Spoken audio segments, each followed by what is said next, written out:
related UMG's motion to dismiss Drake's be a suit as well, pretty much a whole diss itself. I mean, yeah, they just said that Drake.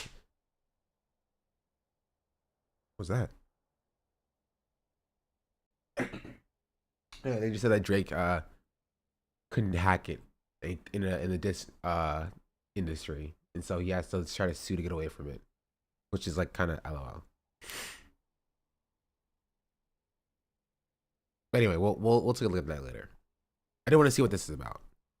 In Palestine. For those of you who don't know, I recently traveled to Palestine to help rebuild the hospital in Gaza, adopt some orphans, and help the widows. And with the brutality of today's attacks against innocent men, women, and children in Palestine, it's important that this message gets out. While I was in Palestine, the IDF were monitoring my every single move and even got me banned on TikTok for helping the orphans. When I traveled from Hebron to Al-Aqsa, I was met by the IDF forces. I was refused entry into Al-Aqsa as a Muslim American and immediately was assaulted and detained. I was physically abused and harassed for being pro-Palestinian. The IDF took my phone, my passport, and my money and told me I was under arrest. I asked to speak to a U.S. consulate or receive lawyer representation, but both requests were denied. I was told to shut up. They turned off their body cams and physically assaulted me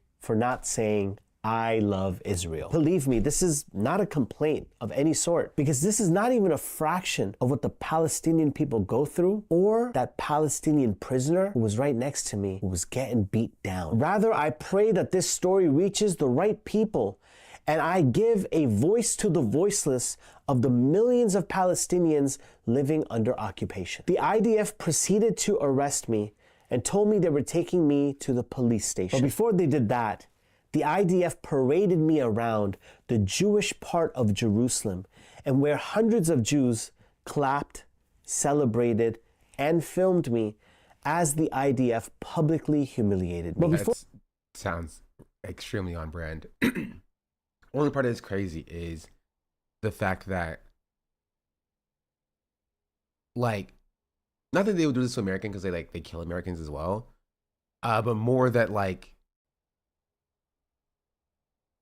you know, this is like an instance of the fact that the IDF just has not changed in the last, 2 years. Before the IDF took me to the police station, they took a detour and brought me to their break room, where over 60 IDF officers were waiting for me to arrive. Upon arrival, 2 IDF soldiers take me into a bathroom and ask me to get naked. They told me they needed to strip search me, but I refused. Upon refusal, a 3rd IDF soldier was brought into that bathroom in which a gun was pointed at me, and I was told to strip naked. I told them I needed their body cams on, but they refused. After being stripped down to my boxers, they even took out their phones to make a few videos and laughed and giggled as they humiliated me in that bathroom. After that humiliation, I was brought outside, in which I asked the commanding officer what was going to happen to me next, in which he then grabbed me by my neck and shoved me to the ground and said, "This is Israel. We do what we want over here." Over 17 IDF soldiers then proceeded to escort me to the police station. I told them I needed medical attention, not only due to the abuse, but because of a kidney infection that I was currently dealing with. I requested to go to the bathroom, but even that was denied. I once again requested for the U.S. consulate, for a lawyer, or even a phone call so I could call back home to my family and let them know what's going on. And they told me 2 simple words: shut up. I realized something in that moment, that it wasn't the U.S. consulate that I needed, or a lawyer, or a phone call, or even my medication. I only needed Allah. And that's when my hands raised up and tears filled my eyes and my heart was softened, and Allah explained to me that all the doors are closed and I have to rely upon Him. And I called out to Allah subhanahu wa ta'ala with the same dua that Nabi Yunus alayhi salam made. In the triple darkness, the darkness of the night, the darkness of the ocean, and the darkness of the belly of the whale. And I called out to Allah and I said to Allah that the angels had taken up his dua and said that we know this voice, but it comes from an unfamiliar place. Ya Rab, the angels know my voice and they will take it to you. Ya Allah, please take me out of this calamity. I then started reciting Ayatul Kursi and every single dua and pieces of Quran that I knew. And my voice got louder and louder. And I was told by these IDF soldiers to shut my mouth.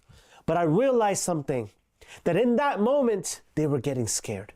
And the jinn and shayateen that was possessing them and that was with them were getting burned by the Quran and these du'as that we were making. So I continued to make them even louder with more tawakkul on Allah, raising my hands, tears in my eyes, because I knew that the only person that could help me in that moment was Allah. I don't speak Arabic, so I can't.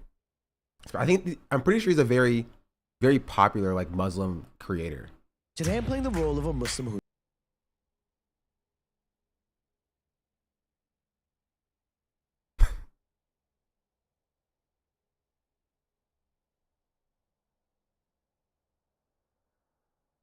What? Today I'm playing the role of a Muslim who eats food. Where'd it go? I lost it. Muslim gives dawah to American LGBTQ capital.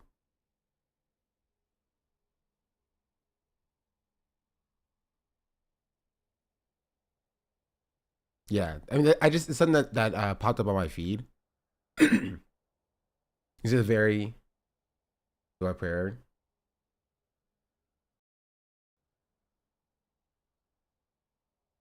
I don't even know how to pronounce that. I don't want to butcher it. Azza wa Jal. Meanwhile, a Palestinian man next door to me is getting beat and screaming in a way that, wallahi, if I close my eyes, I can still hear that scream. It was such a unique scream filled with pain. Social experiment. Critical support. You know, I'm not a fan of social experiments, but like somebody going to Palestine and document and to help rebuild. You know what I mean? Not much I can say about that. Torture. That when he, the IDF soldier that was beating him, came out the room, he had a smile on his face. And he was bragging to his colleagues about how he made him squeal in a manner that he has never heard before. And this video is not for me, but it is for that man that I've never met, a face that I've never seen. And I want to be the voice for that man who still might be in that prison with no hope whatsoever.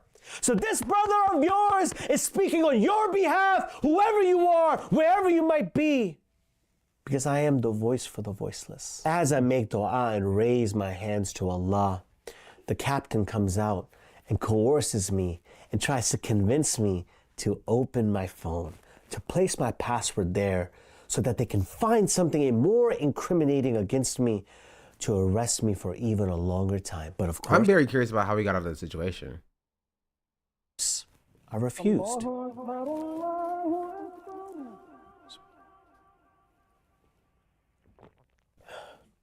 Alhamdulillah. As I'm able to break my fast now in the safety of my home, I was provided with nothing because I needed nothing. And Allah subhanahu wa ta'ala inspired me in that moment to break my fast with a piece of grass that I was on the floor. So I took that grass, I made my dua, made my intention and said Bismillah, and I ate that grass. And it reminded me of our brothers and sisters in Gaza who have nothing to eat, and they make food and soups out of that same grass. And by Allah's mercy and His honor, I was able to live like a Palestinian for just a few seconds. Several hours later, I'm brought to speak to the investigating officer. They take my account and force me to sign legal documents, all written in Hebrew. I told them I don't know what I'm signing, but they said that if you want to get out of here right now, you better sign these documents. I asked to receive copies of my documents that I just signed, and they told me that that's not allowed. I was then fingerprinted and processed into the Israeli criminal system. Once this ordeal was over, I was handed back my passport and some of my stuff and Like, told me to to finding out if you're Muslim or not. exit Aqsa immediately, and that I would not be given back my phones. I tell you this story not so that you pity me or feel bad for your brother, rather to be the voice of those Palestinians that deal with this every single day. They have no hope over there in this criminal, dirty, evil system. So this video is for them. So for those who are struggling right now, know that your brother is doing his absolute best to raise money to help the orphans, take care of the widows, and be a voice for you all who don't have any representation or rights there whatsoever. So I'm doing my best. And you have to do your best to share this account, to tell the story of the Palestinians, and to share the story of your brothers so that the voice of the Palestinians could be heard, so that we can help the Ummah over there. Because wallahi, my brothers and sisters, I was there, and there is no help except the help of Allah for our brothers over there, for our sisters over there. They need our support. And wallahi, if you and I are not there for them, there is no help coming from the Ummah. You and I have not forgotten them. To help our brothers and sisters in Palestine, I'm placing a link in the description, in the pinned comment, and in the bio. So click it and donate literally whatever you can. And if you can't donate for whatever reason, I don't care. Make dua for our brothers and sisters, please. And just share this story so that the injustice of these criminals can be documented and taken seriously. I love you all for the sake of Allah. And thank you for listening. No matter the religion. I mean, if that's what you get from the account of somebody who went to Palestine to help people and to provide support and was accosted by the IDF, like I don't know what to tell you, chatter. Like, you are focusing on the wrong thing. Like,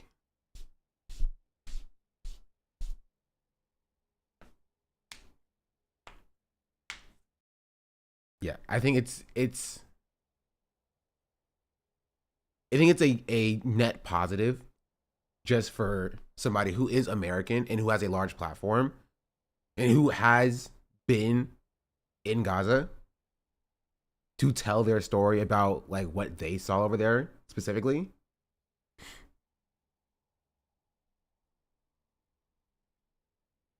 I mean, I feel like Ethan's gonna say something shit about this guy. I don't think so.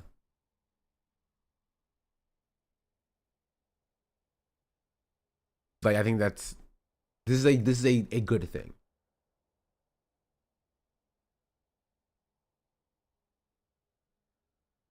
This is a objectively good thing, and it's good for my perspective, you know. Because, like, I mean, obviously we should be listening to like the Palestinians living in Gaza to speak about their experience, but like after Palestinians speaking about the people who have been in Gaza, who've experienced what a fraction of what the Palestinians went through. Like, you know, this is a very important perspective. I don't want to have two of these open though. Yeah, it's just a short little aside that it just popped up. Foreign politicians are now. But yeah, somebody with 2 million subscribers speaking about what's happening in Palestine is just net positive, my personal opinion. Are we allowed?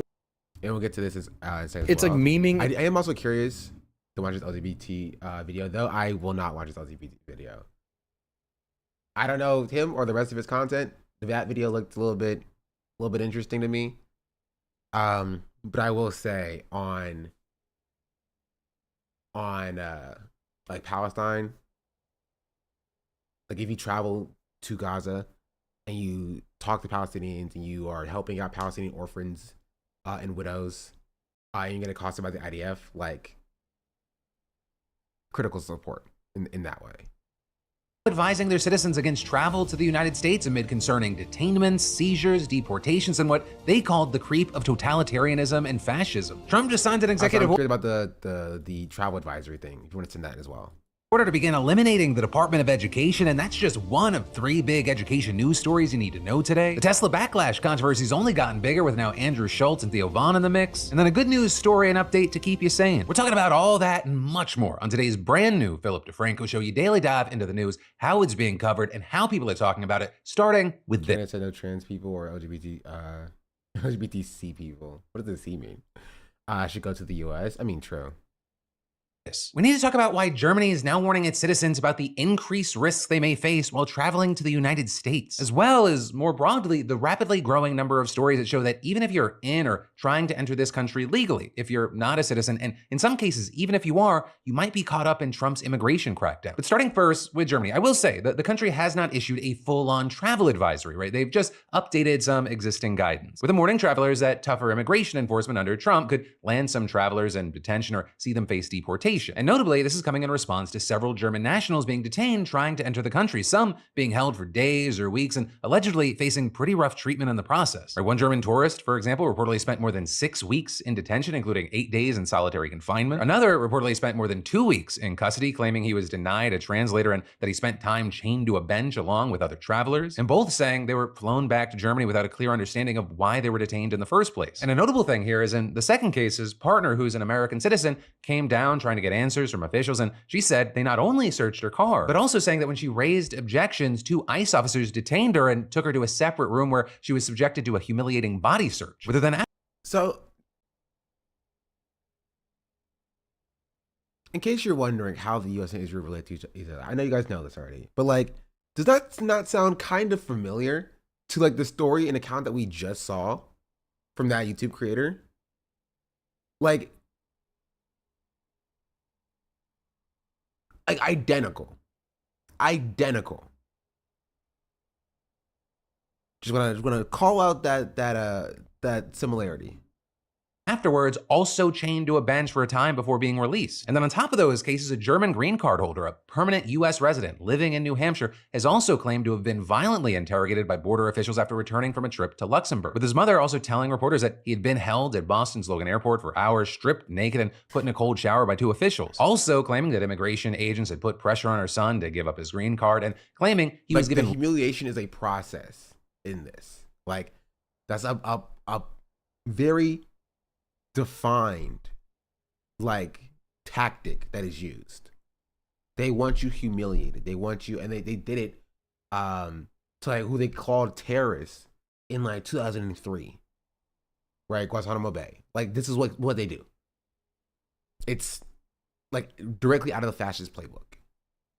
Little food or water and denied access to his medication for anxiety and depression. And actually, with that, he required medical attention at some point during the interrogation and ended up in the hospital. Although now he's being held in a detention center in Rhode Island, with U.S. Customs and Border Protection Service telling the media that claims about his case were blatantly false without saying which points it disputed, as well as saying in a statement, when an individual is found with drug-related charges and tries to re-enter the country, officers will take proper action. However, with that, I will say, as of recording, it's not exactly clear what those charges are, because he does reportedly have some misdemeanor cases associated with him from several years ago, including ones involving drug and alcohol abuse. So it's not clear if that's what they're talking about specifically or it's something new, but court records show that he completed a recovery program in Nashua in May of 2024. In any case, according to one immigration attorney, even with those prior charges, the alleged trip.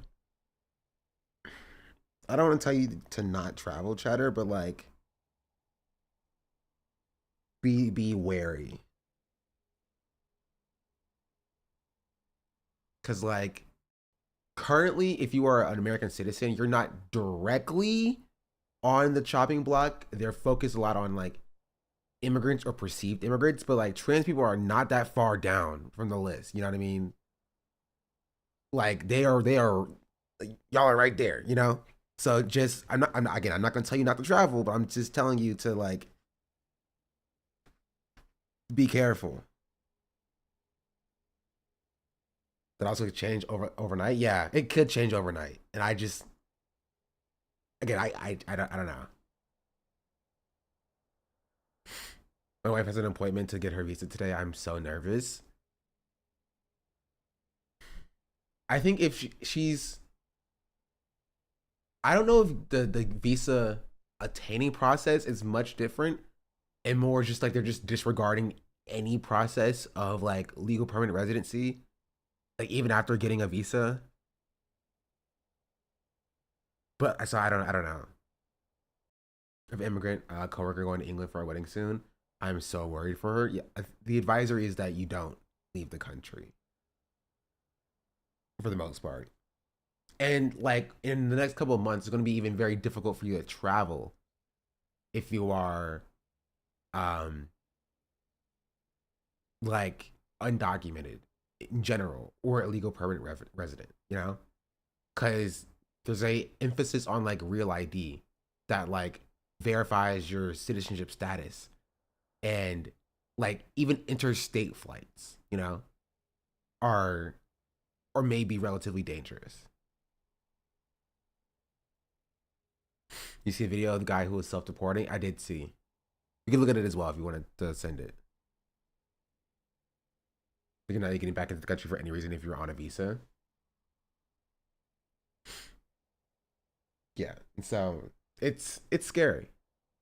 Treatment of this man is extreme. And this is a big key thing that we're seeing is reports in general that immigration officers are employing more aggressive questioning tactics with immigrants and tourists trying to enter the country. At least that's according to lawyers and former immigration officials who've spoke to the Wall Street Journal, who also say that border agents are more frequently detaining people, with them also noting that officials are now requiring most immigration applicants to submit their social media handles with applications, and they've been increasingly searching people's cell phone contents at airports as well. And all of this may be in response to one of Trump's day one executive orders calling on immigration officials to apply what they referred to as enhanced vetting measures to visa and green card applicants, including immigrants re-entering the country. With lawyers also telling the Journal that the directive appears to have put pressure on officials to find more violators, with the goal of tightening restrictions on who is allowed into the country. Though I will say, with that, of course, Germans are far from the only ones being caught up in this. We're also seeing things like a British tourist being detained by US authorities for 10 days, reportedly due to the fact that she was planning to stay with a host family in exchange for helping out around the house and not having a work visa. There was also the case of Jasmine Mooney, the Canadian who was in an American Pie video and said she was held for 12 days in rough conditions,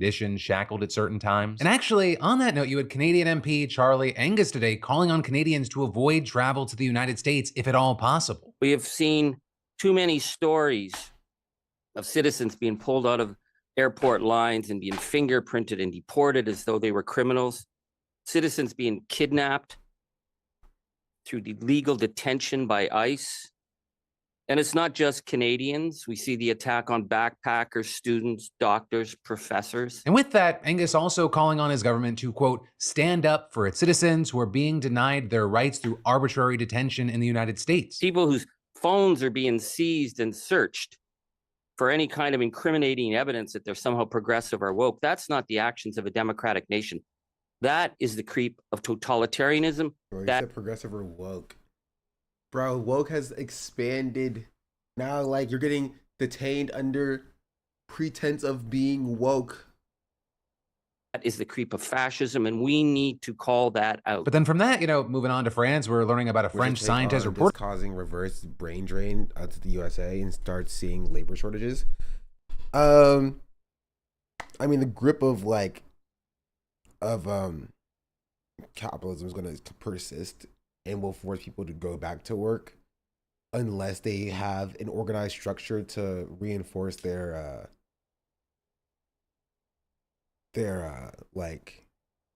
organization. So I don't know. Using the opacity of the captions is a bit hard to see. You can do it by pressing O. I mean, I can move it up as well.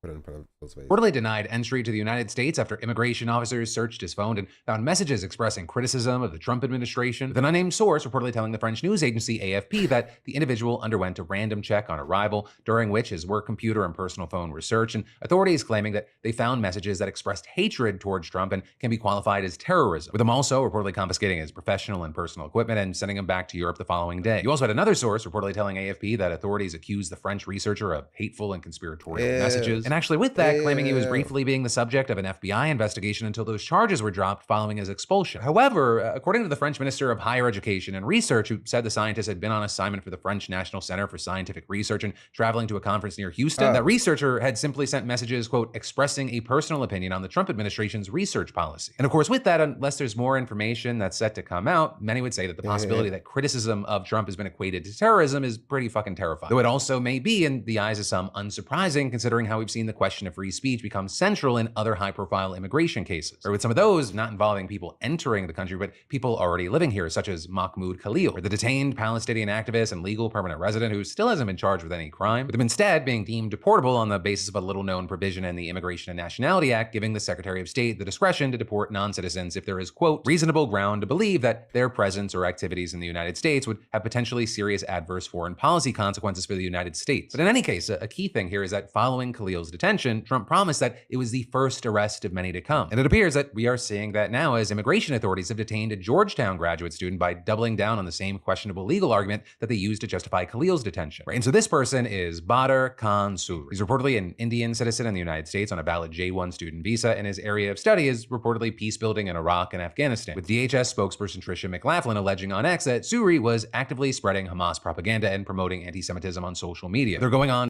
I just love that, like, they can just say you're spreading Hamas propaganda and then just deport you, right? If you're a non-citizen. And if you are a citizen, they're gonna just arrest you.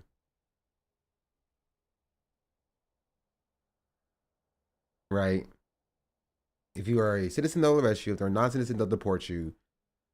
If you have any sort of tattoos that they can justify throwing you in jail for, they'll throw you in an El Salvadorian prison. Just cause, why not?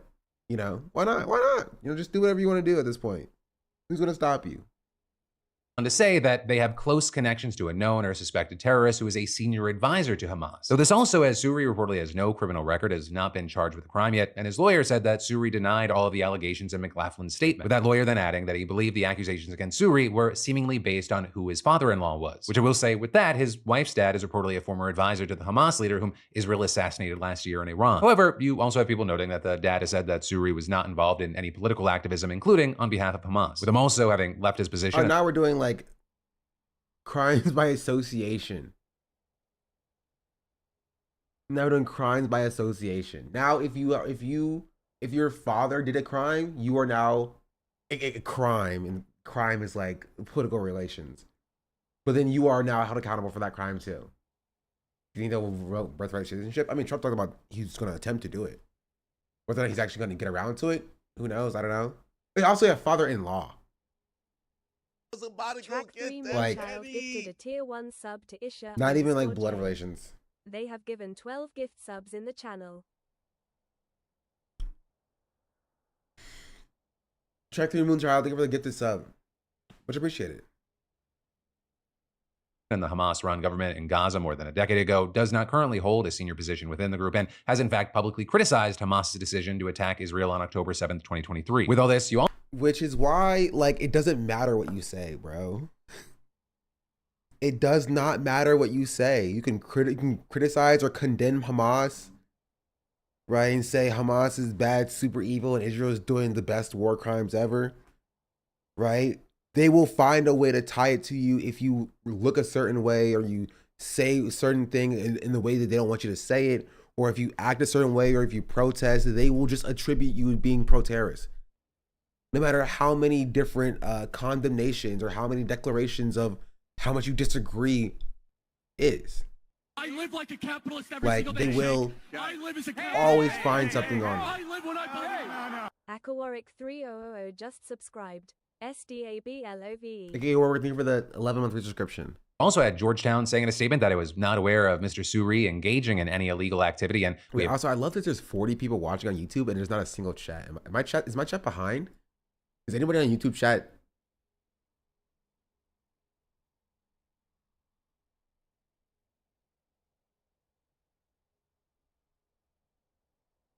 So it's empty?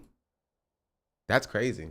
I mean, there's 40 people who are just like skipping ads on YouTube or from Twitch on YouTube. He's lurking. Making sure my chat wasn't broken. You can go back to working chat. No worries. Do you guys. I think they finally learned that I don't look at them anymore. They finally learned that I just don't look at I don't think we bother chatting. Yeah. Because I just don't look at YouTube chat. Yeah, that's my bad. That's on me. I apologize.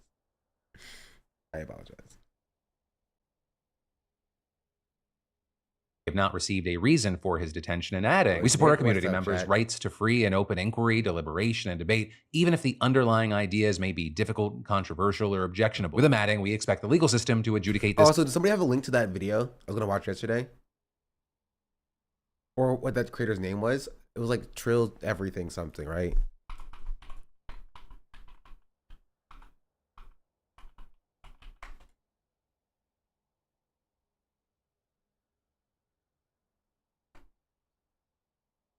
Well, I don't know. This one. Wait, I typed that in. Trill talks everything. Oh, I spelled it wrong. Bro, you need better SEO. Yeah.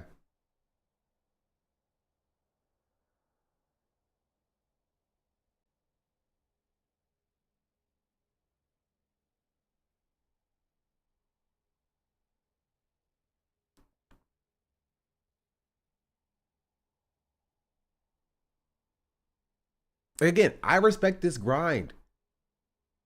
He must have an editor or something, right? I could be doing this. I should be doing this too. Also, tell me why. Do you know? Okay. Do you know what platform reached out to me on email recently, chat?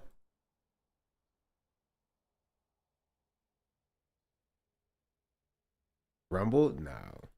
TV. Was it Kick again? Yeah, it was Kick again. Now through an intermediary. The Black says she's my I only know. advocate I for only remembered it because like they Laser just sent me another Guided follow-up Shark email. Just subscribed. They said you would likely make $12,000 to $20,000 in the last 30 days of the Kick partner program based on your Twitch viewership. I'm just like,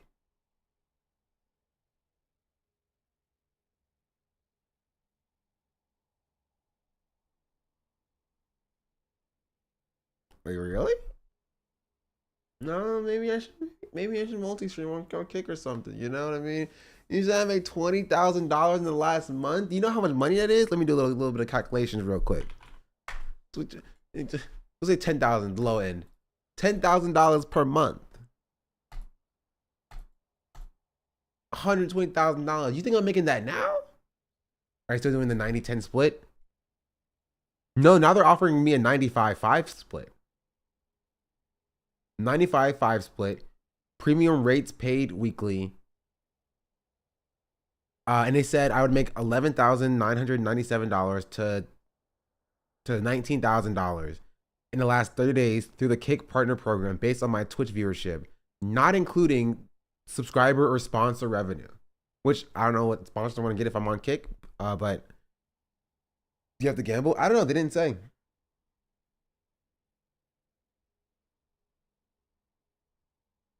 They didn't say.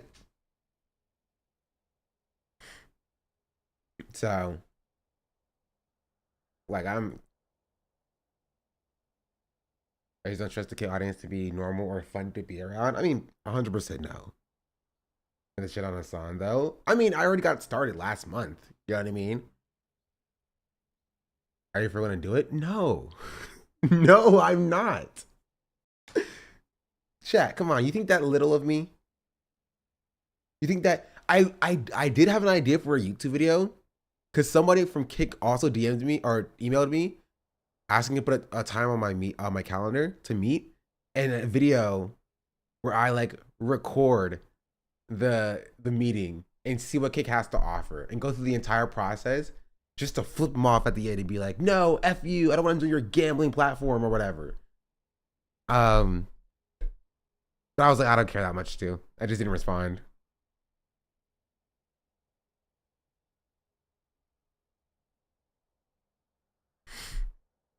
I'm waiting for getting back. Those are hard times. Like, yeah, but like, it doesn't work. Chat. Because they're not offering me a contract. If they did, maybe I'd think about it. Like, if they're like, yeah, we're gonna give you $50,000 guaranteed. That's not that much money, but like that's good, decent money just to like go live and spin on slots a little bit. Like, yeah, I maybe I'll think about it. But like, they're just saying I would have to do the same amount of work that I do here, and that if all of my audience stays, I would make $10,000. You know?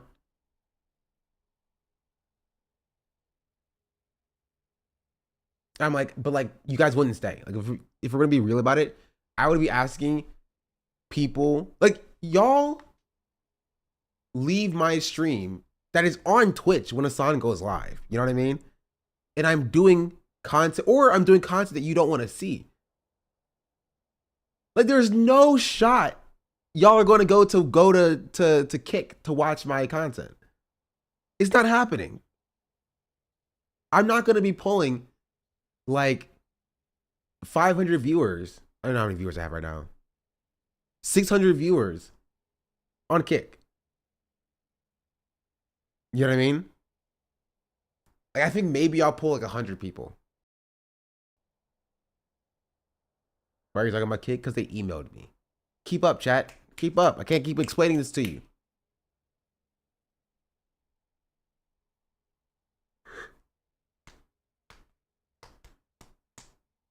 Yeah. Internet went down. That's what they all say. Of course, I'm leaving if you cover content I don't want to see. I don't want to see it. I mean, fake fan. Fake fan. You should watch it because I'm doing the content. All right? You shouldn't leave me for content you actually want to see. You should just watch me exclusively. Fake fan. Fake fan. Confirmed. This case fairly. In this, his lawyer also released a statement saying, seeing our government abduct and jail another innocent person is beyond contemptible. And if an accomplished scholar who focuses on conflict resolution is whom the government decides is bad for foreign policy, then perhaps the problem is bad in terms of moderation. Yes, but like, think about the money. If they offer me a contract, I consider it. How much do I need to ask? 400K? Nah, probably not even that much. 200K. 200K guaranteed.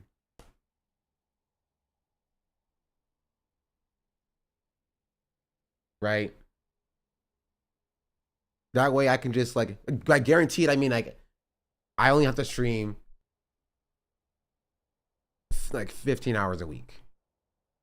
Because right now I'm streaming like what's like 6 times, or like, because like 5 times 5.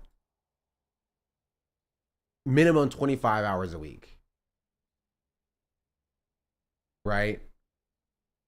And so cut this down by 10 hours, get 15 hours a week. Making 200K.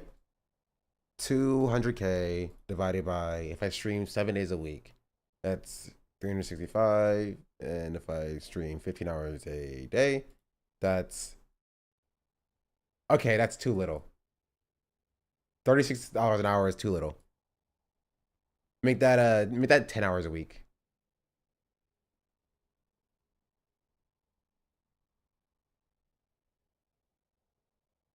$54.79 an hour. That's better. That's better. Maybe I'll consider it.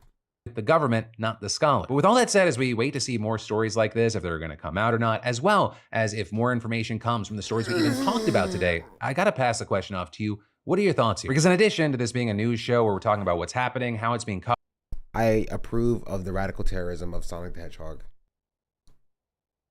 what people are saying, that also includes you. I want this to be a conversation. In fact, some of your comments and replies on dead. It's not dead. It's just it'll be back. Right, America's just too large. Today's show may be in the next show. This is a terrible picture, by the way. Like, it's so bad. You know who he reminds me of in this picture? Chuck Schumer. He reminds me of Chuck Schumer. And commentary, which we include at the end. But then from that, we gotta talk about the news that the Tesla backlash appears to only be growing, and the whole situation in general appears to be escalating. But I mean, just yesterday, we talked about some of the reactions and coverage of Tesla stock falling in recent months, as well as nationwide protests against the company and a string of vandalism attacks targeting Tesla centers and dealerships. And just last night, after the show, the FBI deputy director wrote that our teams are actively working on the Tesla incidents and the swatting incidents, along with our other responsibilities to keep the homeland safe. With that just being one of many responses we've seen to the news, with, for example, Commerce Secretary Howard Lutnick also going on Fox News last night and not only condemning vandalism, but telling Americans to just straight out buy the stock. I mean, this is just so outrageous. You have probably the best entrepreneur, the best technologist, the best leader of any set of companies in America working for America, and you have this sort of weird side of the Democratic Party attacking him. If you want to learn something on this show tonight, buy Tesla. It's unbelievable that this guy's stock is this cheap. It'll never be this cheap again. But they're seeing places like CNBC noting that having a cabinet member endorse a company's stock is a highly unusual move, with the outlet also adding that the conflict of interest rules prevent federal employees from using their roles to, quote, endorse any product, service, or enterprise, save for very limited situations, none of which appeared to apply to Lutnick. Though one, just to insert my opinion here, not that surprising. I mean, just the other day, Trump turned the fucking White House into a Tesla dealership. Though also, too, back to the news, it does not appear the endorsement helped that much, because as of this morning, Tesla stock took another dip. Though I will say, I'm recording this as the markets are still open. In the afternoon, there was some upward fluctuation, though it was still down a hair. And this after yesterday was actually a good day for Tesla, but it's actually down 5% over the last 5 days, and it's down nearly 40% since the start of 2025. But connected to that, we talked about the likes of Tim Walz joking about Tesla's stock plummeting, saying that looking at his little stock app, it gives him a little boost. With some seemingly loving that pettiness, but then tons of others slamming him for celebrating the fall of an American company. What we've seen since is that discourse just continuing to grow, with a ton of people chiming in on both sides. Or with this, for example, seeing the likes of Andrew Schulz going on Theo Vaughn's podcast yesterday and saying it's not fair to root for Tesla as a whole to fail, even if you don't like Elon. Yes, I understand that he's antagonizing people. He's like rubbing people the wrong way. You don't like the guy. You don't like the beliefs. You don't like what he's doing. And there are things to criticize. I'm not saying there aren't things to criticize. Like nobody's above criticism.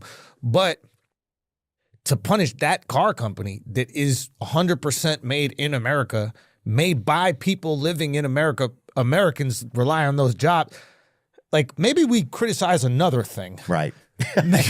Like, what is your goal? That we shut down those factories and those Americans lose those jobs? That makes you feel better about your gripe with Elon? And in addition to that, you also had the House Judiciary Republicans writing that it is disgusting for Democrats to root against Tesla. But then notably, there's also been some backlash, or at least scoffing to that backlash, for two reasons. We had some noting that, one, that if the concern is that Americans are losing their jobs, well, that's why some people are mad at Elon in the first place. And then also, two, you had a lot of people saying that a number of the people and groups that are outraged about people rooting for Tesla's failure, they are the same people who have rooted for the failure of or boycotted companies that are either American and or employ a lot of Americans. With us seeing, for example, Bud Light actually trending on Twitter this morning as people noted conservatives previously boycotted and raged against the company after it partnered with a trans content creator, and Kid Rock even shot cans of the beer. Or with the boycott impacting sales and distributors, and at the time that same House Judiciary GOP account tweeted, Bud Light, Disney, Target, go woke, go broke. And so we're seeing that whole back and forth playing out there, but then that also brings us to the last piece of Tesla news, which is that there is now a major Cybertruck recall, with this impacting essentially all Cybertrucks sold in the first 15 months that the car has entered the US market. Meaning, we're talking about over 46,000 vehicles, though the company estimates that only around 1% will actually have the defect at issue. Or with that reportedly being a part called the cant rail, which is a stainless steel exterior trim panel that can apparently delaminate and detach from the vehicle. With then that detached panel possibly becoming a road hazard and increasing the risk of accidents. And so you have Tesla now offering service free of charge to replace that part. And all of this is notably there have been a handful of Cybertruck recalls since it hit the market. And then we'll get to more news in just a moment, but I gotta tell you about today's sponsor because they have completely changed my household's bread game. So not just bread, we're talking pasta, pastries, all the comfort foods that we love, but not what you're used to. Or because I'm talking about Wild Grain, the first bake from frozen subscription box for sourdough breads, artisanal pastries, and fresh pastas. And what blew my mind is that these aren't your average frozen foods. Wild Grain partners with small bakeries across the country, supporting local businesses while delivering next level nutrition. And one of the things I really love is their sourdough actually goes through a slow fermentation process that's easier on your digestive system and packed with more nutrients than store-bought bread, which for me sounds like a hall pass. But also, it's for everyone. You want a gluten-free box? They've got you. Fully plant-based? Absolutely. You can literally build a box that fits your exact dietary needs and preferences. And everything bakes in 25 minutes or less. Personally, I went classic box and baked the sourdough bread first.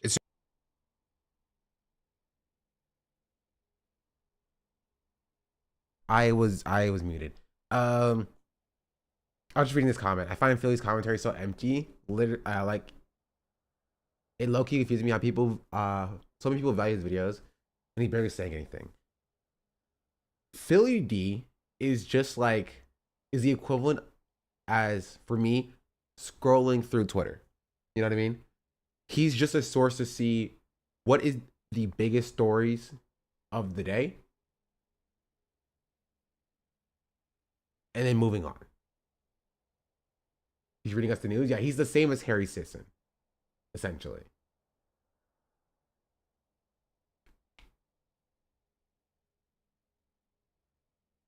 Someone watched it when I was younger. He's literally just a newspaper. Yeah. He's a trending tab. Yeah. And so that's kind of his whole thing.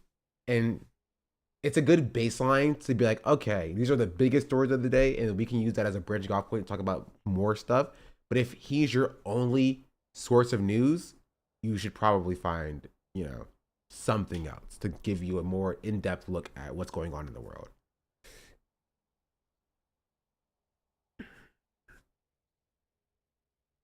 I'm so disappointed in his Ethan Denims coverage. I mean, yeah, that's Phil DeFranco though.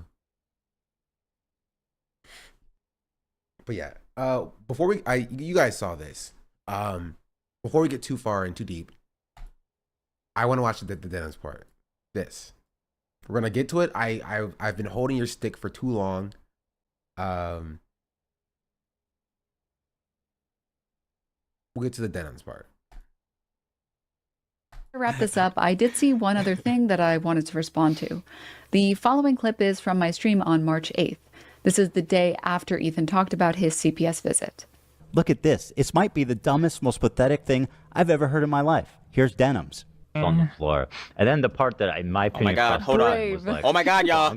I'm blocking the talent. Oh my God, y'all. Let me chill. Nah, he's really gonna be on my dick. I'm like, who the fuck against you? I've been said this, y'all. I've been said this if niggas don't know. Denims, I high-key been said Denims look good. I'm gonna keep it a buck. Denims look good. That's why I'm mad as shit at her. She decided she wants to go suck the actual fucking semen out of Hassan's balls instead of fucking basically being the next Sniper Wolf, which that could have been so much easier for her. She could have been doing fucking the most stupid ass NPC shits on fucking TikToks and banging up the fucking views, but now she's deciding to go be a fucking supporter of niggas like Hassan and fucking batting down and propagating for niggas to have CPS come take their kids away. Like, that shit is so fucking stupid. Like, she easily could have psyoped niggas into being like, damn, bro, she's bad as fuck. We gotta watch all the vids, just like they do for Sniper Wolf. Nah, this is what we did. This right here. Come on. Come on. I ain't gonna lie, y'all. This is the English. I'm 28, but I'm not old. What is happening?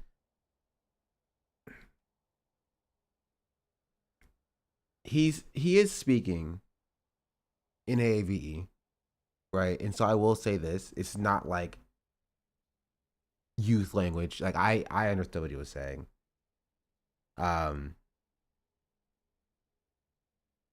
Like that's it's still bad. It's not good. It's no bueno. It's misogynistic. But it is AAVE. Blame on delivery. You ran on too much Aiden and Cucko? Not necessarily. Right? Again, it's still AAVE. Like, Aiden and Sneeko do not own AAVE. They are commodifiers of the language as well. You feel me?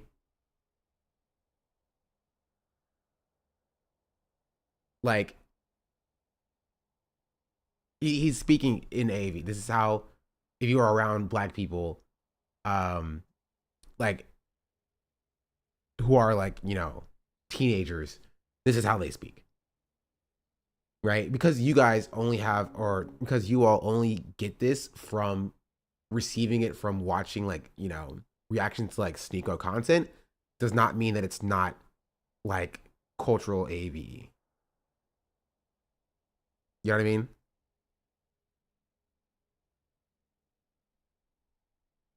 Yo, could y'all believe it? Yo, our queen has gave her conjecture. Yeah, turn that shit off. Y'all saw title and thumbnail. If you already know what the whole H3 situation going on, where, unfortunately Ethan Klein got CPS called on his children. The whole situation is obviously going on. And a certain somebody decided she wanted to give her conjecture. Like anybody fucking asked for it, because no one. I mean, okay. Ethan asked for it. Like this. So Denims dropped a response to Ethan. So like, I do see the title, and the title says that Denims is responding to Ethan. She's not just giving her conjecture. What are we talking about?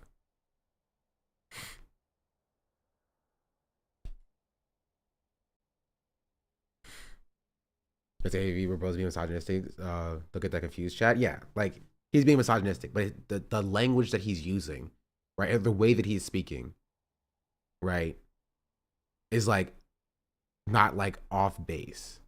Didn't Ethan Denims prior to this? Yes, right, but the way he's utilizing it is in a misogynistic way, and that's the problem. Scared Focus giving me a stroke. That too, honestly, separate from like his you know, the way or the language he's using, it's the fact that his camera just is out of focus. That I'm just like, it's such an easy fix, you know what I mean? It's such an easy fix that you can just go like, hold on, wait, there we go. Am I in focus now? Am I out of focus? Oh yeah, I think I'm autofocus on. How to turn my manual focus on? Wait. No, actually, I don't know how to do it.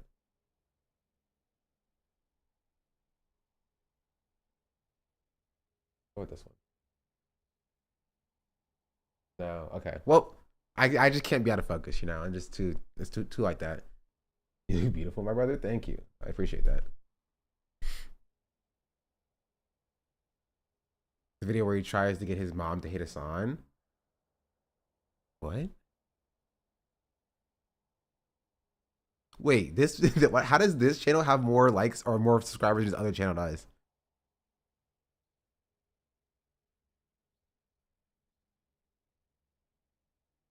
Hey, what's going on, y'all? It's your boy Trill here on the ASS Family Channel. I'm here with the one and only, the legend.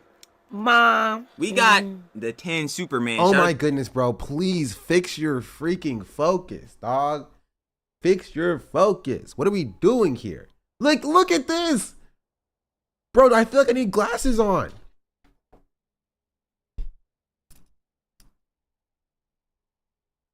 No, that did not make it better at all.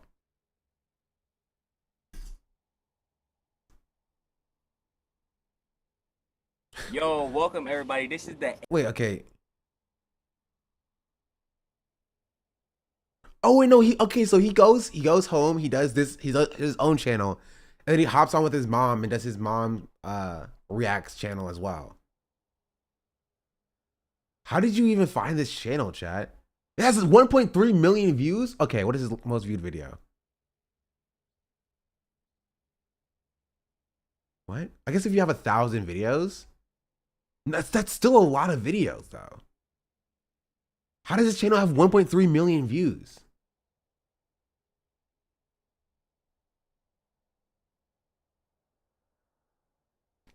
Issue subreddit is promoting this channel. No, it's promoting this channel, not this one. This one.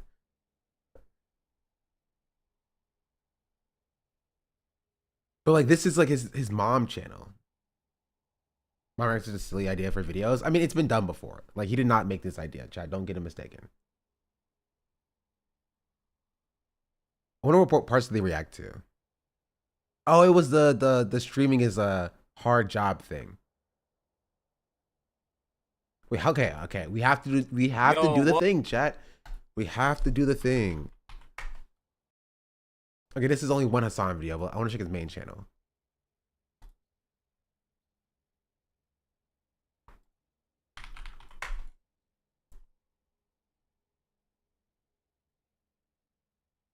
Okay, 5 Hassan videos, not bad. Well, it's 5 Hassan videos in a month. The video started a month ago, or the channel started a month ago. Hassan indirectly destroys Trash Tate's platform. What? The H3 Hassan beef is crazy.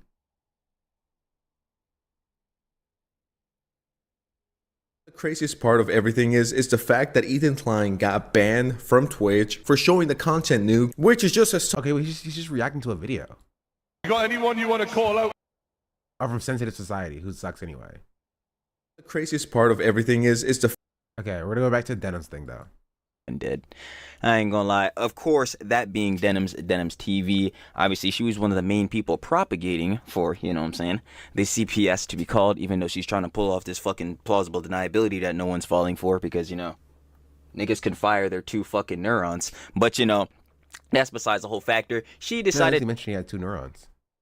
You know, save me the trouble.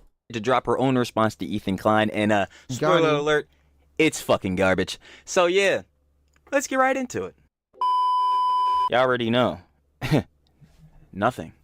I'm petty as shit. You think I'm linking? Hell no. There will be no link. Nice. Let's get into it. Denims, by the way, was the real villain of the video. And I think that it went a long way to showing just what an evil, hateful fucking... And I'll say it and I'll double down on it. And people... Oh, no? No, not go there? Just don't invalidate Okay, yourself let me like do that. this. Let me do this. Let me do this. I'm not gonna go there. You can think of much worse things to say Tech is pretty good. I like that one. about her that are totally acceptable, to be honest. You want to give me examples? No, please. You want to give me examples? Like the C word? No, I'm not saying no. What did I get myself into this time? Oh man, it's already gonna piss Before me we off. get into it, some quick housekeeping first. North Star Radio. Ethan Klein spreads. I prefer footage. Little Ortega. What the fuck? Of Twitch streamer Denims? I know that's not true. But I'm not watching your 30-minute long video. It's true. I wanted to make it a little bit harder this time for Ethan to deceptively clip my video again, so this time I added a timer. I also can't tell. I can't tell if he's reacting to this live or if he's like just recording himself and like editing and uploading it like as a YouTube video. Because if that's the case, why is he just like live editing his his camera around? It would be like if I was like recording a video and hold on. I was like, hold on guys, I'm move over here right now. Wait, hold on, like this. Boom. I move over here, now I'm over here. Wait, now I'm over here. Oh, wait, okay, now I'm over here again. Oh, now I'm over here. Oh, okay, now like why would I do that?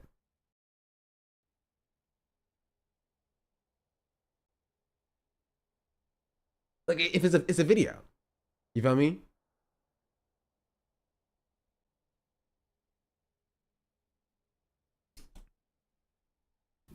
Also, I'm going to cover it later in the video, but I don't want anyone to get the wrong idea. Why the fuck would anyone need to clip you out of context?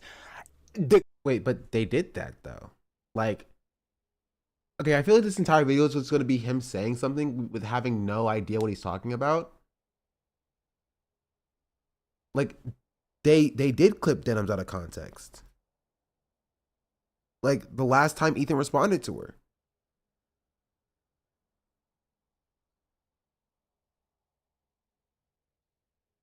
I don't think he would live react to this because it'd be too revealing of the facts. I mean, it's a 56-minute long react, which did I sign myself up for this, bro? Like,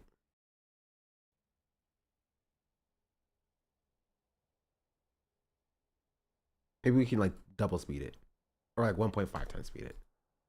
The context is in every clip, and you want to know what the context is most of the time? Fucking nothing, because you're sitting there making Sims 4 NPC gestures. What? Like what, bro? Damn, this I already know, bro. If y'all don't know me, bro. He said Sims 4 NPC. Okay, that's Zoomer brain rot. Okay, yeah, I'll be fair there. That's I didn't even understand that. You know what I mean? I was like, what? He said Sims 4 NPC gestures. Is what he said. Okay. Mind you, his camera is blurry. His camera is also blurry. Shirley, bro, it's Shirley talks everything. This shit probably gonna be 40, and if it's not 40, I ain't gonna lie, I'm shocked. I'm not gonna cap, bro. I must have shut the fuck up. Yeah, so I'm just going to leave this banner right there. Fuck does this shit say? I don't know. I have not, do not, and will not ever condone audience participation. Do not tap the glass. Well, this shit is just fucking false because you are absolutely 100% audience captured. On the 7th, Ethan... What?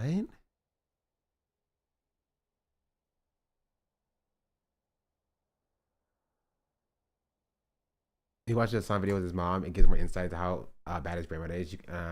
Can't even formulate why he doesn't like a song. He just yells at his mom. He's like, "Can you chill?" Honestly, that might be pretty funny to watch as well. It's not even the same thing. Yeah, like, being audience captured is not like audience participation. Like she's saying, I don't condone my audience on my behalf getting involved in like calling CPS. That's what That's what she, whatever. Klein said on his There's podcast going to be the stop to insult her personally every 10 seconds. Yes. that he got a visit from CPS that morning and that he was told the call came in on the 3rd. Of course, in his eyes, this must be because of the mean people on Reddit. And I guess no, his mom is in this video, Chad. Okay.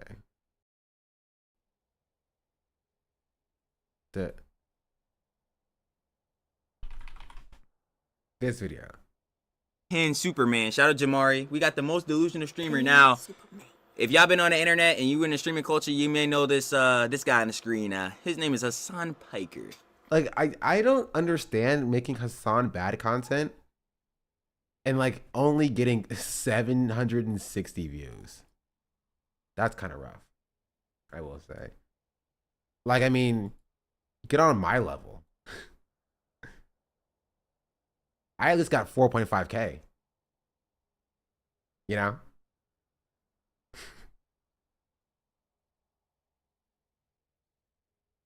I at least got 4.5K. Shot at Mom Reacts win? Never. People on the internet are insane. You think I'm gonna bring my mom into this space?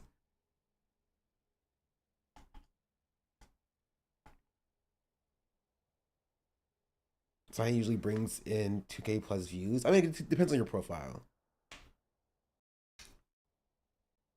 Shining dog grass will go hard. It would be great if I had my dog here. But Chloe's not here, unfortunately.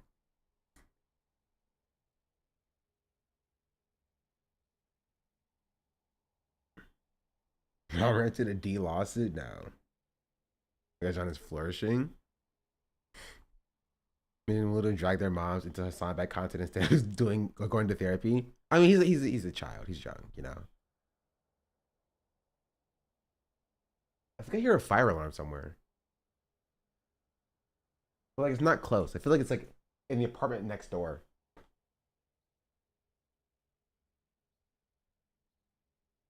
Anyway, honestly, I am a little bit more interested in seeing his Hassan bad video than seeing Kim like call Denims hot, but also be misogynistic towards her at the same time. Because at least this is like, you know, not based in like, you know, overarching patriarchal systems. Can we get your mom's take on all this? No, I'm not dragging my mom into my internet beef. And you leave my mom out of this. He is a socialist, a political streamer, you could say. Oh, okay. But we're not really focusing on the political side of this around here. Today we're focusing on his main point is that streaming is no, his point. I'm just gonna give you the main point so you could go into this already. Okay. Oh, wait. She's like, okay, let's see. He's like, no. I need to prime you real quick. I need to poison the well a little bit first. I have to tell you not what his point is. So you can't see his actual point. I have to tell you what, like, I'm going to tell you what his point is so you get mad at it. So you can watch the video going into it with, like, you know, that anger. That's pretty funny.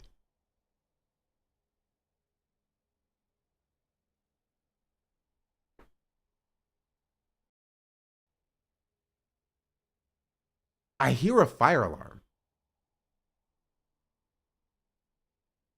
Okay, let me go to my balcony real quick. So let me see if it's coming from outside.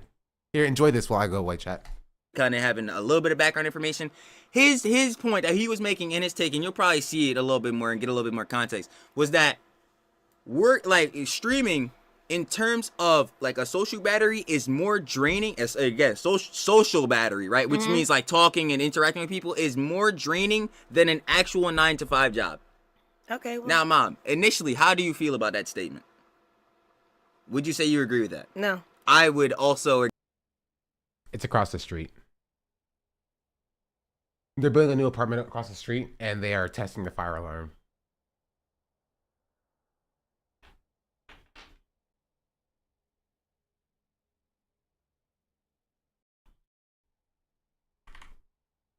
More draining than an actual 9-to-5 job. Okay. Well, now, Mom, initially, how do you feel about that statement?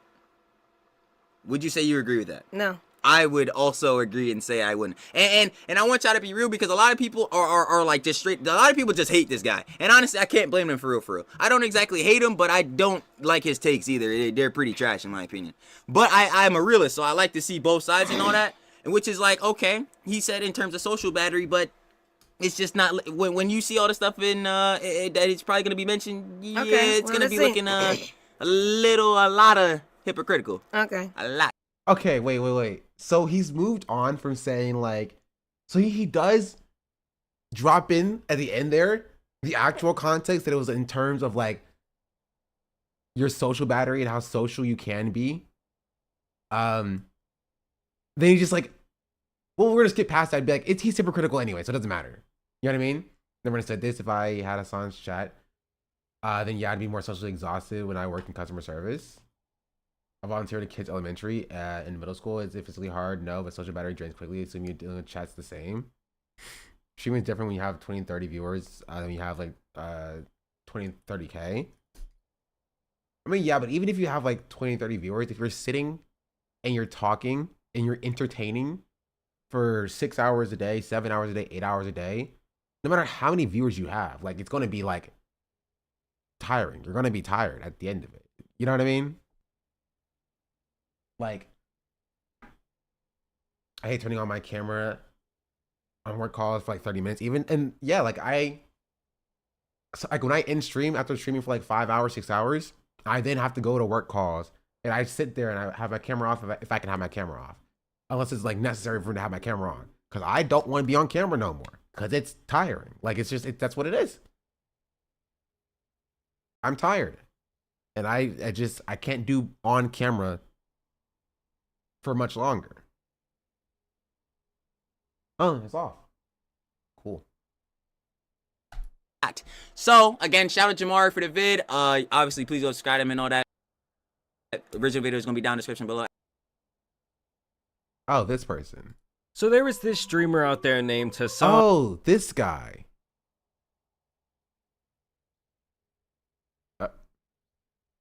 What? Continue with this video. Once again, this is Johnny Smalley stalks streamers, earns new charge live. What? What?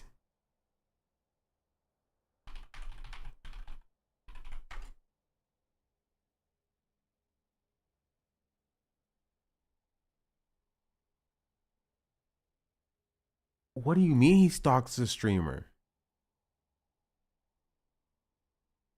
Me right. All right, how you my leg?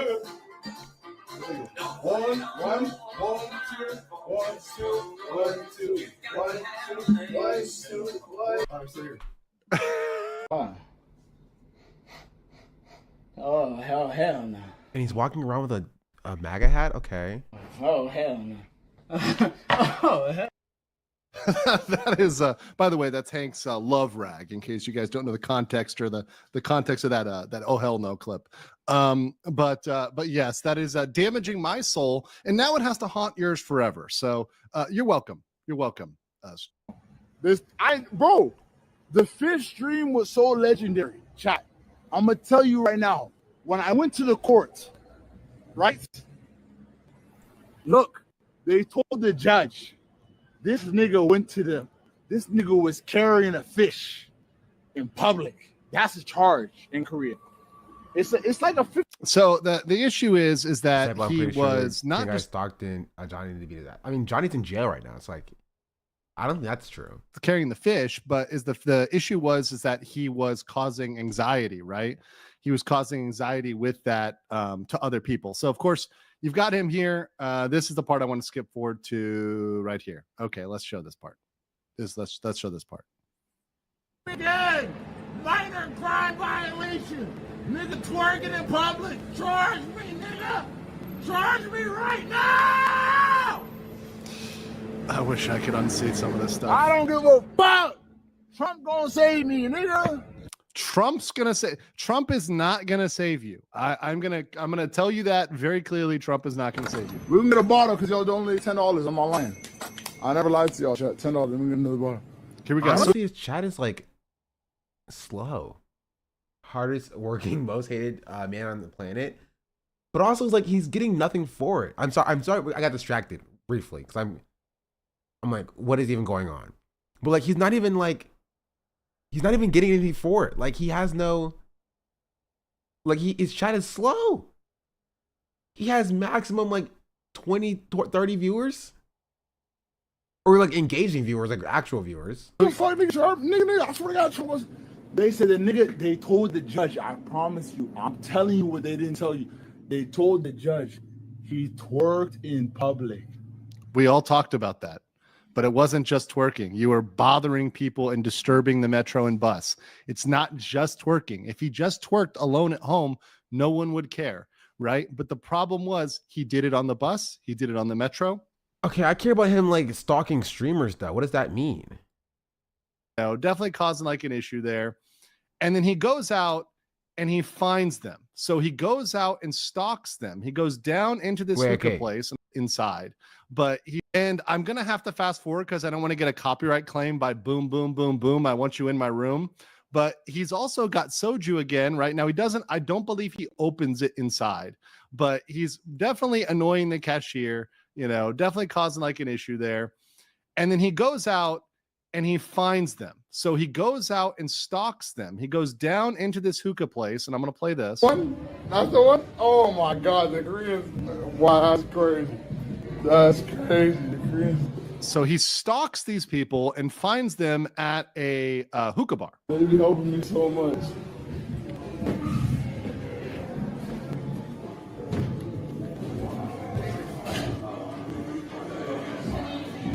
Yo, my nigga home. So he does touch slightly homeless. So people are saying, oh, he didn't touch anybody. He does touch him. Who's slightly homeless? I don't know who these people are. Doesn't punch him, but he does touch him. Nana, what's up? Somali. Nana, Somali. So immediately they want nothing to do with this guy, right? Obviously. Nana, Somali. Another ice reciting guy? Go away. Why you acting like you don't know me? What's up, chat? Nana, high five. High five.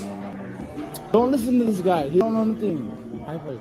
Let's see if I can. Nana, I'm streamer too. Scary. Huh? Scary? Why? Because black cool? Black skin? Scary? Go away.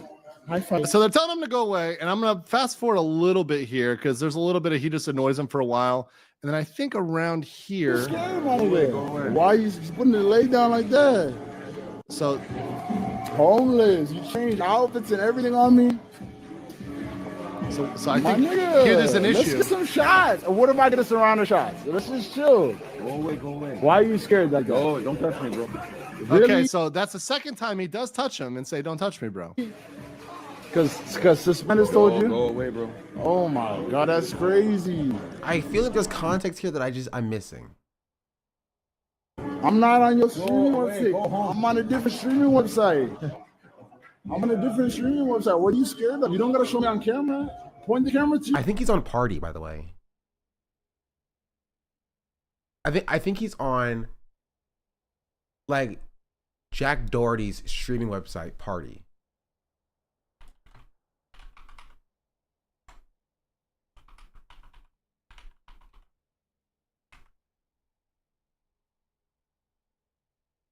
Yeah, this website. I think he's banned on Kick. I closed the link. You homeless. Point the camera to you, homeless. I'm more famous than you. How do you get banned on So Kick? hold on. Listen, they'll ban a few people. Not a lot of people, but a few people. And if they're banned on Kick, they're banned everywhere else. So there's only one place to go left, and that's Party. Let me fast forward. Let's not be. Fast forward to this. What do you mean? Here we go. I got money too. What's your problem? Okay, I think that was the stalking. Sorry, I got distracted. We're gonna go back to this, not this one. This one.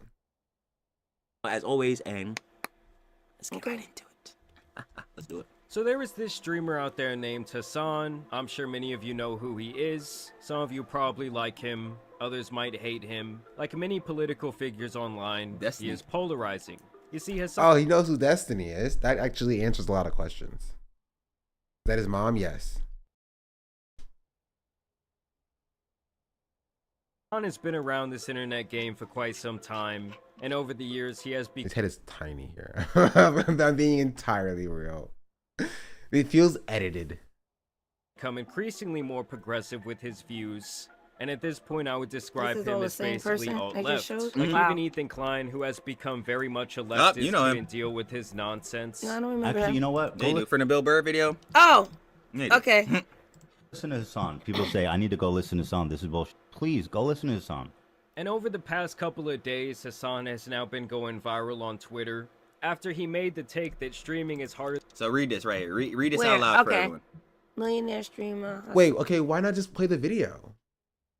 I don't get it. He pauses the drama slot video that's already going to mischaracterize Hassan to read a comment that's already mischaracterizing Hassan. You could just play the video. Whose video is he watching? Some other slot tumor's video. Hassan Piker claims that a real job doesn't suck the soul out of you in the same way that streaming absolutely will. Okay. Now you've read the direct words. He's gonna say it in this clip too. You know, let's have Hassan say it too, so you can get the wit and the tone and John. He's saying it too. Let's really peep game on that.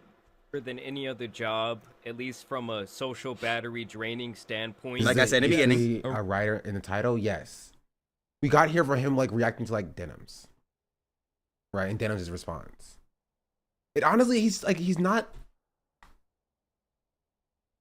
like.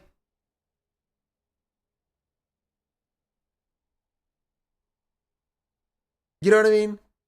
Like, this doesn't do anything for me. I feel empty watching this because I'm much like, I've heard this all before. To be fair, this is like a year ago.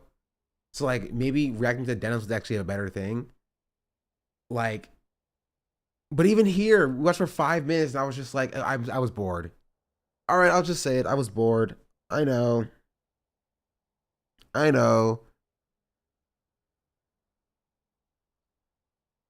was bored. I'm bored by watching these things.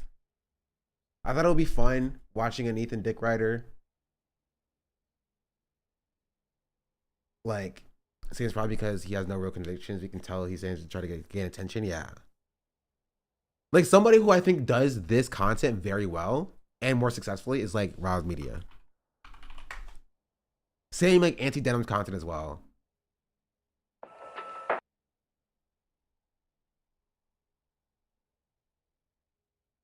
Has an Eden video. The Twitch ban of Denims TV. Like, same type of content, but like, at least I feel something while watching this. Wait, can I wonder?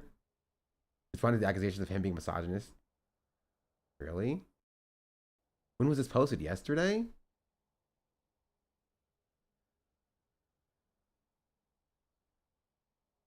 Oh. I mean, I didn't see it because it got like 750 views. So. Yo.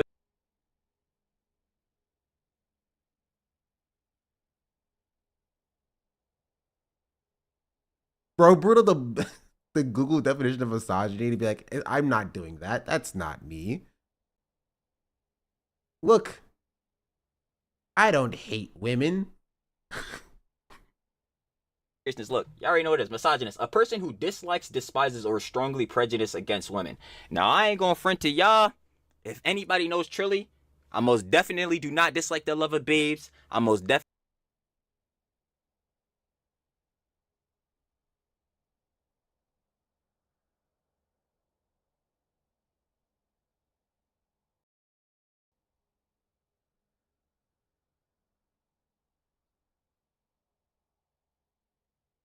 Just insanely easy to predict. I didn't even need to watch what he said. I didn't even need to watch what he said to know exactly what he was going to say. As soon as he pulled up the dictionary definition of misogyny, I knew he would be like, whoa, There are claims going around that I hate women, but have you considered I am sexually attracted to women? You claim that I hate denims and I'm being misogynistic towards denims, but I am sexually attracted to denims. So checkmate, liberals. Like, you know what? Go off. Go off. Sure. Hey, at least he does a little bit of his own content now. Ooh, okay. I want to see him defend this. Okay. I actually care more about this video than the other video. I want to see him defend Ethan's like the only black friend of Ethan's comments. Look at motherfuckers again like Fresh and Fit, Myron, Fresh, them dumbass niggas, and you look at their stats, I fucking guarantee you, those actual misogynist ass niggas, they stats ain't looking like that. They're not. Guaranteed. Bro said, out of the 2,000 people that watch me, 900 of them are women. Checkmate. I mean, go off, I guess. Sure. Do I know that for a fact? No, but nigga, we all know Fresh and Fit, the fake ass alpha male red pill niggas. Get them the fuck out of here. We know who the fuck is watching their videos. Them dumbass niggas that be sucking. Bro, I just can't wait for him to finally figure out how to focus his camera. One day he will. As well. Besides the point, besides the factor. So yeah, all this shit goes down. This is what I can show y'all. Truly not misogynist. And if you still think I'm a misogynist after this shit, that's tough. I'm gonna look at you like you a dumbass. Like Denims. Again, who is a dumbass. That's really tough. But I can't tell if he's like editing those dings in or if he's like doing it live with like a, stream deck or something. Also, that's a Kai bit, by the way. Kai does that all the time. In case you're wondering where he got that from. Trying to be like Kai and academics combined. We all said the same thing, bro. We all said the exact same thing. Exact same thing. Again, side factor. The last thing, like I was saying, the quote retweet that Denims did to the North Star Radio. She in all her grand wisdom, in all her might, when she's not sitting there doing them goddamn Sims 4 NPC gestures. Oh, he made the same joke again. At least he's consistent.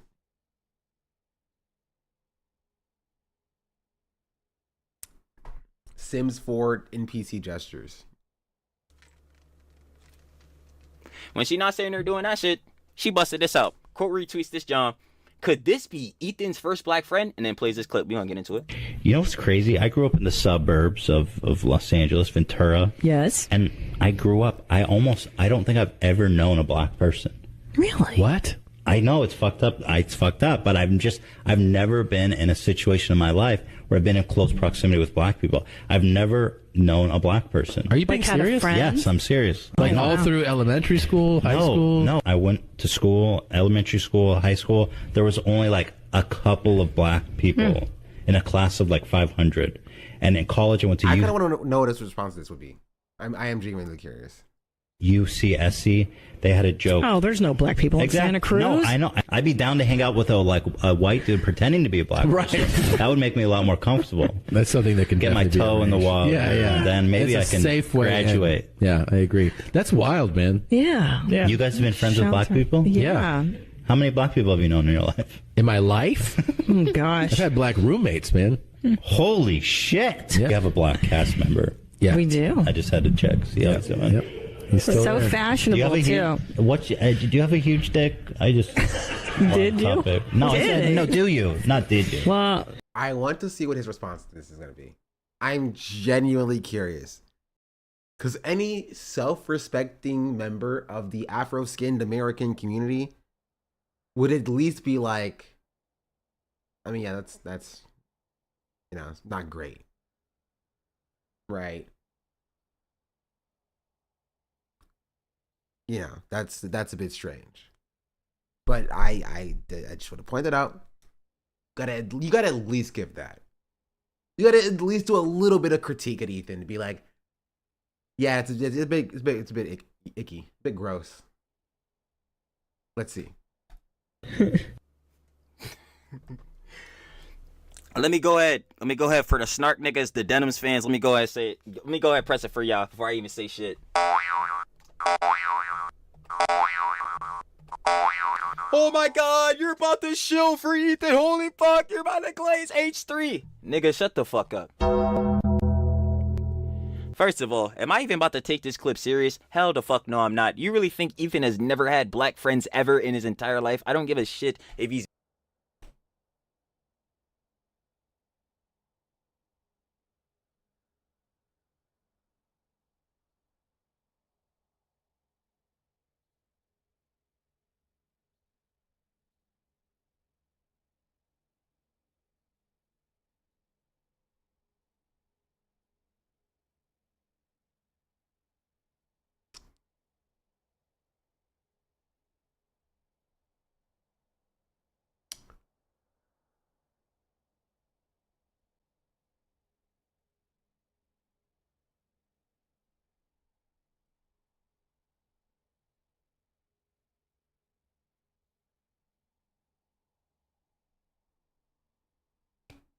You...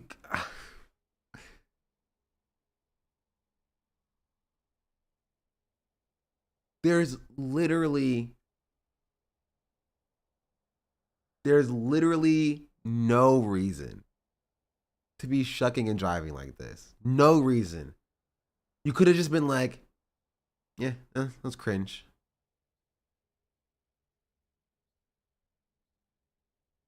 Right? You could have literally been like, that was cringe, but like not relevant to the discussion, you know? Being like, bro, Ethan's a comedian. This is something called a joke. He's doing a joke right now by being like, oh, all black guys have huge dicks. You know, you don't, that's the joke, you know? Joke, black guys have huge dicks. I'm not going to take Ethan at his word when he says that he's never had a black friend before. He's memeing around fucking joking, saying this dumb shit. Oh, I've never really been around black people. You really think he's never had a fucking experience with someone who is of color? Well, one, we're talking about black people specifically, not people of color, number one. Number two, that's what he said. So are we not supposed to take Ethan at face value with the things that he says? Like the words that leaves his mouth? He has said specifically, he has never known a black person or had a black friend.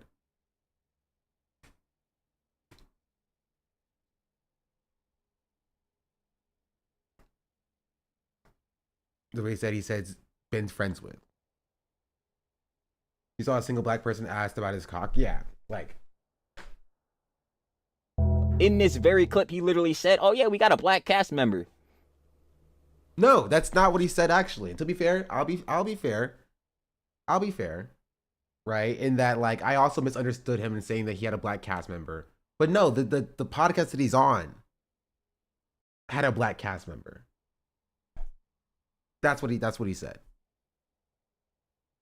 Yo, Denims, I know you like to rage bait, or maybe you're not even rage baiting, because you are generally fucking stupid. So, like, I know that you be doing this dumb shit and think you be getting a one-up on niggas and proving them wrong, but this shit really ain't do nothing for me, bro. Because, again, we gotta act grown about this shit, dead ass. I would be Ethan's first black friend. Ethan doesn't know who the fuck I am. He reposted the fucking video. Why? So he does know who you are.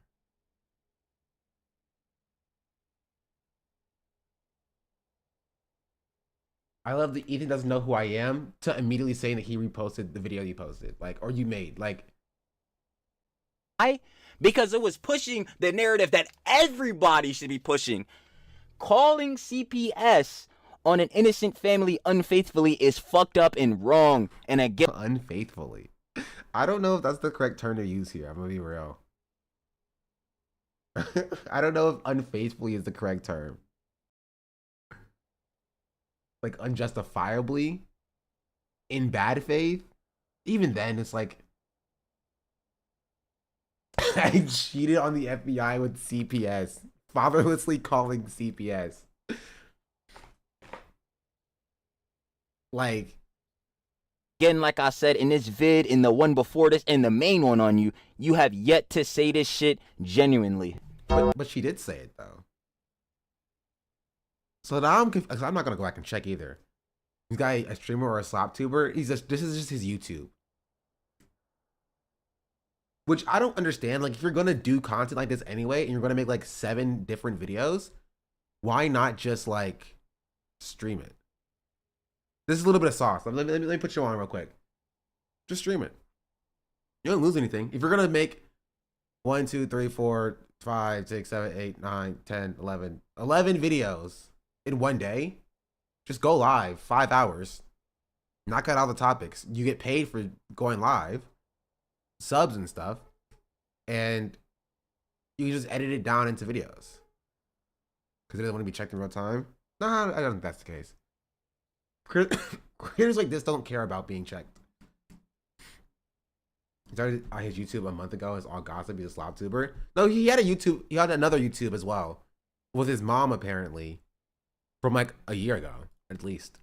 Yo. So this started a month ago, but he's making videos with his mom a year ago.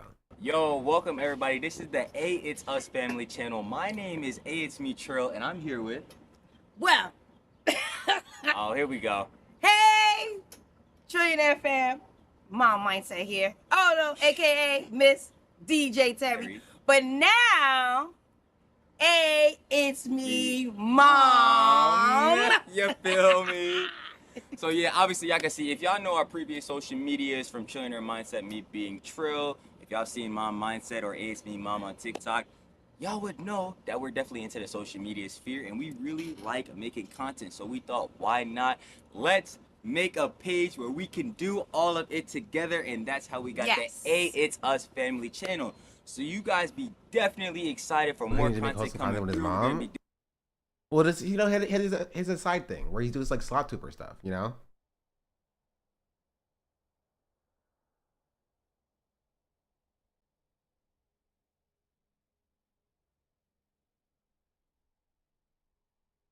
Wait, Twitch is actively destroying its platform? Okay, now I'm curious.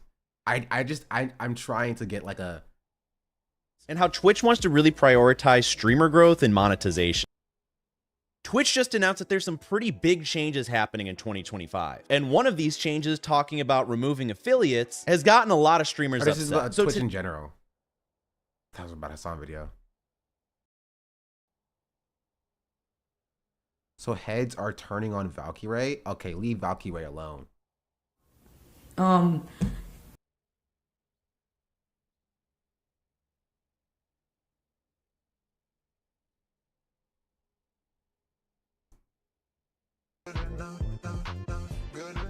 Post 4 videos a day, at least. JNY Cole just The song got subscribed. banned.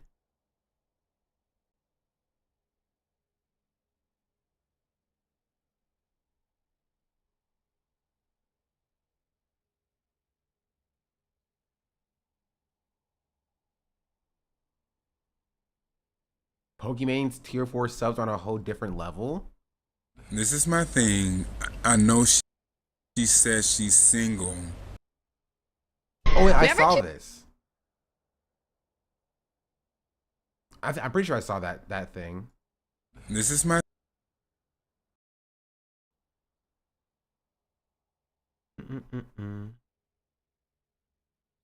Yeah, it might be over for Pokimane. What did Pokimane do? Leave Pokimane on. Bro, if you don't have that fucking connection, bro, that shit is ass. He's watching a Sneeko video? Only white people hated it. Oh no, he's watching a video. It had Sneeko in the corner. I was like, okay, let me just... I had to check. It's not a Sneeko video.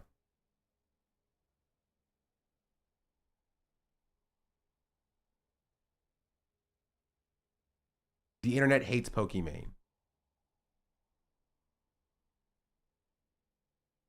I'm white name for Pokimane.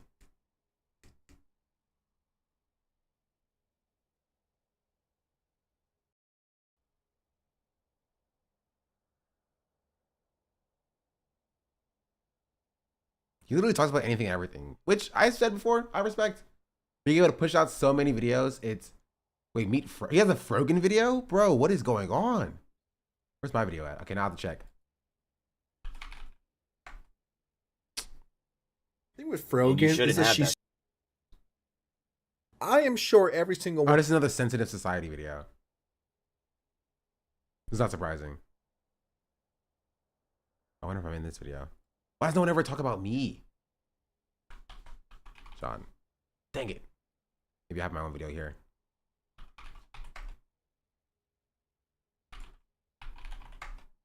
Dang it. You know, whatever, it's fine.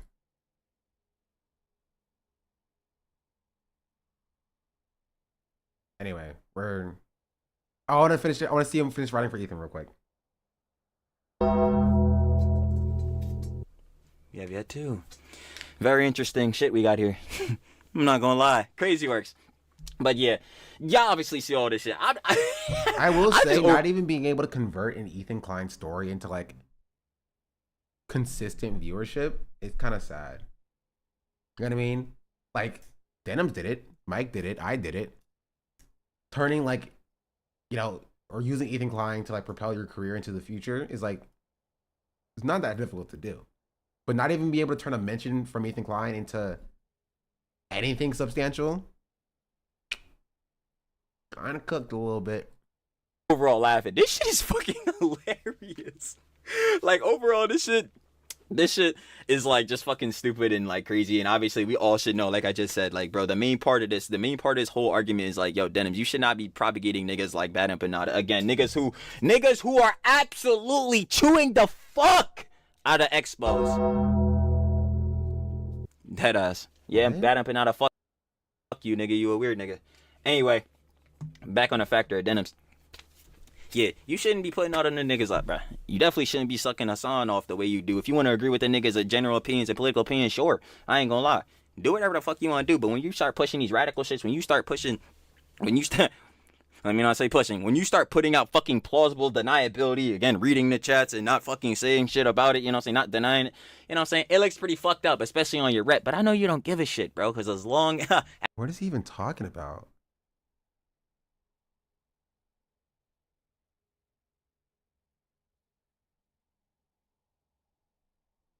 What is he talking about?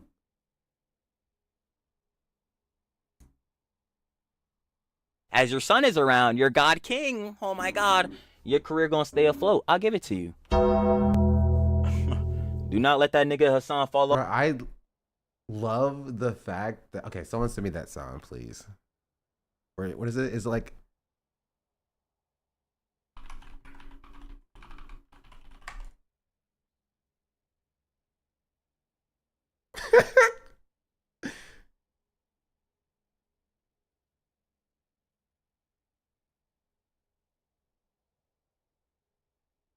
Okay, yeah. I like that he thinks that he's like, he's spitting, you know what I mean? He's like, yeah, watch your mouth, because you're another color periwinkle. Yeah, you really think you ate that, but like, have you considered the fact that you're propagating the world of society?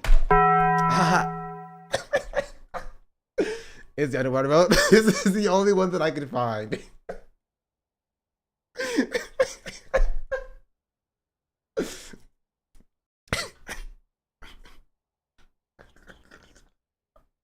This is the only one I can find. Yeah, this is like underwater gong. Yo quiero Taco Bell.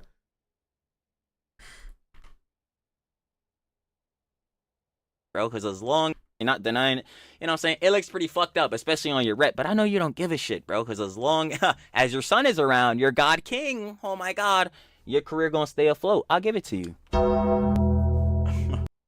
Yeah, it's just like, what does he even say, bro? He's like, yeah, so long as Hassan's still around, you're gonna be a very large and popular streamer.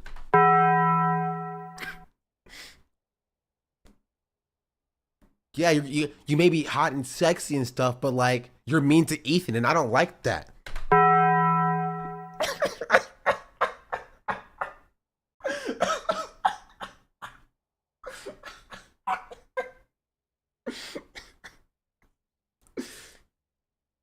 Yeah, no, Denims, you can say whatever you want and do whatever you want, but like, stop propagating the notions of the untoward between us of all.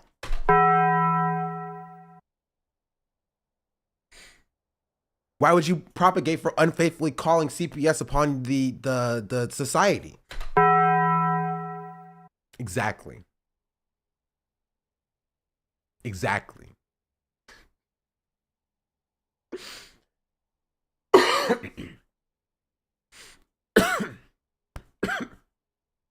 Jeez Louise. It's not trolling that he says your content relies on other people when literally every video he has a thumbnail of someone else. To use this. I don't like this. I don't like this sound. It hurts my ears. It's funny though.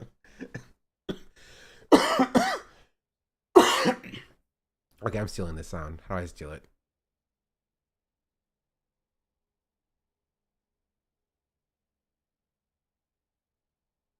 When you start, let me not say pushing. When you start putting out fucking plausible deniability, again, reading the chats and not fucking saying shit about it, you know what I'm saying, not denying it, you know what I'm saying, it looks pretty fucked up, especially on your rep. But I know you don't give a shit, bro, because as long as your son is around, your God King, oh my God, your career gonna stay afloat. I'll give it to you. Like, okay, come on. I kind of did that perfectly, right? Just say a bunch of nonsense, right, that you think sounds intelligent, and then just play the sound. Like, it's just, that's what he's doing. That's what he's doing.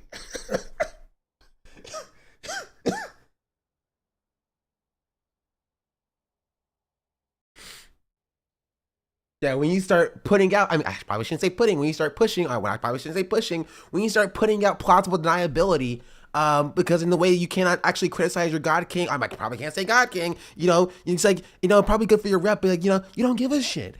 You don't give a shit.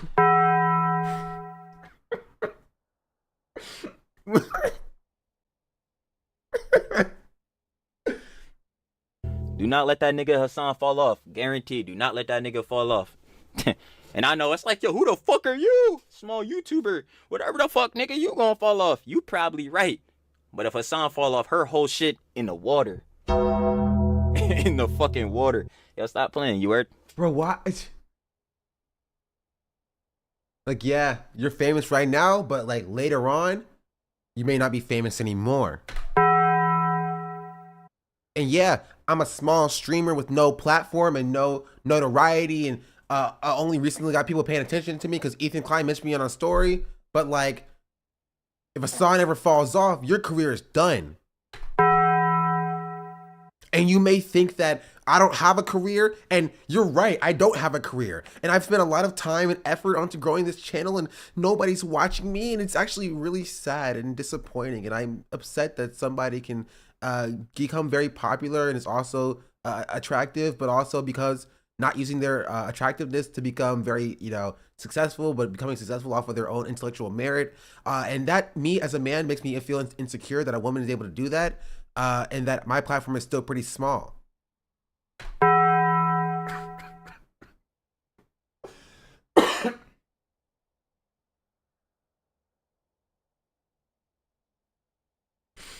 So much that's gonna talk about because of this.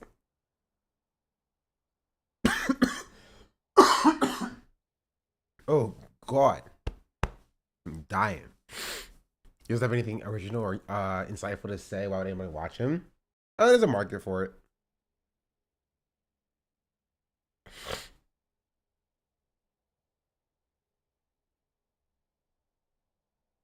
But yeah, again, on this whole major shit, Chili's not a misogynist. I don't know how many times I have to say it, and I'm gonna keep saying it in the future because shoot, like I said, we do love indeed the love of babies.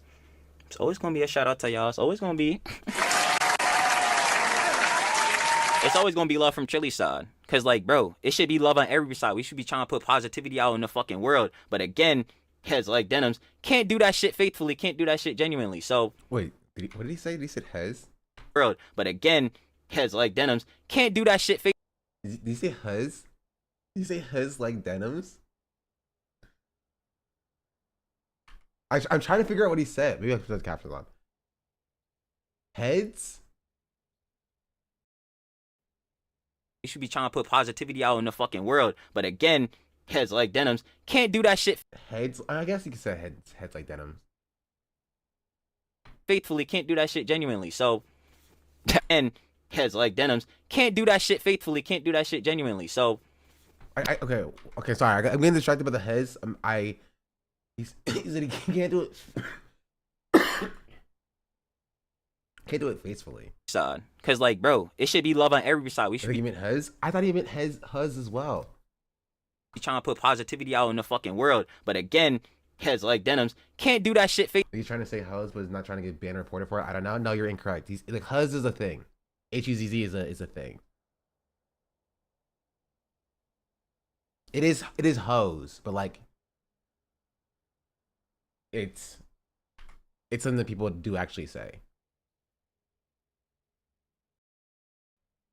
You should be trying to put positivity out in the fucking world, but again, heads like Denims can't do that shit faithfully, can't do that shit genuinely. So, I mean, I wasn't gonna take her serious regardless. If you want to take her serious, if you want to hurt Glazers, like who you want to like. Have the opinions you want to have. But when you start doing shit like this or start fucking up niggas' families, I'm here to interject. Y'all niggas tweaking.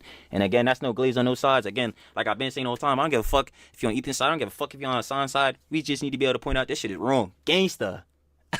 Just like that, babe. I ain't gonna hold you.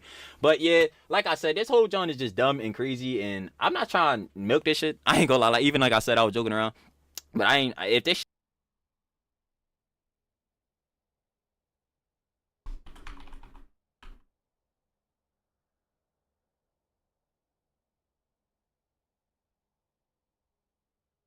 Sure.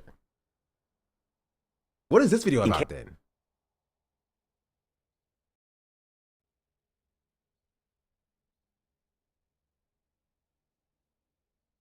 Wait, this is just him. The Trilly X Denim situation is crazier than I thought. cares? You're still letting this shit propagate throughout your chat. You're not telling niggas to go against this shit. You're not telling niggas not to do this. You openly, when you were fucking watching Bat Empanada, that fucking weird ass nigga that looks like he chews markers, yeah, when you were watching that nigga, bruh, you were not saying anything to go against what he was saying. You were not saying shit against it. You were trying to play that weird ass fucking plausible deniability where you read out niggas' messages and shit, but don't say anything to respond to it. Yo, we peep game on that dumb shit you're doing. Like, come on, bro. Niggas are not this low. What are we sitting here doing? Even if most of the messages weren't that, which in the clip we fucking saw it was all that. Duh. Even if they weren't all that, why would you still let these messages go through? You know how fucked up that is? Especially when you don't know if that shit is true or not, because again, that nigga Bad Empanada was just fucking out of his mind. The nigga, I'm pretty sure, chews the tips of crayons and shit like that. Like, bro, this nigga does not have no type of proof for that shit at all. He literally just took the fucking random guesses that Ethan had. I'm grateful to anyone willing to speak out on this. Thank you, man. Check out his full video, link below. H3H3 Productions. Wow. Hey, yo, boss. Get the cam. Because shit's getting live, baby. Alright, I ain't gonna lie. We're shaking, baby. As y'all saw, we gotta get serious. There's something I want to say, first and foremost, though, because heads are wildin'. Heads be fucking wildin'. But nah, seriously, though. We all, like I said in the video before, we all need to be able to come on that common bridge, bro. I don't give a fuck whose side you're on. I don't give a shit if you're on Ethan's side. I don't give one single fuck if you're on Hassan's side. I don't give a fuck if you're on Denim's side. Whoever the hell. We should all be able to come to that fucking bridge and be like, hey, calling CPS on an innocent family unfaithfully is fucking wrong. What does unfaithfully even mean, bro? What does unfaithfully mean? What does it mean? What does it mean?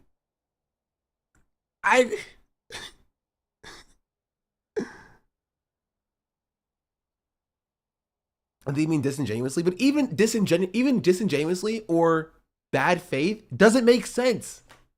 What do you mean a bad faith like call? Like it's either the call came like it was a genuine call or it was a fake call.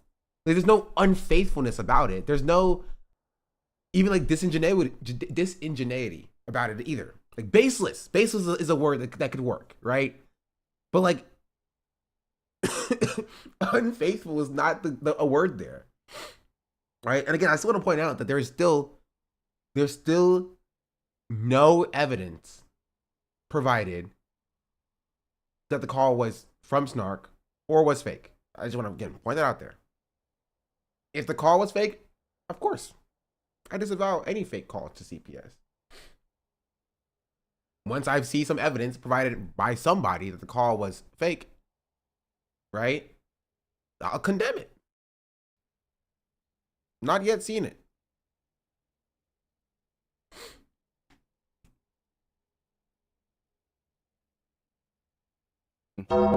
Is fucking bad.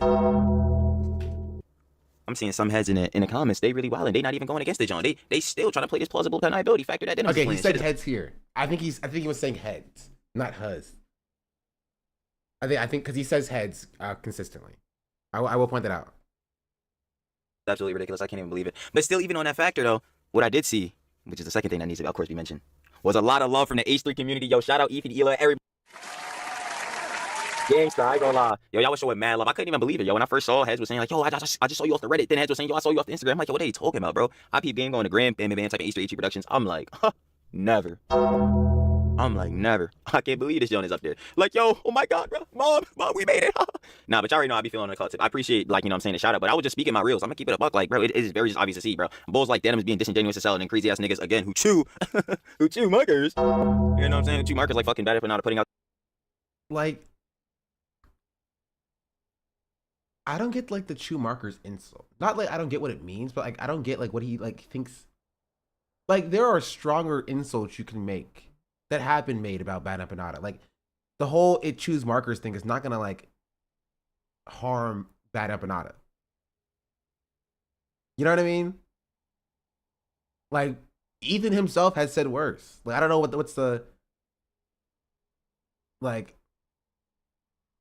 the chew marker. I don't know. He's trying to make chew markers happen. It's not gonna happen. He's trying to make it a slogan. H3 subs already adopted it. I mean, then go off. You know what I mean? Like, oh, haha, Bad Empanada, choose markers. Like, sure. It's just a merch slogan, but it's a bad slogan. So like, there's no like identity there.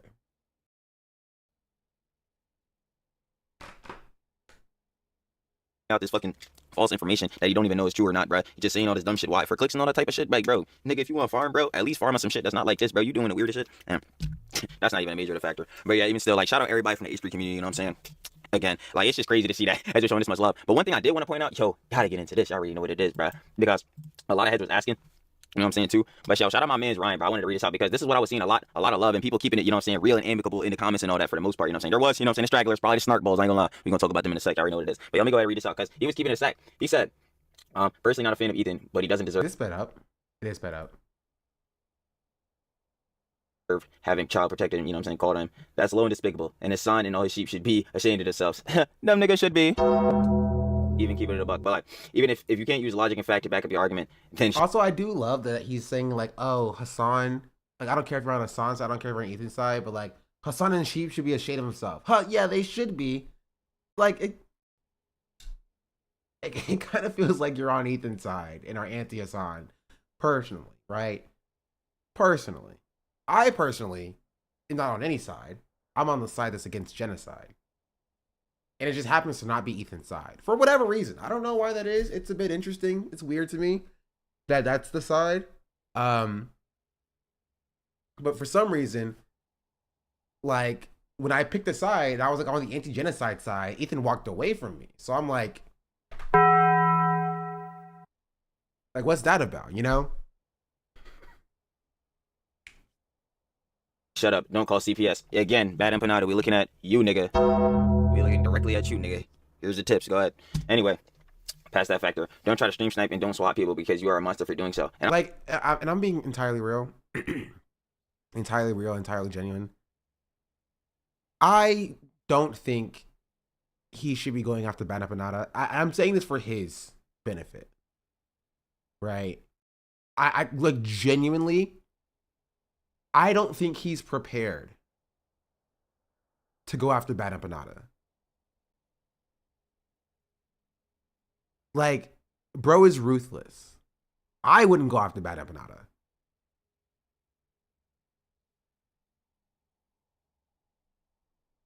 That's all I'm saying. Is that you think you're going crazy and hard with like the oh, Bad Empanada eats markers thing, like, yeah, those bells will not save him. I fully agree with him, and I ain't even gonna lie. And you can see that factor, even though Ryan is not even a major fan of Ethan and all that. Like he was saying, he can still see that bridge where it's like Hassan and his sheep. What do you mean? Ryan's not a major fan of Ethan. Anybody who says Hassan and his sheep is even if not a major fan of Ethan, it's just a Hassan hater. Like, You got to come on, be serious. Be serious. You know what I mean? Like, be serious. Like, yo, this is fucked up. This is bad, bro. Like, you're literally an innocent family. I'm sure Ethan obviously loves his kids. And I'm saying, you love their children. So why the fuck would... I'm not going to speak on whether or not Ethan loves his kids or not, because I don't know Ethan. You know what I mean? It would be like looking at the Daddy 05, what's his face, and be like, oh, I'm sure he loves his kids. You know, I'm sure he's like a great dad. Right? I'm not going to speak on a situation that I don't know. CPS is going to do their job, and if CPS comes to that conclusion, that's totally chill and fine. Right?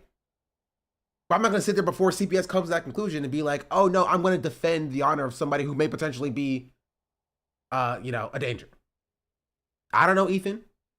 I don't know Ethan's family situation. I don't know what's going on there. Like, I think CPS should do its job. And if CPS decides that there's nothing there, nothing there. You know, that's what it is. Yeah, I hope he loves his kids. It's not worth it to fantasize about that shit, but people love to do it. Yeah. They do all this bad shit. I don't even know why heads like Denims would fucking go around and platform niggas like Bandit Panada, even though her fucking God King, you know what I'm saying, the one she's sucking off constantly under the table. God damn it. This nigga, like I said in the video, mentioning that whole John, this nigga Bandit Panada just made a hit piece video type John on Hassan. You think she gonna about that shit? She definitely gonna disavow that shit. So what is the point of even glazing? It's very clear to see that, yo, she's just being disingenuous in all these situations. She clearly has a bias and a general hatred against, you know, Ethan, you know what I'm saying, H3 and everybody over there. So it's like, bruh, why? Like, okay. There's like, he says so many things here, but also just says nothing at all.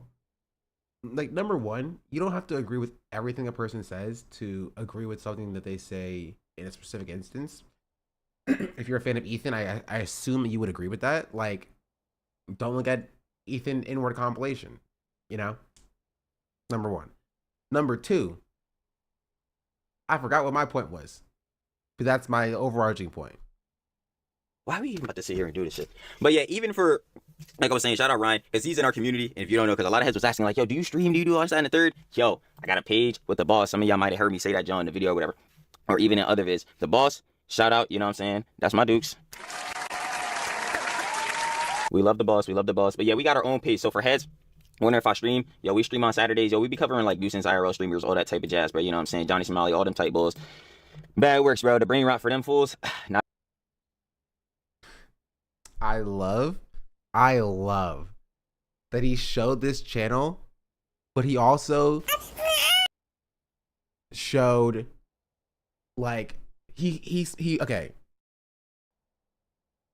Yo, welcome everybody. He showed this channel, but he switched it to popular, so it didn't look like he got no views. Which I respect that.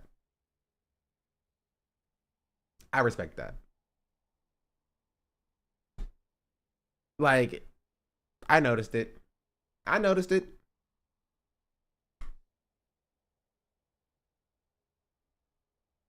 curious how much do their lives get? Oh, their lives don't get that many views. I'm gonna be entirely real. I'm sorry. Like,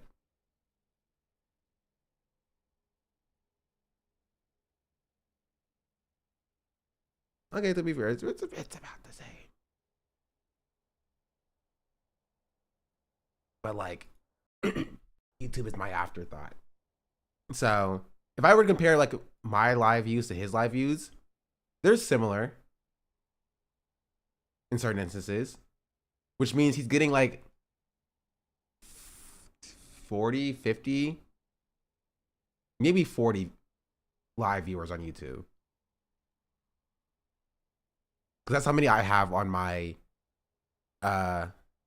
my YouTube streams, and it's similar views. Right? Well, my views are higher, but like, so maybe closer to like, yeah, 30 or something.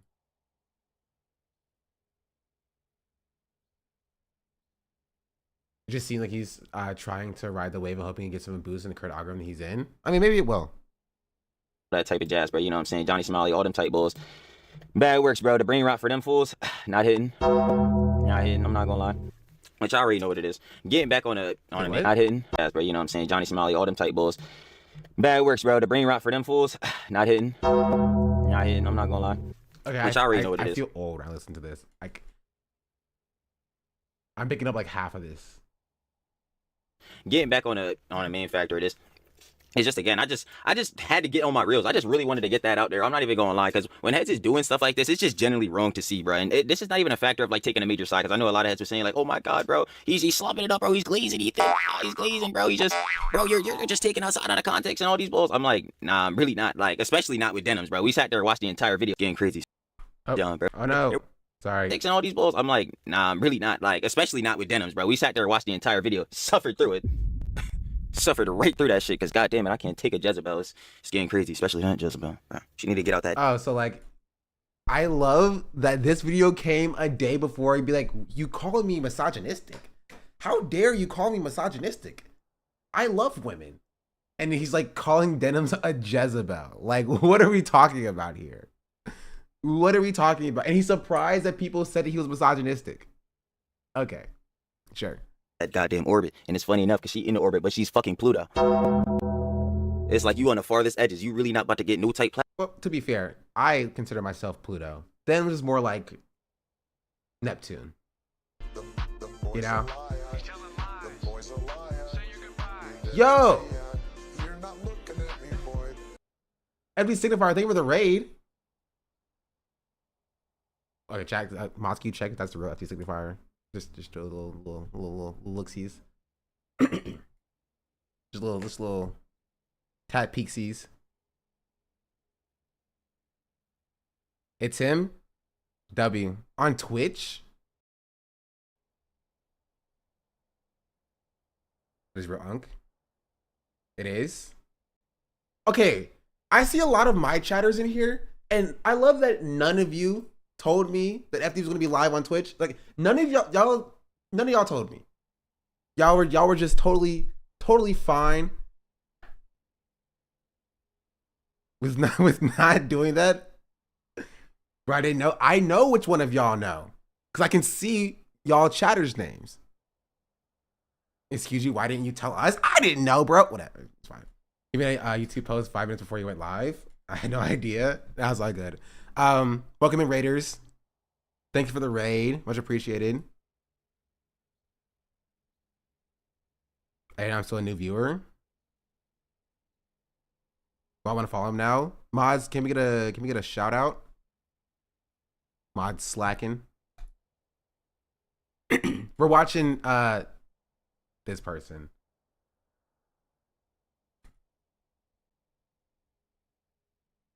Already shouted out? Sure. I didn't know either. You were slacking? I'm not slapping. Slacking. I talk to you. Oni Simone, what's up? Hello, thank you. W Oni Simone, who's like my second mod? Is this person cool or drama baiting? Oh, they're drama baiting heavy. They're drama baiting heavy. Yo, okay. FD Signifier what? Thank you for the 6-month in advance subscription.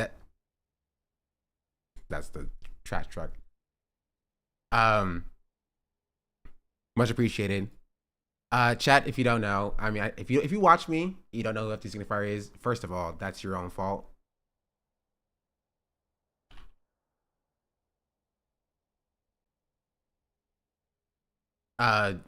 Almost at 1 million. Okay, 10K to 1 million is crazy.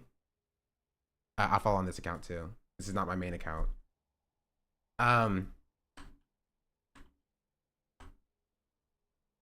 This is a real FD. Chad has confirmed. Follow FD Signifier, great long form video essay content.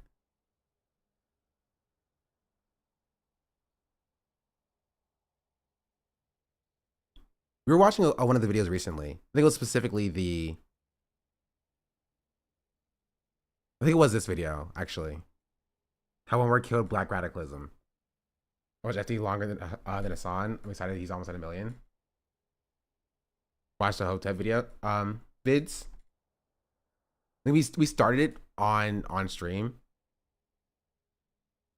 Gonna make a video on Messi soon. Well, I don't know a lot about soccer, so I can't speak to that.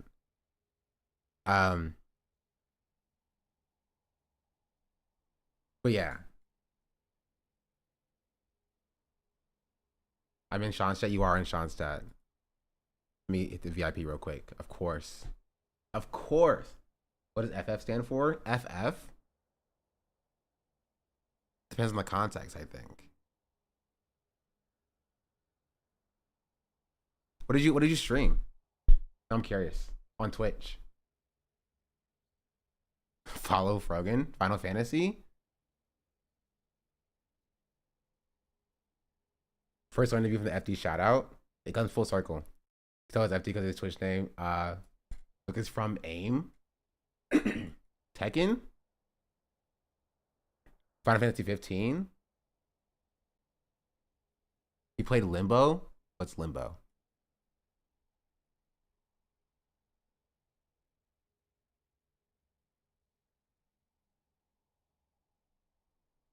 Indie game? A horror type game? Oh. Limbo's great, don't Google it. Okay, now I have to Google it. I'll Google it on the second stream. Oh! I think I've seen this before. It reminds me of Little Nightmares.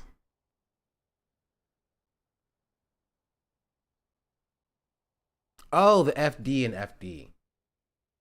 I think I used that FF before. He's already much more of a gamer than Hassan. That's not very difficult at all. But anyway, watching this creator run defense for Ethan Klein, which honestly is pretty funny.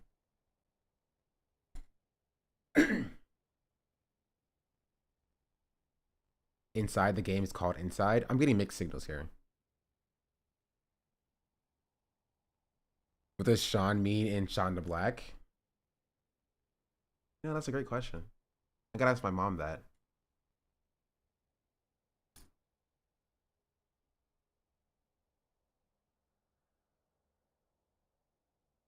What does duh mean?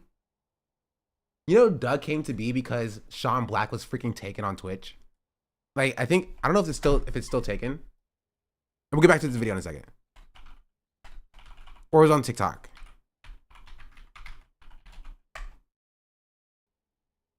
Yeah, Sean Black was taken. And so I had to find a different name. And that's how Sean the Black was formed. And then I just changed all of my platforms to Sean the Black to fix or to fit. Shit somehow go past it. I really don't give a fuck at this point because like there's nothing more out to prove. And it's some Twitter shit. There's some Twitter shit. Like it's really get real. Is there anything else to say? Wait. We're watching a different one. We're watching this one. Yeah, we're watching this one first. Platform. Do we have to mention the Twitch panel? Let me not even go there. You know what? Again, wait. Edges. You really not but he's at the Twitch panel? Like he's bringing up the A-Rounds okay, I need to see him talk about that. I'm invested. Get new type platform. Do we have to mention the Twitch panel? Let me not even go there. You know what? Again, past that factor. I don't know. I just don't know how heads couldn't come to the medium. Now again, like I was saying, there were heads like Ryan, like he was talking about that where like, you know what I'm saying, keeping it amicable, there were heads keeping it cool. There were even some heads from like Hassan's John apparently even saying like they were keeping it low-key kind of cool too. Like some heads was like, oh, like I disagree with your takes or whatever on Ethan and Hassan, but like I still feel where you're coming from. I still found the video, you know what I'm saying, entertaining and all that. And I'm like, hey bro, that's fair, you know what I'm saying? We can all disagree. That's how it's supposed to be. Like it's not supposed to be, oh, let's go ahead, take a radical side, let's go ahead, get crazy. Like now we're supposed to be able to come down, have nice, even, amicable talks, keep it cordial, you know what I'm saying? Have real discussions. But that's when it gets crazy, especially, like, again, like I mentioned earlier, I was going to talk about the bulls on the snarks. I ain't gonna lie, because heads were telling me, yeah, they were talking about you and the snarks. I'm sitting there like, huh? Like I said in the beginning of this, John, bro, if we can't agree that it is wrong to call CPS on an innocent family unfaithfully, bro, we have nothing to discuss. Bro, I'm not taking you saying unfaithfully, bro. Unfaithfully does not mean what you think it means.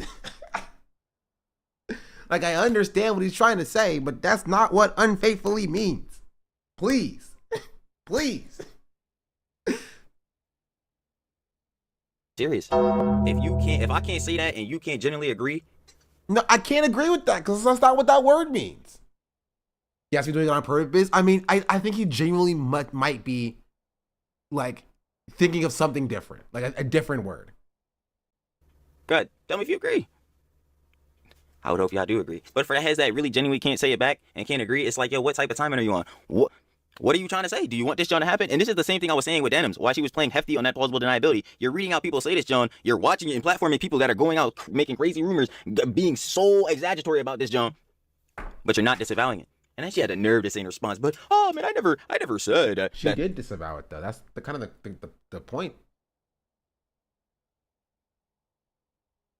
That's kind of the point. Is that she said later on, like not even like 2 minutes later, right? That like you shouldn't call CPS on like people without evidence. You know? That's what she said. I like mine better. That they should be explicitly called. I'm like, bro, but you're platforming these people? You're not saying directly, like I just said, that it is wrong for CPS to be called unfaithful? Wait, she said that though. That's the issue. It's like she said that. Either he didn't care enough to go find her saying that, or he saw that and was like, it doesn't matter to the overarching point. Right? Honestly, chat, I think he's being unfaithful to Denims.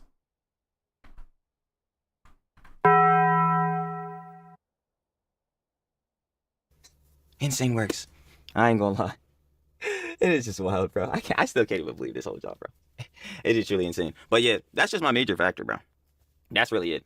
It is wrong for CPS to be called. It was wrong for CPS to be called on Ethan and Hila, on these children that have not done anything. They have. What do you have against his kids, bro? Like, if you hate Ethan, you can express that. This is what we have comment sections in John for. Some of y'all go to the extreme again, snarks and all that. But like, even still, why are you trying to hurt somebody's family, like, you know, directly, bro? Like, why are you even trying to do this shit? Because at the end of the day, what again, if there was evidence provided that like Snark or Reddit or Ethan haters or Bada Banana called CPS on Ethan, then yeah, of course that's bad. Of course I disavow that. That is horrific, right? Again, the problem is that Ethan has not demonstrated that that's the case. I've been saying this for weeks. Ethan has not demonstrated that that's the case. It is equally as likely that somebody in his personal life called CPS on him. And because I have no way of knowing whether or not it was a Redditor or if it was someone in Ethan's personal life, I'm not going to defend Ethan on this because it could have been somebody in Ethan's personal life. And I'm going to let the CPS do its job to do an investigation to figure out whether or not this is occurring, whether or not abuse is occurring. And I hope abuse is not occurring. I hope they come to the conclusion that there is no abuse happening at all, right? I'm like, oh, okay, that's a good thing, you know? These kids are happy and they're living a good life. I genuinely hope that's the case. Which Ethan did say it was somebody he knew. Ethan said, the CPS agent said it was someone he knew, right? But Ethan was like, that's a lie. It was obviously a snarker who was impersonating somebody I knew. That's what Ethan said. So if you take Ethan's word for it, if you think Ethan is truthful in thinking that like he knows better than the CPS agent, then I don't know what to tell you. I don't know. My point is like, I think that the investigation should happen. And if they determine that like it was a false call from a Reddit snarker, right? Then I hope that Reddit snarker is punished within the full extent of the law. Because that's legal. You can't do that.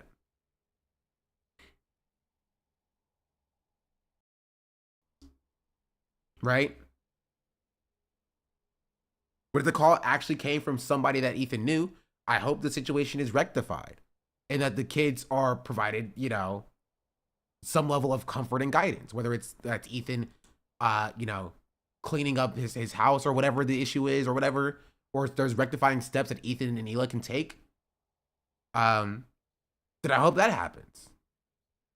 But there's just no way of knowing whether or not CBS call was genuine or not. And so picking this take of like, oh no, Ethan is a great father who takes care of his kids when you don't know that, right? Is a general bad overarching point to have. Like, you should not go into every situation thinking that, oh, I know the parents, I know they're not abusive. They're totally fine. Especially for people that are online.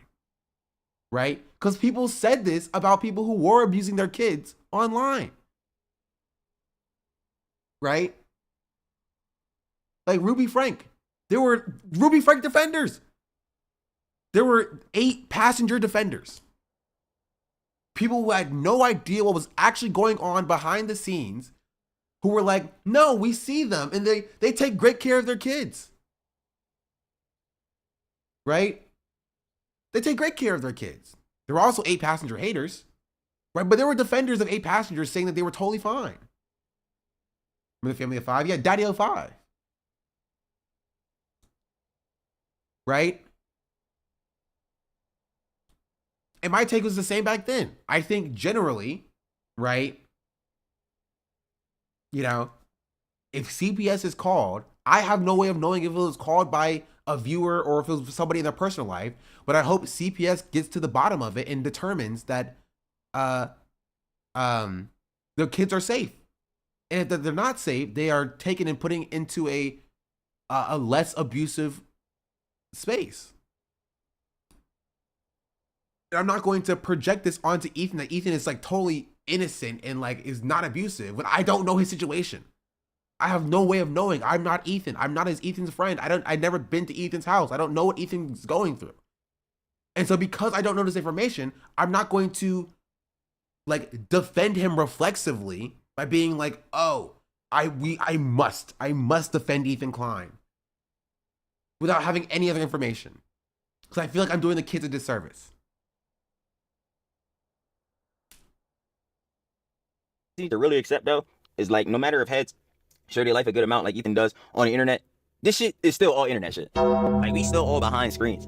Like, we should not be trying to go to the levels of separating families. That shit is ridiculous, bro. Like, I can't, like, in the idea that like people are trying to like separate Ethan's families or whatever, and not that it could very well and very clearly be that somebody in Ethan's personal life, right, saw the way that his family or that his kids were being treated and called CPS. That's entirely possible. I don't know why this is like untenable for people to understand. I don't know why this is outside of the realm of normalcy for people. Like, Ethan, for some reason in people's minds, cannot at all ever be abusive. And I think that that is a very dangerous path to go down, right? This idea that a parent just cannot ever be abusive, no matter what.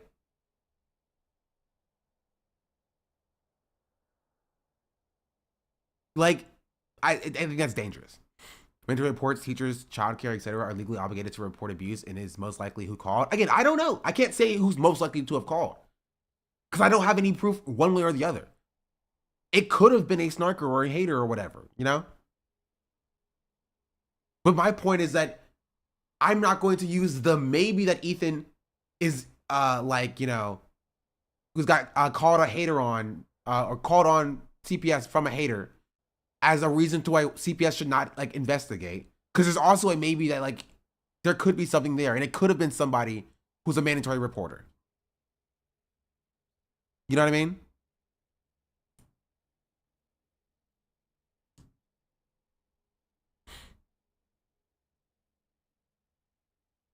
I swear that shit is gonna be so fucking mad, bro. I swear I don't want this to be. Women have the kids' sides who beat them and bruise them. A parent having the inability to be abusive is a myth. Yeah. I said the other day, people who know Ethan IRL are being polite about it, and that is okay. We do not know any of these people, so we cannot and should not make guesses. It's pointless. Yeah. Hakano considers that a DGer could have very well done it to Ethan to shit on Hassan. Because again, there's no evidence for that. That's the reason, right? We can sit here and speculate about like, you know, was it Ethan's or Ethan's kid's pediatrician? Was it a teacher? Was it the housekeeper? Was it a snarker? Was it a hater? Was it Denims? Was it Banna Banana? Was it a DDGer who's trying to do a false sting operation against Hassan to Ethan. Like there's no evidence. There's no evidence for any of this at all, and none of us, including Ethan, are going to know that. Only CPS knows that. Right? Only CPS knows that. Speculating is unproductive and we shouldn't actually do it. Yeah. Just wait for evidence. Why do we need to keep making maps in our head where of where Ethan keeps his dogs and how dirty his floors are? The only reason people are suspecting it's a random person is because Ethan alleged it, right? Yes.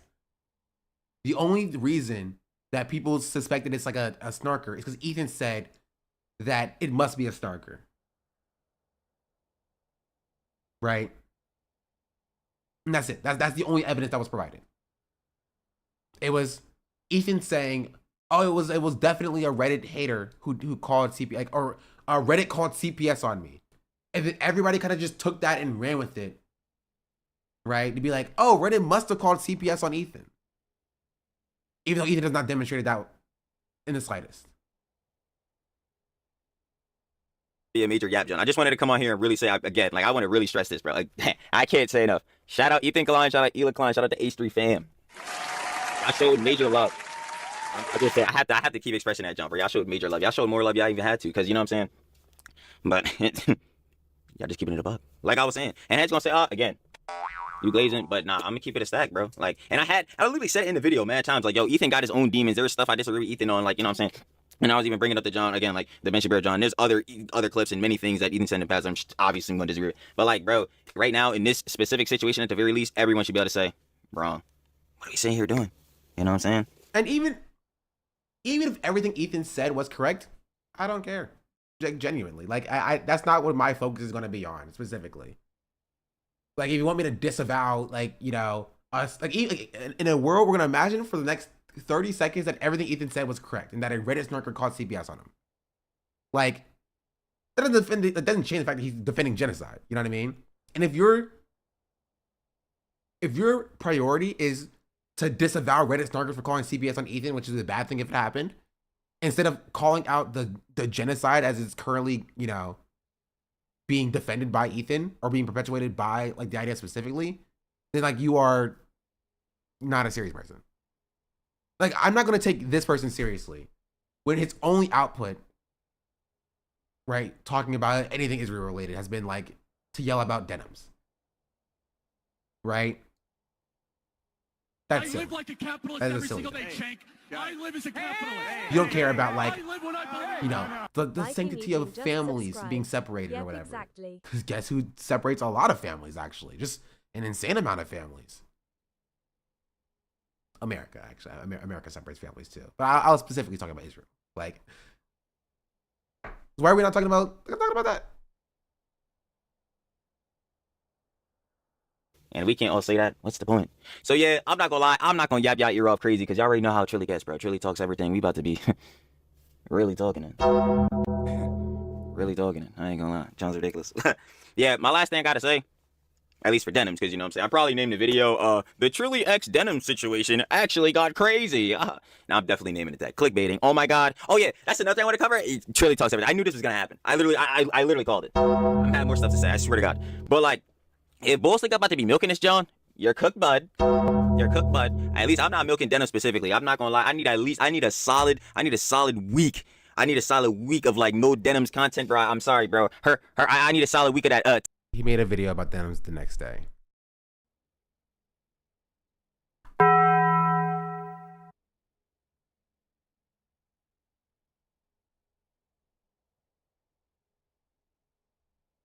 So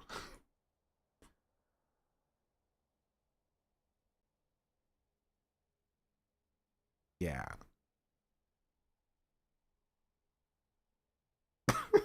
I love the Taco Bell sound, bro. It's so good.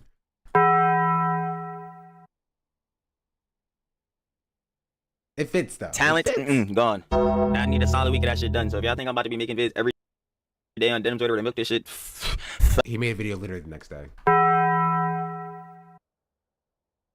Fuck no, baby. I'm gonna catch that shit later, bro. Like, I could barely get through the goddamn video. Y'all saw how much I suffered in that motherfucker. Like, holy shit. I ain't even gonna lie, bro. Especially when she was getting to the part. See, now I'm really yapping on this shit. But no, especially when she got to the part of playing the whole clip of when Ethan was fucking, you know, trying to explain or whatever, going over like what he thought was happening, bro. That whole clip that she didn't need to include, that was literally just filler content. Like, bro, come on, bro. I don't have to. Bro, I'm done. No yaps. Denims, if you see this shit, you need to get Hassan's fucking dick out of your esophagus. It is pissing me the fuck off. You need to be able to think for yourself, truly. You need to stop being disingenuous. You need to stop platforming these niggas that you... It's kind of funny because, like, this is, like, probably as far away from Hassan as you could get. You know? Like, Hassan is not involved in this specific instance at all. Like, literally at all. Hassan disavowed, you know, Reddit calling CPS, even though there's no evidence that that was happening. Like, it's a video of Denims reacting to Bad Up and Out, talking about Ethan specifically. Like, Hassan is not involved in the slightest, right? But, like, you know, according to this person, who's very clearly not misogynistic, according to himself, right? Where he also called Denims a Jezebel, not misogynistic. It is unable for Denims to be popular without an association with Hassan. You actually don't even fucking like, but the only reason you're even giving them attention is because they're pushing a narrative that you want to push, but you're too much of a fucking bitch to push them yourself. He's not misogynistic though, chat. He said he was not misogynistic. So again, with that plausible deniability shit, stop doing that shit. We know what the fuck you're doing. We do. It's annoying as hell. I found Denims through Jarvis Johnson. How? Jesus Christ. Like, why, bro? You sitting here sucking the song up so fucking bad, bro. Shit is ridiculous, bro. You can't even say that CPS should not have been called. You cannot just genuinely say that shit is ridiculous. She said that, by the way. Again, y'all. She rated her? Wait, really? Shout out the whole H3 family, H3 community. I know a ton of heads, and more gap, but I know a good amount of heads were saying I should cover the whole lawsuits when they come out. And maybe I'll check them out. Maybe I won't. I don't know. Trilly talks about what he wants to. Again, Trilly talks everything, but it's everything that I want to talk about. But I don't know. Sloptuber. You already know how it gets down, so probably will check him out. Who knows? Like, hold on. Again, shout out Ethan. Shout out the whole H3 fam. The Snark Bulls. Hey, man, actually, you know like, what? I just also want to point out that he's very clearly said that he wasn't, like, an Ethan dick rider, but, like, he did say shout out Ethan, like, 7 different times here so far. I'm trying to point that out. You had a shout out Ethan count? I'll give a little respect to Snark Bulls because even like me and the boss, you know what I'm saying? I'll show us once again because, again, for the heads that want to see me live or want to see me streaming, hey, man, go check us out. You know what I'm saying? Go check out me and the boss. In all seriousness, like me and the boss always say in our videos, we appreciate everybody, even if you don't like us, even if you have criticism for us, even if you genuinely just hate us. Like, bro, we always say, I appreciate you giving us the time of day to at least watch the vids, you know what I'm saying? Because which is why I have to do my obligatory, do not watch this person's videos, chat. I know how much you guys love the drama. I know how much you love the back and forth. Do not watch this person's videos. Do not comment on this person's videos. Do not engage with this person. We did it here. We got it out the way. And then we're going to move on and never talk about him again. Let him fade into obscurity. Because when y'all start engaging with them, he gets an audience of Ethan Klein stands engaging with your engagement. And it's back and forth, here and there. And he's going to keep going. He's going to keep growing. He's going to grow an audience off of doing this type of content. Don't give it views. Don't give him views. time is the most valuable thing in everybody's life, at least as far as I'm concerned. Because as far as I'm concerned, you only get one life, you know what I'm saying? And that's why I always say, like, I get why heads have insecurities and junk like that, but you just got to be confident being you, because you're gonna be the only person you are. As far as I'm concerned, you get one life. You are you. There's no changing that. That's why you shouldn't want to just straight up be somebody else. You shouldn't be idolizing people as gods. You should just be yourself, have your own viewpoints. And this is, again, what be pissing me the fuck off with Denims, goddammit. The video never gonna end because I'm gonna keep wrapping myself back up in this jump, I swear. And in this joint out, yeah, you should just want to be yourself, bro. Like, genuinely. You know what I'm saying? You should just want to be you, bro. It's crazy works. But yeah, again, we be streaming, so if you want to check us out. It's so funny to say this when you're just like ripping Kai's bits. I'm gonna be real. Like, that's okay. All right, so if somebody has to say it, and I'll say it. It's so funny to say this when you, like, your entire thing is ripping Kai's bits. Like, come on. Rick Kai ripped it from Soki. I'll take your word for it. Streaming on there. Jones is crazy. Oh my god, I'm gonna keep saying like I can't even believe this shit this actually happened. Is it But both a Kai oh my god, he's thing? glazing. That's where I've seen it for him. I've seen it at. But it's still wild. But seriously, I'm Dante. I'm Dante. At least has good politics though. And for Cheddar's asking, has he had one political take at all? No. No, not a single one. And we gonna see your ass cooked. It's done. For everybody else, like I said, if you want to see me stream, me and the boss page want to see us yap, bull, gel about the nuisance IRL bulls, we gonna be on there. And as far as Trilly goes with the Jones, like I said, I'm gonna try not to milk it as hard, but you definitely not gonna see no Denims vid after this one. It ain't. He made a video literally the next day.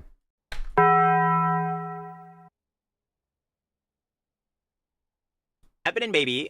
No boy. I need a break. My brain rot. My brain cells. The next day. I ain't gonna lie. I had to turn them all off when watching the vid, bro. They still try. Oh, when he's gonna turn it back on? I wait the day where they come back on. One day. Turn back on. I ain't gonna lie. I had to turn them all off when watching the vid, bro. They still trying to turn back on. Oh, okay. There we go. That makes sense. That explains the video. So I'm gonna need at least 3 to 5 business days. Probably at least 5 business days. I ain't gonna lie, at the very bare minimum. And then yeah, bro, he made a video literally the next day. It's so funny. Like he made a video literally the next day. Like not even 24 hours later. Try to listen to a Denims take again if it's actually a take, because you know them gestures, right? Tired of this jump, bro. Can't swear. Shout out everybody again for watching the vids. I love y'all. Shout out Ethan. Shout out H3 fam. Shout out everybody that's been subscribed to me, you know what I'm saying? Shout out everybody coming over from Mom and Trill. Shout out everyone. Go share the love with everybody too. I ain't gonna lie. Like, we don't want to see no more bad energies. I don't want to see CPS on nobody's cribs. I don't want to see none of this negative energy pushed out in the world.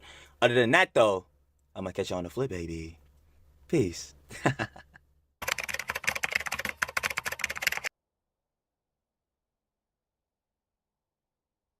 Wait, this is the 3rd video. I thought there was only 3 videos. What is this one? I make, and I will do everything that I can. Oh, this was 10 days ago.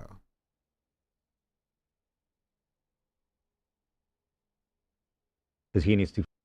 Oh, because it was a reaction to this creator. Who cares? You're still. Okay. Well, that was an interesting little engaged session.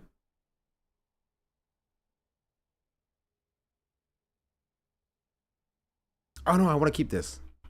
I'm adding this to my soundboard. How do I download this?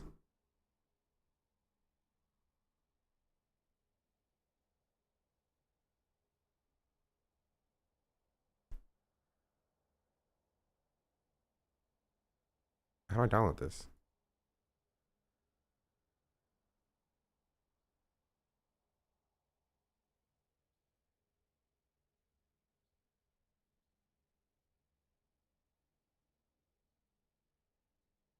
Wait, all right, hold on, I have it.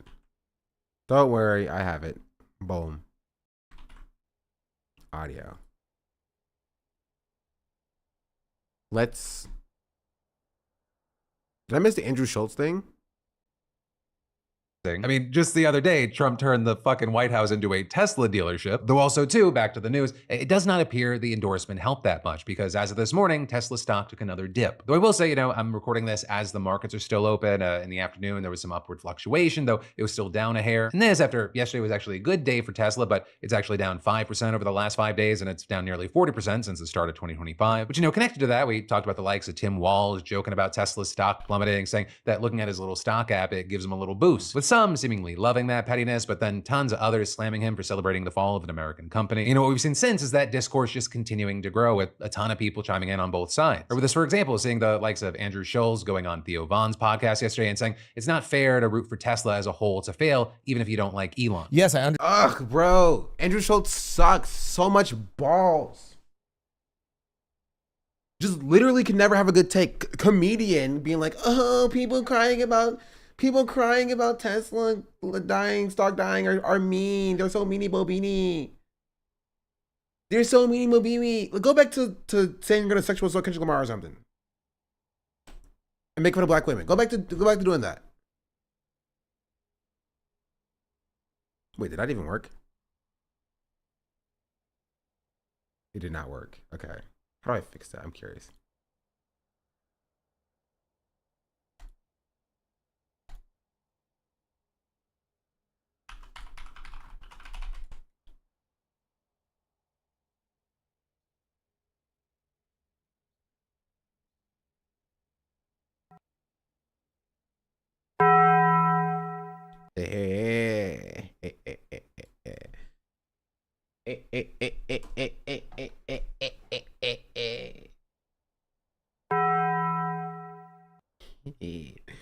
I added it to my stream deck.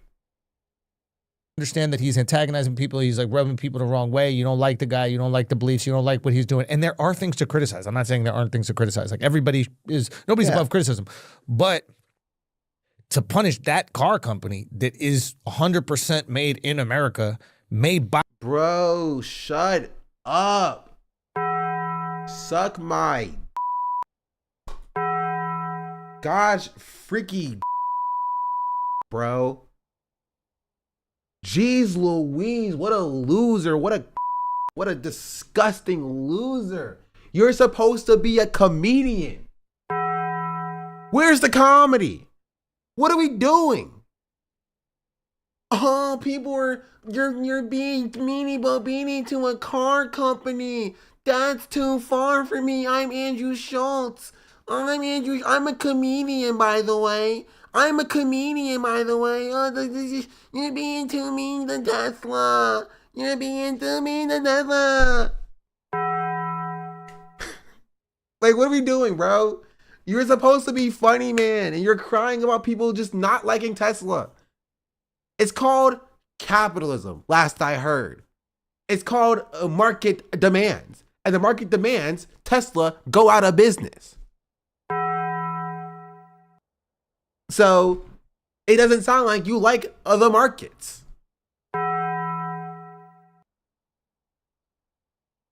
Yeah, market demands that Tesla fucking dies. Goodbye, Tesla. Adios. By people living in America, Americans rely on those jobs. And fuck the jobs. They can get other jobs. Fuck Tesla. Tesla dies. Elon Musk also dies. Get it out of here. We don't want it. We don't need it. Tesla gotta go. And that's what Americans are saying. But American relies on those jobs. You have to be nice. You have to be nice to Elon Musk because he employs Americans. What are we talking about here, bro? What a loser. What a loser. This guy's a loser. He's a loser. He's a hack comedian. He's not funny. And he's a loser. Comedians love to talk about how, oh, no, comedy's illegal. Nobody can make jokes anymore. The woke left is ruining jokes. But when you make a little bit of a jokey joke about Tesla dying, it's how dare you? Not my electric vehicle. Not my 2-ton stainless steel Cybertruck with no crumble zone. No, you can't make fun of that one. Leave Tesla alone. Oh no, don't spray paint a swastika on the car. That's too far.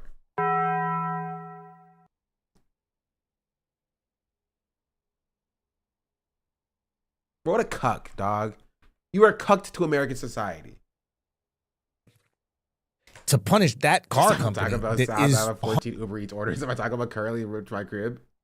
100% made in America, made by people living in America. Americans rely on those jobs. Like, maybe we criticize another thing. Right. No. Leave them. Leave. What if we criticize, like, what if we just keep yelling at trans people? You know, why is everybody yelling at Elon Musk? Let's just keep yelling at trans people. Why are you guys talking about, like, the people in powers and the overarching systems and fascism and stuff like that? Just keep talking about trans people in bathrooms, please. Let's talk about the 12 trans women in sports. Please just keep talking about that stuff. Let's not talk about like Elon Musk anymore. It makes me feel all sad and stuff, and it makes me feel icky. because I like Elon Musk. Now I can't like Elon Musk anymore without people calling me a fascist and a Nazi. Like, start yelling about Assassin's Creed being having a black samurai that's historically inaccurate and the game's gonna suck. But the game's out and it's good. Oh well, just start talking about the fact that the wokeness and DEI are destroying planes. What? DEI is actually saving planes? Oh, just start talking about trans people again, please. Start talking about trans people again. Like, jeez Louise. Like, what is your goal? That we shut down those factories and those Americans lose those jobs? That makes you feel better about your gripe with Elon? And in addition, like, yes, you must now let the Nazis take over because they employ Americans. Why didn't we think of that? 1940s Germany should have just employed more Americans. Then they can just do whatever they want to. They can just do whatever they want to so long as they're employing Americans. And Americans need jobs, don't they? You don't have to actually hold any ideological positions, right? You don't have to actually, abide by your morals. So long as they employ Americans, they can just do whatever they want to. Good American workers are working those ovens. Now you want to shut them down? Yeah. Like, how dare you? How dare you? Like, come on, bro. Because they're making fun of electric car companies run by Nazis, says the comedian. Please stop making fun of the electric car company that's run by Nazis and the people in power who's currently trying to take over the government. Like, I'm a comedian, by the way. I speak truth to power. By truth to power, I speak to power and say, please give me the truth so you want me to tell everybody else.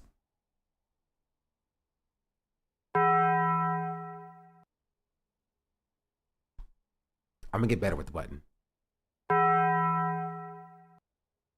to that, you also had the House Judiciary Republicans writing that it is disgusting for Democrats to root against Tesla. But then notably, there's also been some backlash, or at least scoffing to that backlash, for two reasons. We had some noting that, one, that if the concern is that Americans are losing their jobs, well, that's why some people are mad at Elon in the first place. And then also, too, you had a lot of people saying that a number of the people and groups that are outraged about people rooting for Tesla's failure, they are the same people who have rooted for the failure of or boycotted companies that are either American and or employ a lot of Americans. With us seeing, for example, Bud Light actually trending on Twitter this morning as people noted conservatives previously boycotted and raged against the company after it partnered with a trans content creator.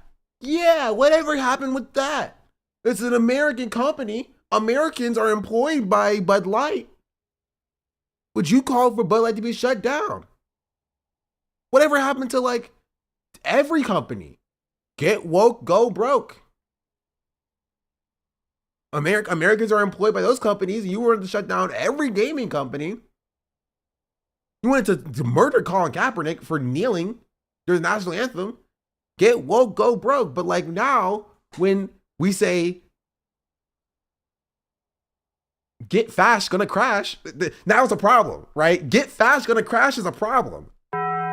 Get woke, go broke is cool, but get fast, gonna crash is a problem. Now it's an issue. Now it's a problem.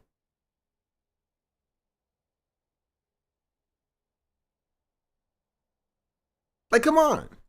And Kid Rock even shot cans of the beer. Or with the boycott impacting sales and distributors, and at the time, that one is actually go fast, lose cash. I like that one too. Go fast, get bashed.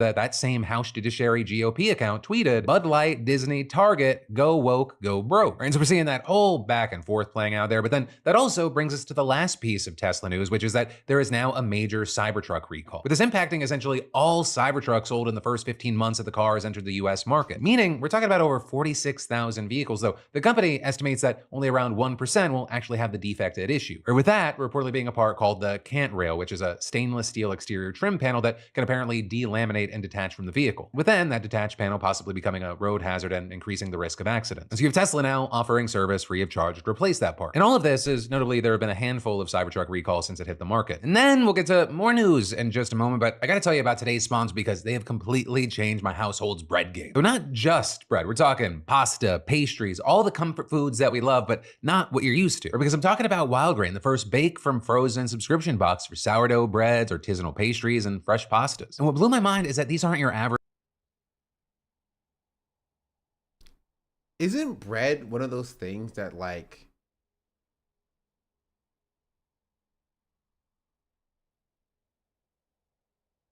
not like we're not insanely difficult to like make from scratch. Like bread and pasta are both easy to do at home. Yeah, like notably, like it's one of those things that you can just very easily just pick up. It's time consuming? Not really. Literally, it's literally like, yeah, like there's even bread machines like now. Like, yeah, bread machines have been around for like a decade. You know what I mean? Like, okay, croissants are a little tricky to make. Yeah, but at that point, then like either you get a freshly baked croissant from like a pastry shop, or like just get like frozen croissants. How is Pillsbury frozen croissants different than like this? It'd be time consuming depending on what you're making. But like, also you're getting 4. Okay, maybe I just need to see the price. Maybe I need to see the price, because how expensive would it have to be to justify this? It takes a lot of time. That's not even necessarily true, right? Like, yes, from like start to finish, there's a lot of time in between, but like most of the time is waiting. Literally, if you have a stand mixer, like not even a bread machine just does all the work for you, right? But if you have a stand mixer, you just put all the stuff in the bowl, you let it go for a little bit, you come back, you put it in another bowl, and you put it away somewhere, and you come back in an hour or two, right? And then you come back in an hour or two, you drop the thing in the loaf, and then you bake it. It's not insanely difficult.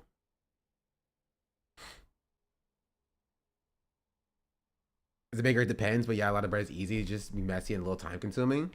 Take space, but people with small kitchens aren't the one with the money for a frozen dough subscription. Yeah, like the problem this is solving is like for people who are rich and lazy.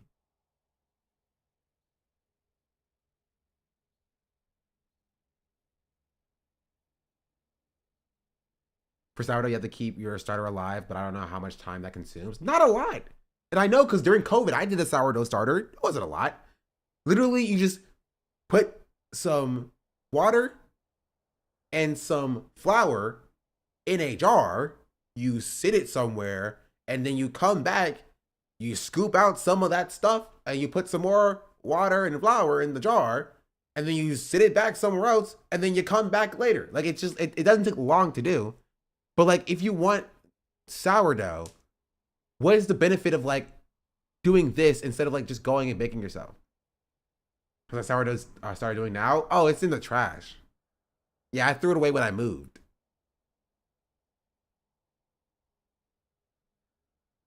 So yeah, no, it's gone. It's cooked. Maybe I'll start another one. You know, I have a jar here.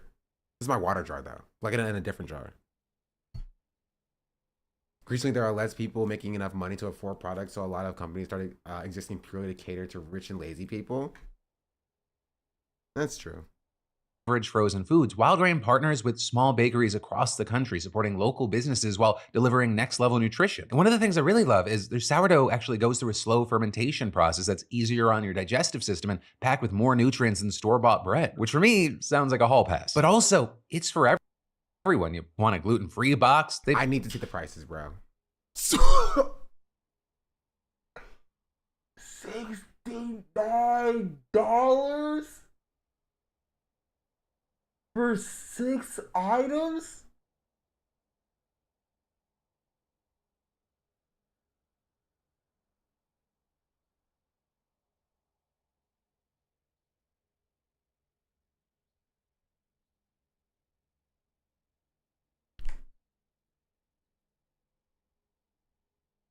This is worth it. It's $10 per item. $10 per item.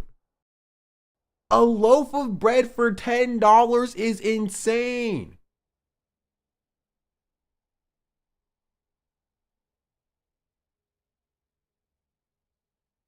Who needs bread lines? You can get bread delivery app that gets you takes the loan installment out of each month. Yeah. So items include multiple things, but even with that, it's like twice as much as you get from the grocery store. Bakery made fresh. Yeah, let's go to literally just go to Walmart.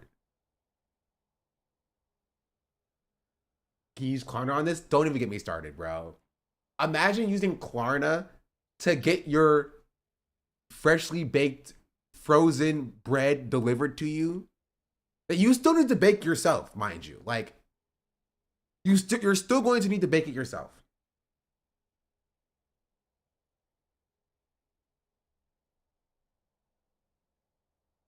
Those are loads really trumps America. True. I don't think I've seen a food box delivery service that's worth. And to be fair, I've been reached out to by food box delivery services. And I haven't taken some of them because they have union busting practices and policies, and I am a labor organizer, and it would feel wrong of me to take a sponsorship with a company that is very clearly union busted. As a labor organizer myself, but I generally can understand the conveniences in general, but like at that point, why not just Instacart your groceries? That's what I don't get. Like you will spend less on Instacart than like a month worth of like HelloFresh things. You know what I mean?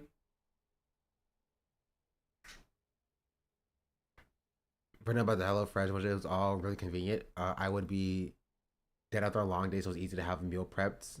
But it also made a lot of waste too. You have to make sure to put in your freezer on time and deliver it so they can take them out hours before to proof them before you bake. It's just not worth it. Yeah. Yeah. You know, soon $10 bread is going to be the only bread with nutrients in it. They're all going to, they're also going to suck all the electrolytes and mineral tap water. So you just need to get a subscription bottled water service to have electrolytes and minerals and water, or else you're cooked. But like, fruits also have electrolytes. You know what I mean? Are they going to make fruits illegal too? Or just make them expensive? That's fair.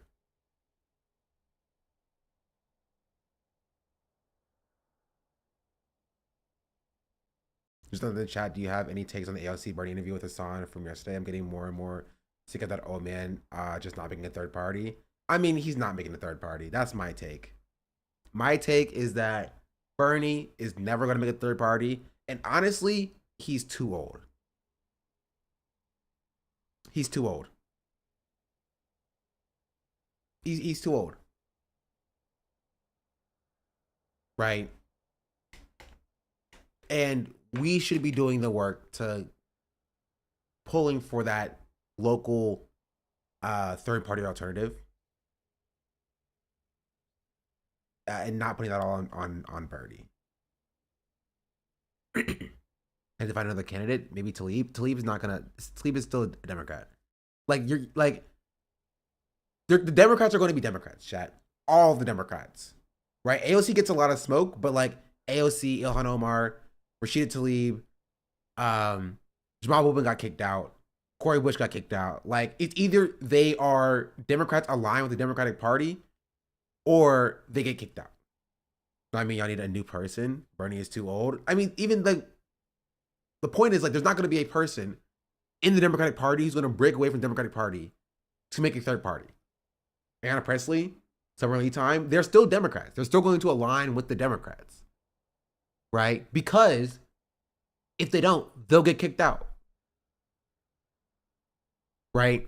There cannot be a top-down solution to this.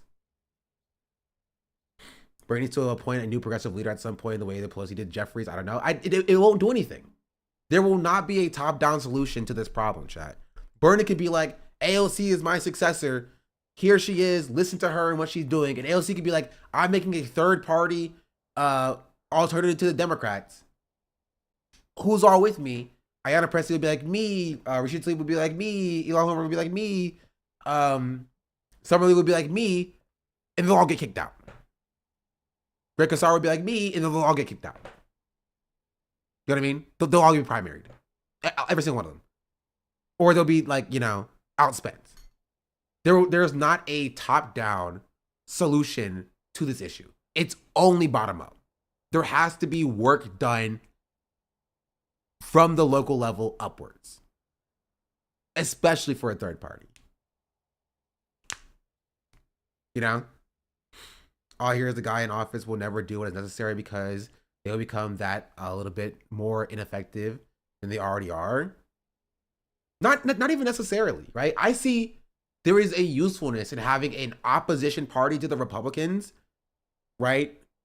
Even in like the ratchet effect, like the Democratic Party, there's a usefulness there so that while we do the work, the Democrats stop the Republicans from doing the crazy shit, right? There is some usefulness there. You know what I mean? But that's not an excuse for us to not do the work. That's not an excuse for us to like sit on our hands and wait for like Bernie Sanders and AOC to save us, because they're not going to save us, right? While the Democrats do their like controlled opposition, slowing the roll to Democrats or to the Republicans full tumble into fascism because like they want to be like against fascism and on paper, we should be doing the work to like build an actual alternative to both of those parties on the local level in order to then grow and build to that we are then unstoppable. You know what I mean? I don't think there's an F. I think I'm still here.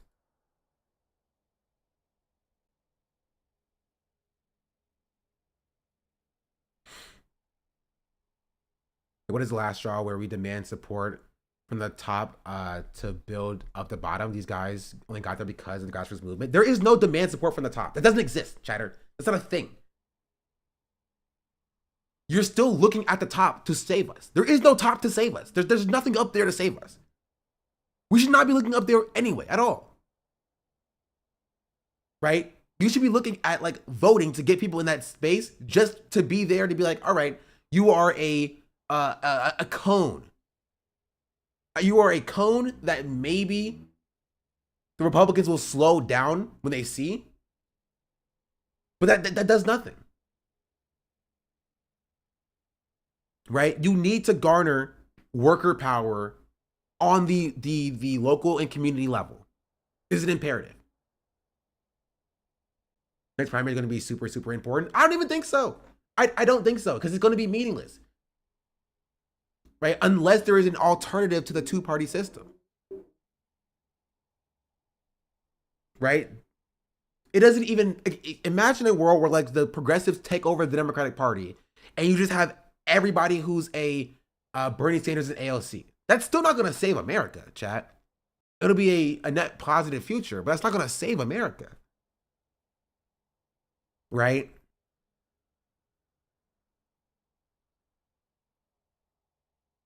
Like, it's not. The point is, what is the point of voting these people into office in the first place if ultimately they do nothing and we can't demand how they use their positions to build up the base? My point is that it's meaningless regardless, right? And at most, they are a stopgap to slow the roll of the Republicans. That's it. I don't get mad at AOC because I never expected AOC to like solve our problems. Right? I don't get mad at Bernie because I never expected Bernie to solve our problems. Right? Like, they are there to maybe slow the roll of like the Republicans and their insane rhetoric and their insane policies. Right? They are there to maybe give us a little bit more time to build worker powers. There's not the Republicans at this point, dog. They're literally going through fascism right now. That's my point. You're not understanding what I'm saying. That's my point. That is the role that they are supposed to play. That's it. That is as useful as they are. You're still looking to them to save the world. And my point is that I think you're being dumb. They're not going to save the world. I don't care about electing AOC or I don't care about electing Bernie Sanders. Who's stopping the portion of my book? It doesn't matter. It doesn't matter. It doesn't matter. That's my point. My point is it doesn't fucking matter. It doesn't matter what they're doing. If you're still worried about what AOC and Bernie Sanders are doing, you are lost in the sauce. If you're still worried about what Ilhan Omar and Rashida Tlaib are doing, you are lost in the sauce. You are lost. You should be in your workplace, organizing your workplace. You should be in the local level, garnering progressive support for local progressives running for office. That's what you should be doing. If you're spending all of your time crying about AOC and Bernie Sanders, you are lost. You are lost. You're not being productive. I don't care what they're doing. I don't care. I genuinely do not care what AOC and Bernie Sanders and the progressive, the squad. I don't care what they're doing. I don't care. It doesn't matter to me. It does not matter to me. That's not where the power is going to come from. That's not where the things are going to come from. Change is not going to come from Bernie Sanders making a new party. It's not. It is not.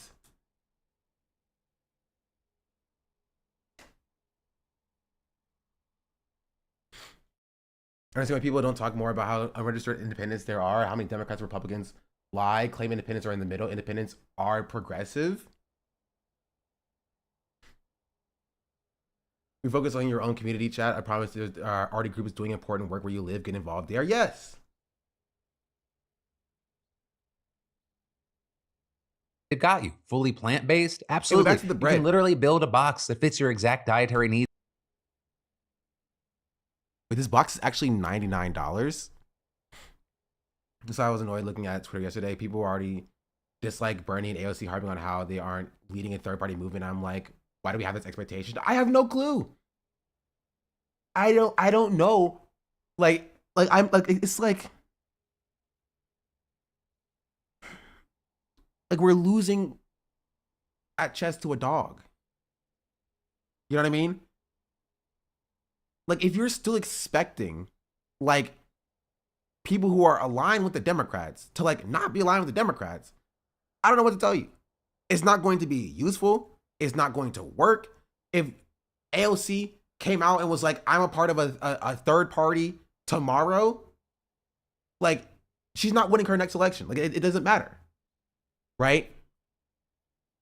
Because again, it's the same reason why there's 0 Green Party seats in Congress. None. Congress is made up entirely of Democrats and Republicans. There's no Green Party. There's no PSO. There's no freaking Libertarian Party. It's all Democrats and Republicans. All Democrats and some independents. Right? There's no third party at all in any congressional seats. And so if you are looking to anybody who's at the federal level to start a third party at all, it's not going to work. You cannot start from the top down. If the Greens don't run for congressional seats,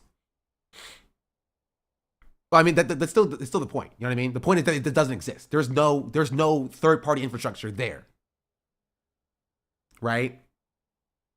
Because they're lazy. No, I don't think they should. Right? And this is the problem. Like, we are looking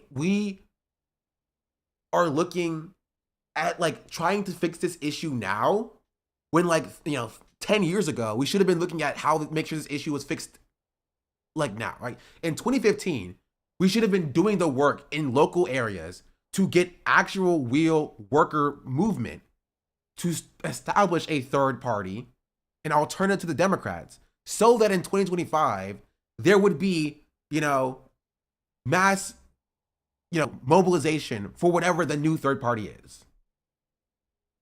Right? That's what we should have been doing 10 years ago. But like, we were all focused on like other stuff.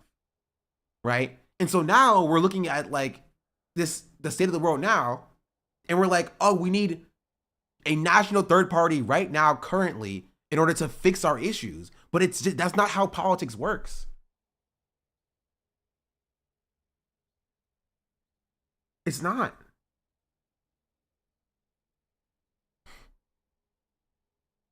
I think that there has to be actual movement towards something. We cannot be keeping caught by the Dems. Like, if they aren't doing there's nothing. They should be torn down from their false platforms. If that's what your focus is, go off, chatter. I don't care. You go do that over there. If you want to focus on tearing down the Dems, go for it. Have fun with that. That's not going to save the country. right? You need to build worker power. That's what you need to do, right? Sticking it to the Dems may feel good. It may be like, oh, we love that. We're gonna take down the Democrats or whatever. But like, if there is not an alternative, it's all meaningless anyway. Because you're not gonna take down the Dems. It's not gonna happen, right? And there's no alternative even if you do take down the Dems. All the effort went into electoral politics for Bernie, and then after all, the progressives, those calling for such, were saying it then, and no one listened because Americans only buy into personality code and the hyper electoral politics because of national level. I don't think that's the case. 10 years ago, there was not a real, actual movement to garner local power. There wasn't. Not really.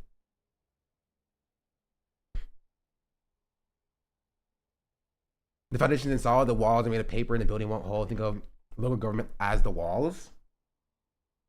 Again, it's something I speak about consistently, right? 70% of elected office, that is offices that have an election that people vote on to fill the seats, are uncontested. Uncontested. 70% in this country in 2025. Uncontested. That is a problem. That is an issue. We need to be getting progressives of whatever third party into those seats to contest those races. And in case you don't know, uncontested races are races where nobody's running against anybody else, right? The incumbent is running against themselves and is the only name on the ballot, right? We need to be putting bodies and training bodies to get in those offices, right, at the local level, so that we can then get actual name recognition for a national third party, right? And we can institute progressive policies to actually be a barrier between whatever the Republicans are doing. You know what I mean? There are laws at the state level that need to be changed. Some states cannot vote in primaries even without being registered as Democrat or Republicans, so it's deeper. Yeah. Yeah, I saw Vora was planning to run for office. Or run for a position. We need an organized mass movement. Simply winning offices won't garner enough power to be to meaningfully challenge capital. Yeah, but that's a part of it, right? That's a part of it, because that's how capital maintains its power. You need to contest the uncontested races and slowly but surely pull that power away from them. Wow, right? And that is done specifically to give you enough time to build worker power to the point where you have critical mass of workers in unions to do a general national strike, right? I think advocating for third party also allows the mainstream voters to finally pass the Democratic Party. Yeah, but it's meaningless if it doesn't do anything. You know what I mean? It's meaningless if they're never going to win, right? Like in the last election cycle, there was a lot of support for third party, but it's meaningless if we as the left don't capitalize on that anger. Because guess what's going to happen? In 4 more years, they're going to be like, well, Trump was bad and we love the third party so much, but now we're going to go back to the Democrats because it's familiar, right? You need to give them a directive towards actionable change that they can actually adhere to. This is why NYC is so scared of having a socialist mayor. Most people haven't been able to see actual leftist laws have any effect on their own lives. If they see actual change, the actual change in their lives, then they wouldn't be as scared of leftists in high spaces. Really try to just pretend to disagree with you. You're both saying a movement needs to exist and progressives are going to be useful. I don't know what that word is.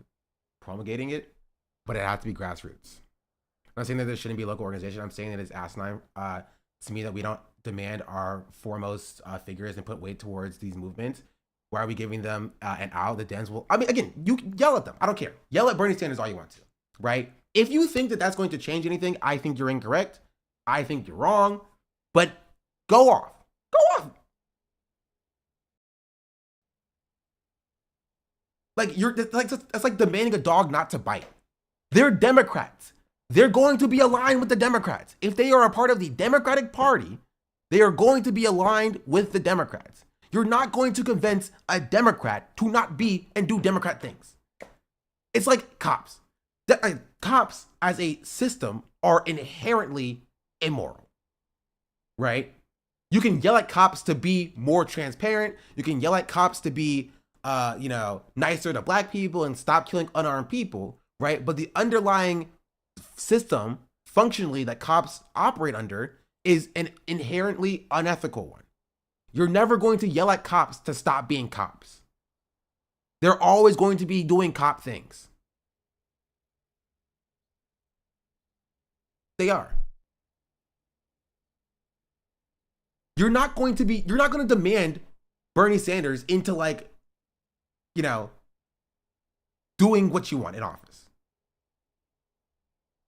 You're not. You're not going to demand AOC into doing what you want in office. If that is your expectation, I think you are misguided. Should we at least bully the people currently at the top who might listen to us to do the right thing? They're not doing the right thing. They're not. There's no doing the right thing for them, chat. It is an inherently unethical situation. They're not going to do the right thing. They aren't.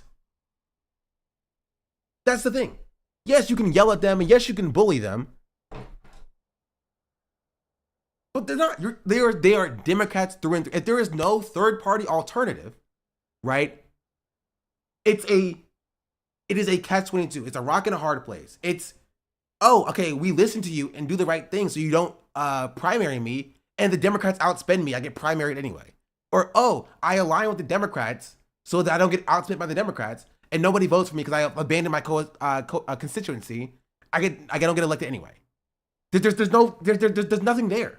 What do you hope to gain from that? Do you think you're actually going to change their minds?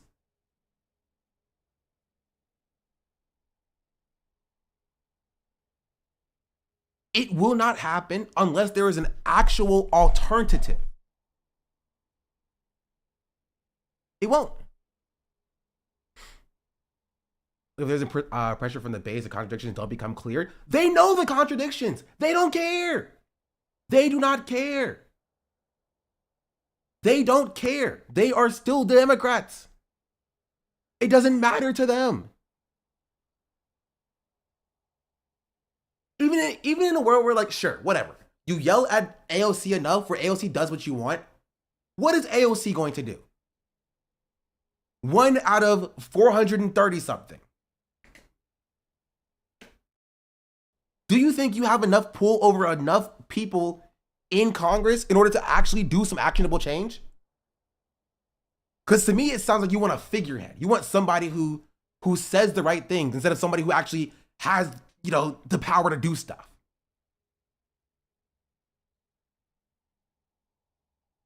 AOC's not doing anything. She's not. She can't. She legitimately can't. Under the current system, she cannot. I'm talking about electeds. We're always talking about electeds. This is the entire conversation is about electeds. Okay, I don't care about Bernie Sanders. I don't care about AOC. I care about the movement. I see people mobilizing and then watch those people do nothing. I don't know who you're talking about. Who are you talking about then?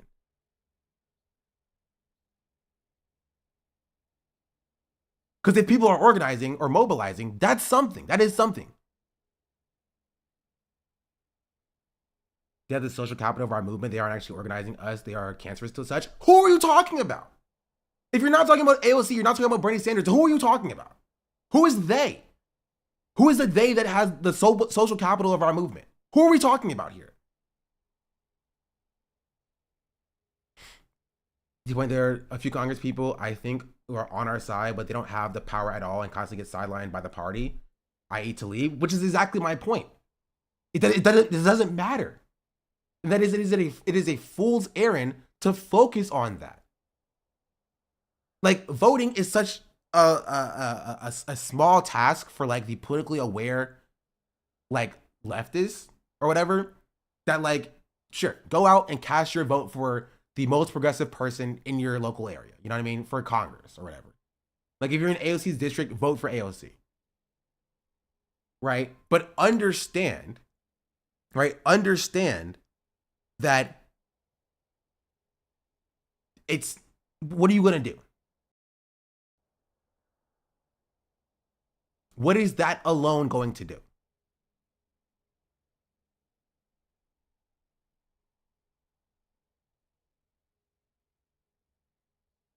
So I spend energy winning elections that don't do anything. I don't think we should be spending our energy winning congressional elections because they don't do anything. We should be spending our energy winning local elections because local elections do things. Local elections have budgets. They fix roads. They decide freaking minimum wage in the area. They have regulations about where businesses can and can't build or where pipelines can and can't build. There are things that happen within local elections that progressives should 100% have power over, right? We should be spending our time in local elections to push for public transportation, to protect trans youth, to protect or to, redirect funds away from the police, things like that. I don't think we should be focusing on congressional elections. I don't think we as the left are ready to focus on congressional elections. And if we can get a few people in there, then I don't think it hurts anything, right? But we need mass mobilization, right, in local office in order to actually push for actual change. I am talking about Bernie and AOC. You literally just said you weren't talking about Bernie and AOC. What are you talking about? Do you understand why I'm confused?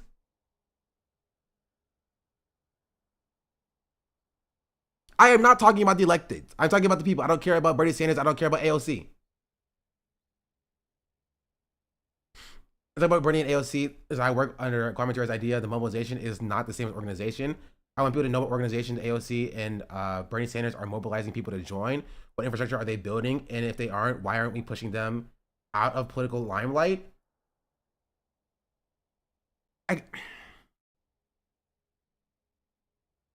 Pushing them out of political limelight, by what? Just by what?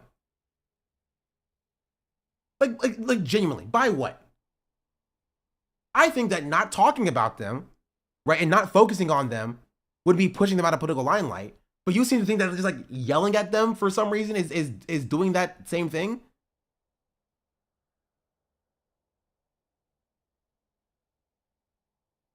You're giving them the political clout that you claim that you don't want to give them. My entire point is that they're meaningless.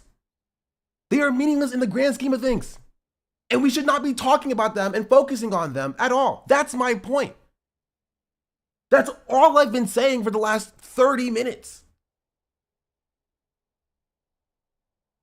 I do not care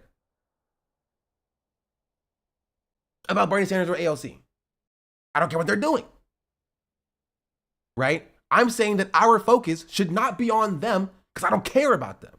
At the very most, they should operate to try to slow down the entire system. Just yell at them. Okay, again, you just want to get mad at people, and that's fine. You just want to get mad at people. That's your entire output. You just want to be angry at people, and that's fine. I want to be productive. Yelling at them is not productive. They are meaningless.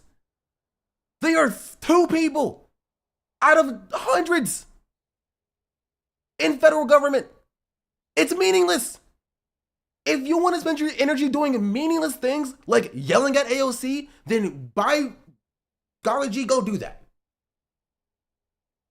That energy would be better spent, I don't know, unionizing your workplace, talking to your coworkers, doing mutual aid, talking to your neighbors, getting in your community, protecting the most vulnerable in your society. And then, once those needs are taken care of, you get into local office, right? And you better get your friends into local office. And then you together fight for the needs of your community. And then you do that, and then your sister town does that, and then that sister town does that, and then their neighboring town does that, until your whole state does that, until your whole, local area does that, until the entire side of the country does that, until the entire whole country does that collectively, and then you have the power to actually have a third party.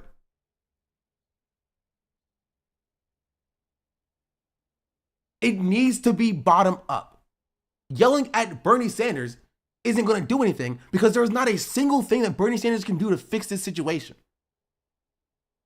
There's not. There's no reason to yell at Bernie Sanders because there's nothing Bernie Sanders can do.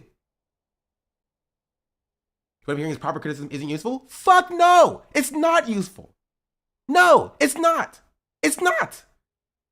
Criticizing Bernie Sanders is not fucking useful. You want to hear yourself talk. That's it. You want to hear yourself talk. That is it. You don't want to be fucking effective. You don't want to actually do effective strategy. You don't actually want to protect marginalized people. You want to hear yourself speak. You want to be the smartest in the room. That is it, and that is all. That is it. I'm telling you actionable steps that you can start taking today to protect the most vulnerable among you and build coalition and grow the wider left. And you're saying, but no, I want to yell at politicians. Let me yell at politicians. Let me yell at politicians.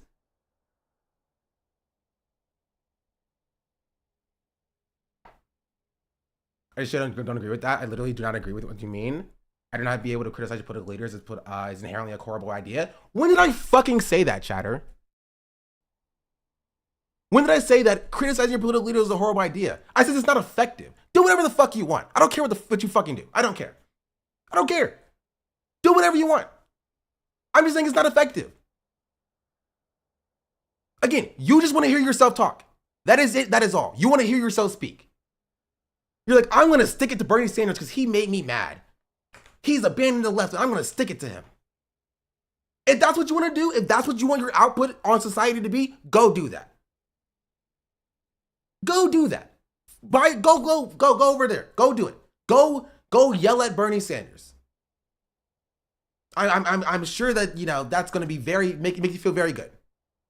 For the rest of you, what you should be doing is organizing your workplace. It should be talking to your neighbors. It should be talking to your coworkers, right? Joining a tenants union, garnering, like, being in your community. I'm saying that criticism is useful and we're not doing enough of it. I'm saying that it's not useful and it does fuck all.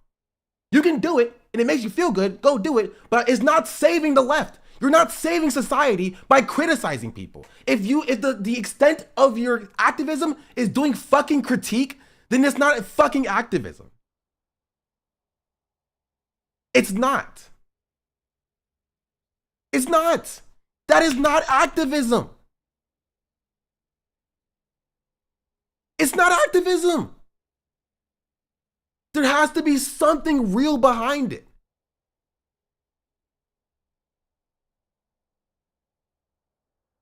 Because I'm not saying I'm saving anyone. Then why are you here? Why are you here? If you're not trying or seeking to save people, fuck off. You're not my ally. You are not in cohort with me. I am a leftist to protect people's lives. I am a leftist to protect trans youth. I am a leftist to protect gay rights. I am a leftist to protect civil rights and make sure black people aren't killed by police and to make sure that workers are protected and accounted for. That's why I am here. Everything that I do is for that goal. I am doing things for a specific reason, and that is to make the world a better place. If you're doing it just to feel smart, and I'm doing it to make the world a better place, we are not allies here. So go yell at Bernie Sanders all you want to. Go do it. Have fun with it. Adios. I am trying to protect the most vulnerable and marginalized people in our communities. That's what my goal is.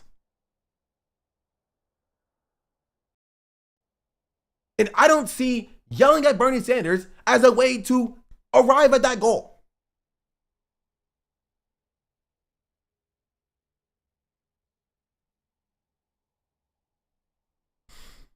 If you're in a book club with Bernie and AOC, then sure, criticism is most effective there. But in the wider left, you have to first restructure how engaging with the progressive politics happens on the ground level, i.e. instilling class consciousness and the theatrics of engaging with politics through personalities will stop. The only reason the perception of Bernie is taking the limelight away is because the Americans will, because that's how Americans right now engage with politics, and that is what we should change. Yeah.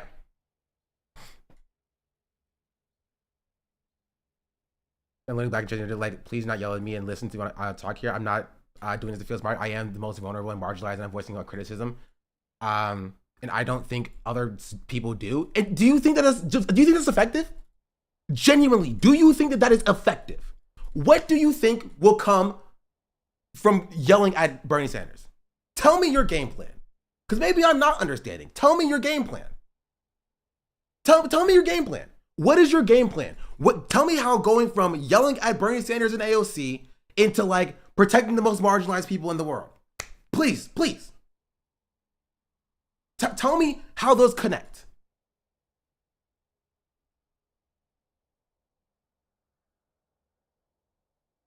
Because I am genuinely curious.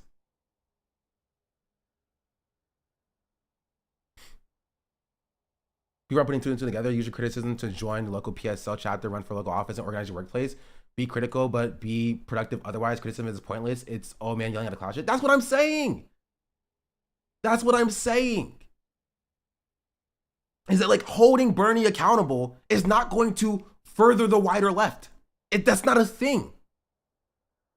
It's not a thing. It's not.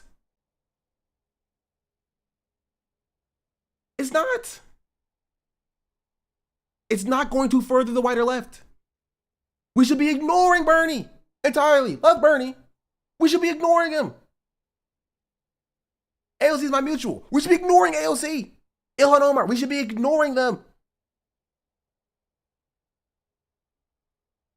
We should be ignoring them and focusing on what steps we as people can actually take in order to protect the most marginalized amongst us and garner power within ourselves, right?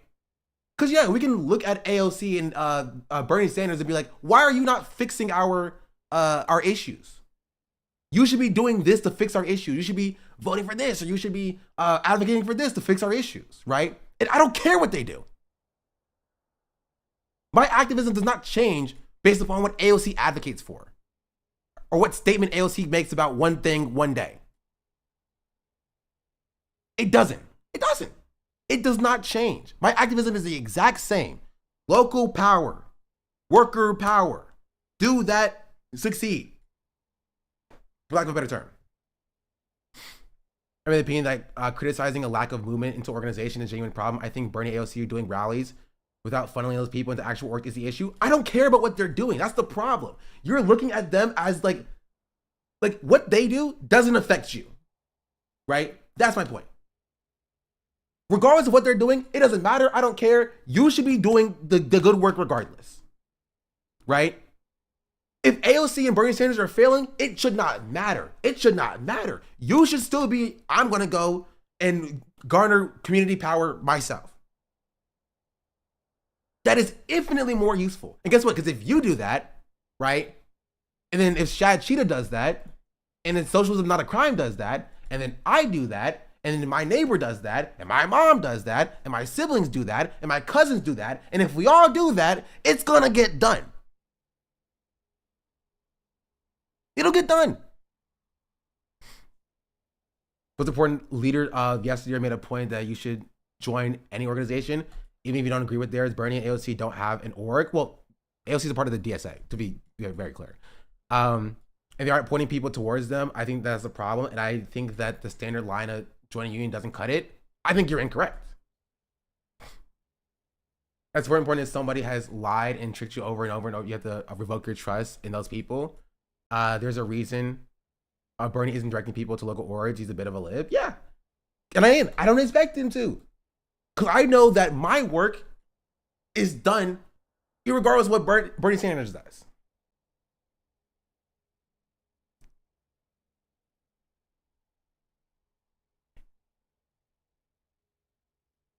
No matter what Bernie Sanders does, my work doesn't change. My work is the exact same. Exact same. Exact same. Bernie, no Bernie, right? Because again, as I started this conversation, power does not come from the top down. It doesn't. It does not come from the top down. If you feel betrayed by Bernie Sanders, if you feel betrayed by AOC, fucking move on. Be like, man, as we talked about yesterday, you got. Take it on the chin. Man, that was stupid. I'm not doing that again. And you move the fuck on. Like, all right, that didn't work. Let's go somewhere else. Let's try something else. Let's go over here and try this over here instead. Right? If you acknowledge that Bernie Sanders and AOC are a failure as a socialist project to try to get socialists in high power, and you realize, oh, socialists in high power don't do shit, you abandon them and be like, all right, they didn't do shit. Let's go somewhere. Let's go over there. Like, we're trying to shove a square peg into a circle hole right now. That's what we're doing. We are trying to shove a square peg into a circle hole. We are looking at something that just very clearly does not work. And that is, once you have people who are socialists who get into high positions of power, they don't have either any power or the will to actually change things. Right? Let's go do something else. That didn't work. Let's try this over here. And I'm offering you an alternative of what that something else is. And that is not that stuff. I do think the point of talking about them is to display that they're inadequate as a solution. So ignoring them doesn't quite sit right with me. My point is that, like, again, not that you cannot criticize these people. My point is that if your focus is trying to like morph Bernie Sanders into something that he's clearly not to serve your purpose, it's not going to work. Right? That's the problem. Right? We're talking about like, oh, Bernie Sanders is failing at the job that we put him in there to do. Let's try to change Bernie Sanders into something different so that he can actually fulfill that role. And my point is that, like, if you're expecting Bernie Sanders to fulfill that role, he very clearly has demonstrated he does not want to do that. Right? Like, people who are like, Bernie, I demand you make a third party. Make a third party. How dare you not make a third party? Like, he very clearly has demonstrated he does not want to make a third party. He does not want to make a third party. He does not want to make a third party. And you were looking at him to try to save the movement by making a third party, and he does not want to do that. And so if you're trying to like morph Bernie Sanders into something that he's not, and that is somebody who is starting a new party, you are wasting your energy. And we should be focusing our energy on moving that direction ourselves in our local communities. That's my entire point. That's it. That's my point.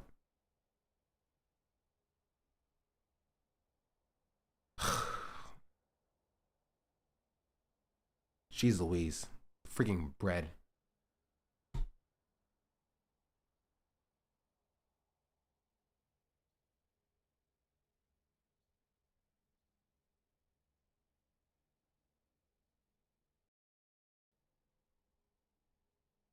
Let's go with the uptick of self-righteous leftists. I don't freaking know, bro. I think it's really goofy to act like they are a failure instead of recognizing that a handful of people in a system of hundreds was supposed to be successful. And not an example of how the ground level supporters get those people up higher. What do you mean? I think it's incredibly goofy to act like they are a failure instead of recognizing a handful of people in a system of hundreds that was supposed to be successful, and not example of how the ground level supporters get those people up higher. Yeah, I don't understand your point. I read it twice.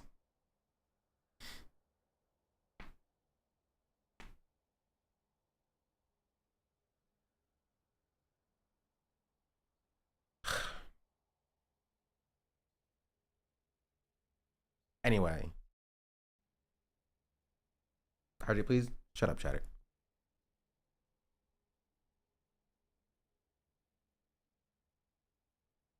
And they're saying that the system isn't meant for them to actually be able to do anything. But that is also my point.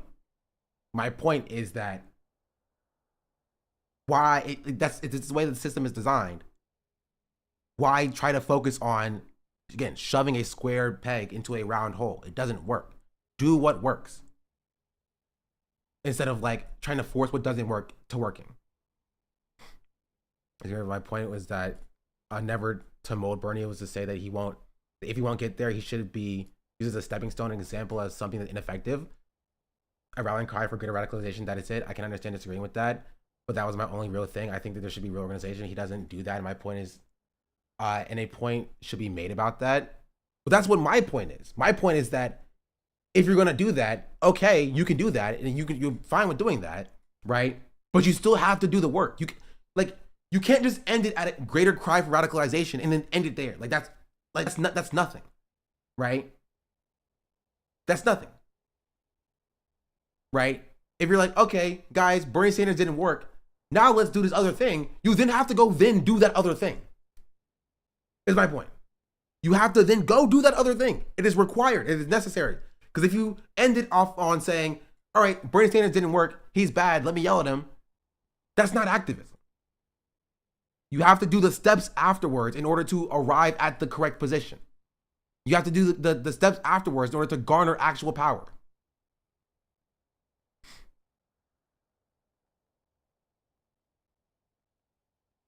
We should yell at Bernie AOC, paired so well with what do you really want them to do? They're only two representatives. They're basically powerless on their own, which pairs with Democrats are a minority party. They don't have power. Not necessarily.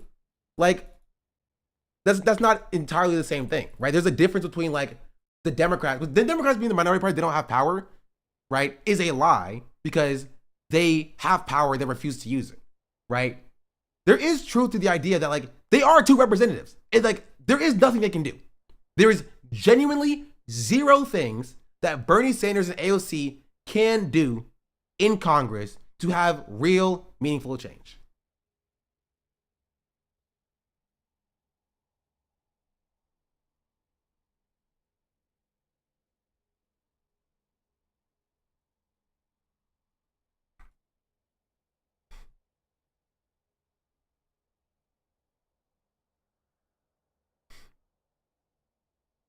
And ever since the only thing, like, crucially, I keep saying I'm involved. I pay dues to the TDSA. I'm in co-op. Like, I get it. That's what my critique was. That's why I've been trying to explain this. But again, if you're so focused, which is why I don't understand why you were arguing with me, so focused on yelling at Bernie Sanders, that's a misconstruing of priorities. That's why I don't care about Bernie Sanders. My focus is not yelling about Bernie Sanders. Bernie Sanders failing or not failing, Bernie Sanders doing his job or not doing his job, Bernie Sanders being in office or not being in office, doesn't matter to me. Power still needs to be gotten, and it has to be done locally.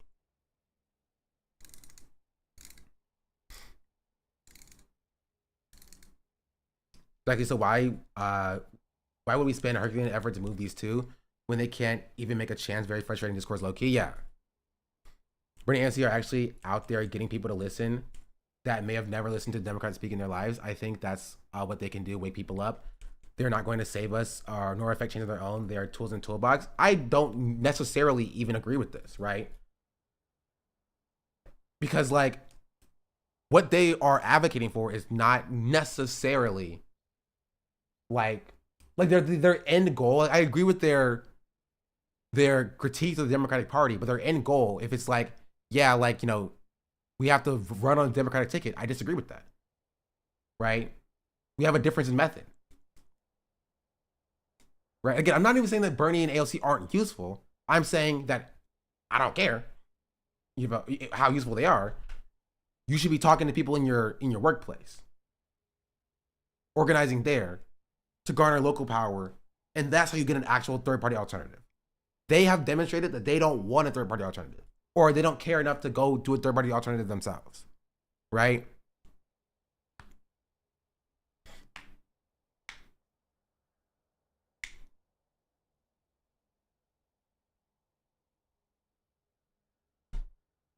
Anyway, I got so far off of the actual like topic of discussion.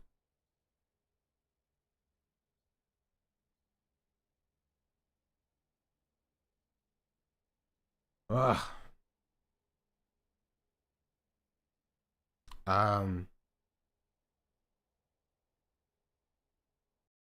But yeah, in conclusion, organize your workplace and like contest the race. I don't care what the race is, just contest it.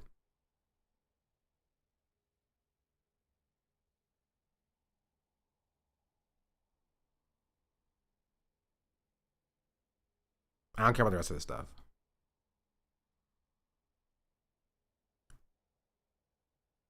I guess Department of Education stuff.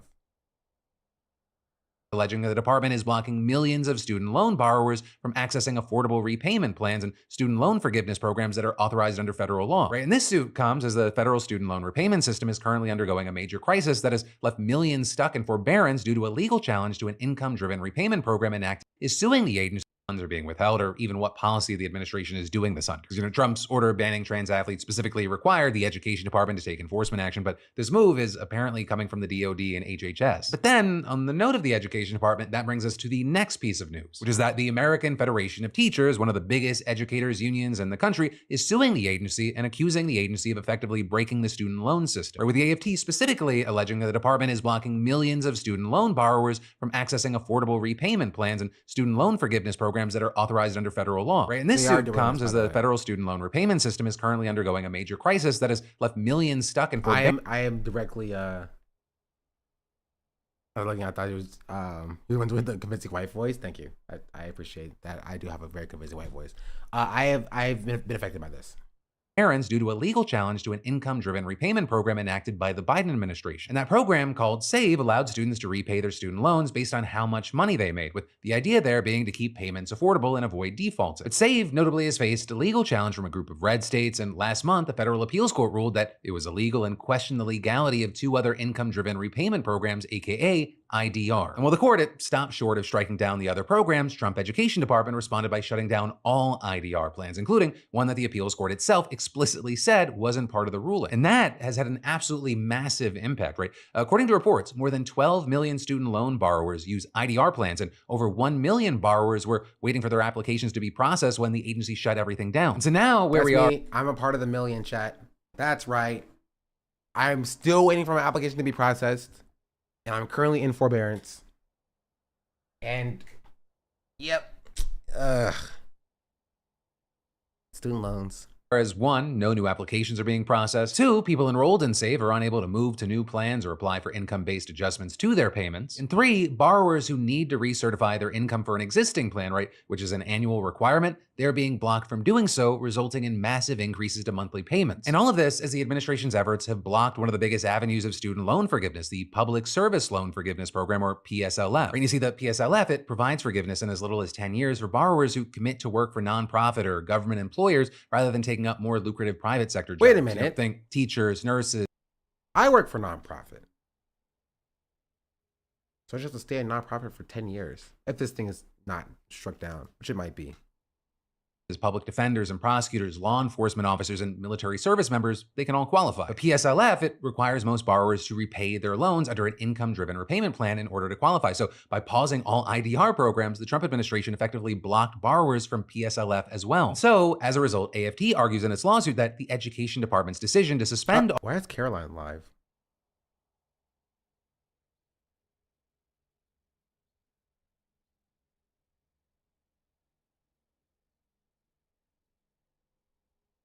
all IDR programs goes way beyond the appeals court decision, which again only determined that Biden's SAVE program was illegal and said nothing about blocking access to all the other plans. So you have the AFT accusing the Trump administration of overstepping its authority, arguing Congress provided clear and specific directives to the department so that millions of Americans could repay their loans without being hindered by the debt, with them then going on to accuse the administration of violating congressional power and directives by shutting down all IDR plans without any indication of when or if they'll be revived. But then also, honestly, a lawsuit might be the least of the Education Department's concerns right now, because the final education-related story I want to hit on is that we are once again seeing reports that Trump is going to sign an order aimed at dismantling the agency entirely. And if you feel like you're experiencing deja vu, it's because we saw the exact same reports a few weeks ago. And with that, I'll say, as I'm filming this, nothing official has been released yet. But according to sources in a White House fact sheet obtained by the media, it appears that this is the exact same order that was reported earlier this month. And specifically, as we talked about, it would direct Education Secretary Linda McMahon to, quote, take all necessary steps to facilitate the closure of the Department of Education and return education authority to the states. But also, as we talked about last time, it's very unclear what exactly McMahon can actually do. Or the Education Department was created by Congress, so only Congress can fully Thank you, Broccoli Dog. I appreciate that. I do watch YouTube chat every now and then. You know, I'll take a little look-sees, little peek-sees. Mantle it. Though with that, I'll say McMahon, for her part, has indicated that she would move some of the agency's key functions to other departments. You have experts saying that also would likely require congressional approval because many of those operations are explicitly assigned to the Education Department under federal law. Have you considered? No. Thank you very much.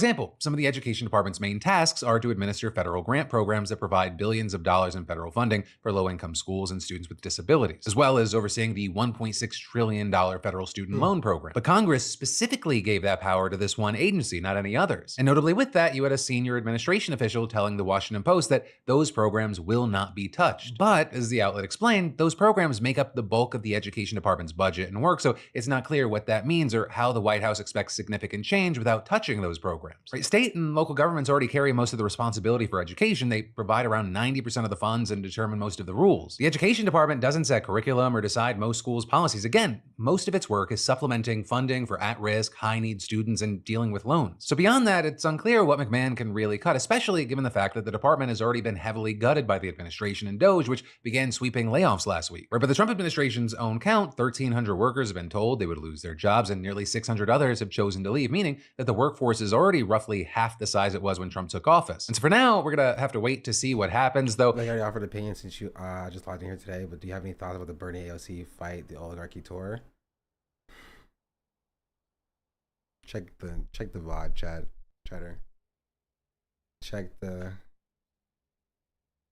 VOD. I have no more energy. I am pooped. I'm pooped. I've given my thoughts. If it continues to be the trend like all Trump news, if it happens, it will likely be either right as I'm uploading or right after we go live. But of course, for now, we'll have to wait to see it. In the meantime, I'd love to know your thoughts in those comments. But then, next up today... Did you see the picture of Trump signing the executive order to abolish the Department of Education when a bunch of children were clapping? Let me see if I can find it. Right. Trump.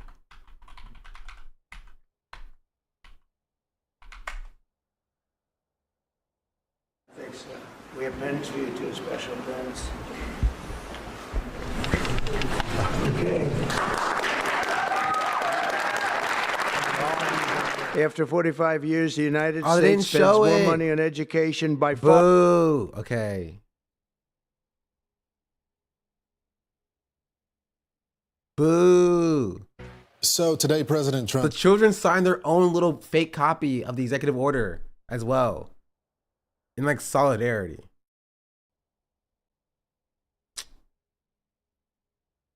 I do want to say that I've decided that the SBA, the Small Business Administration.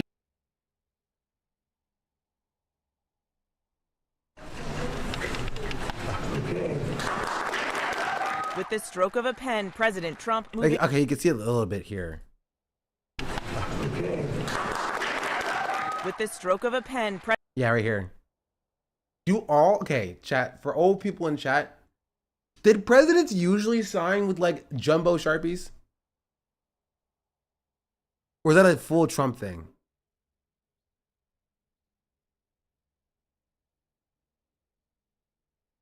That's weird. President Trump moving to eliminate the Department of Education. My administration will take all lawful steps to shut down the department. We're going to shut it down and shut it down as quickly as possible. It's doing us no good. Shutting down the department The requires Department of Education is doing us no good. Man, thanks, bro. congressional approval, but the president trying... Like, just making the children just clap while you would eviscerate their future. Well, probably not their future. They probably go to private schools. But, like, the future of, like, their peers is kind of crazy. To do everything in his power. Like, they're holding up their fake ones as well. Power to dismantle it. It's already the smallest cabinet-level agency, and nearly half of its staff has already been laid off. The president has repeatedly it's boring and basic.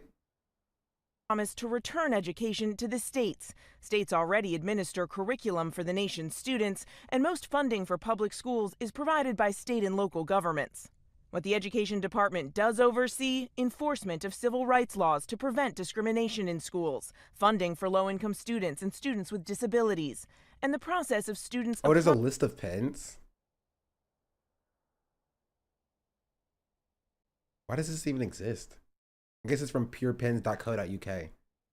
So, like, they would know. They would know if you think about it. I'm freaking tired.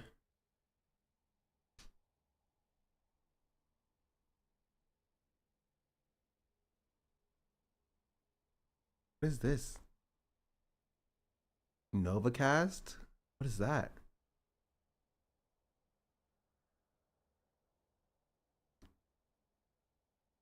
My my YouTube on this page is cooked, chat. On this account it's freaking cooked. Cause like I just get haters. Disclaimer. It makes like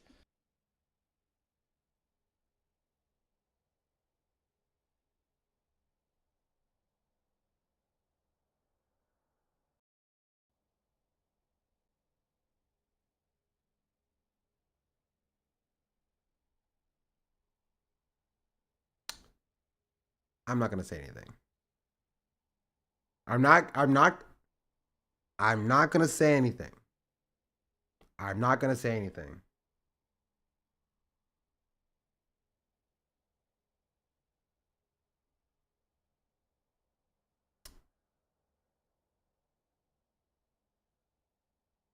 The darkest timeline to Mike is crazy. Leave Mike out of that. He doesn't deserve it. You're gonna slap Ago, you gotta burn the account. Honestly, the account used to be worse. I fixed the algorithm and then I brought it back. This is why I only use this account on stream. I only use this account on stream. Because I cannot see this brain rot on my own time. Let's see. Yeah, Trump uses custom Sharpie marker pens. Obama used a Cross Townsend rollerball and then swapped to a Cross Century 2 rollerball. Ah, looks pretty cool. It's $100. Freak no. Fudge no. And everybody else uses the same kind of pen. Except for the Jimmy Carter uses a Parker Eversharp fountain pen. Interesting.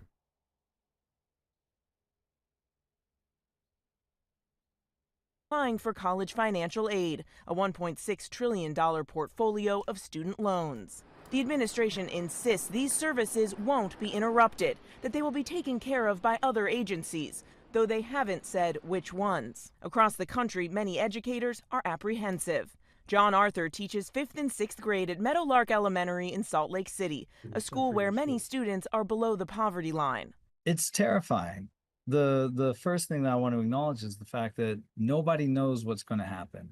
And nobody knows what it would mean for sure if the Department of Education went away. But I do know that as a teacher in a Title I school, my students not only receive but rely on the funds that we get from the federal government. But others, like Oklahoma State Superintendent Ryan Walters, think their students will ultimately benefit. I think states are going to have more money than they've ever had with less strings because, again, when you eliminate the bureaucracy, you're eliminating those roles, you're able to give states more money. And again, only Congress can actually abolish the agency. Right now, it's not clear if the president has the votes to do so. He doesn't. Well, with Chuck Schumer, maybe. With Chuck Schumer, who knows? things like this really kind of take away from people like that actually like deserve to be called for child protective services. Shit like this, just like how it's like with swatting, shit like this, like these fake calls of people, you know, whether you love or, I'm going to say this right now, whether you love or hate Ethan Klein, this was such a waste of fucking resources. And honestly, as I said before, and I'll say it again, personally, whoever called Child Protective Services needs to be found out and needs to be honestly fucking charged. There needs to be some legal action against them, because that is, I would say, I could only guess that would be illegal and overall a waste of government resources to do this. So, anywho. Spend the whole afternoon. I don't know where you came from, but you know, driving takes a long time to drive. Why is it so quiet? And we're kind of on like the outskirts of the. Why is it purple? Yeah. It's got to be at least like a 30-minute drive, 45-minute drive. Oh yeah.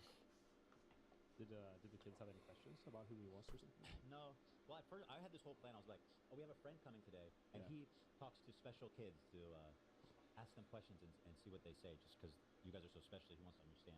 Okay, I'm gonna get to the Matt Leap stuff. And the old one and the new one. Part.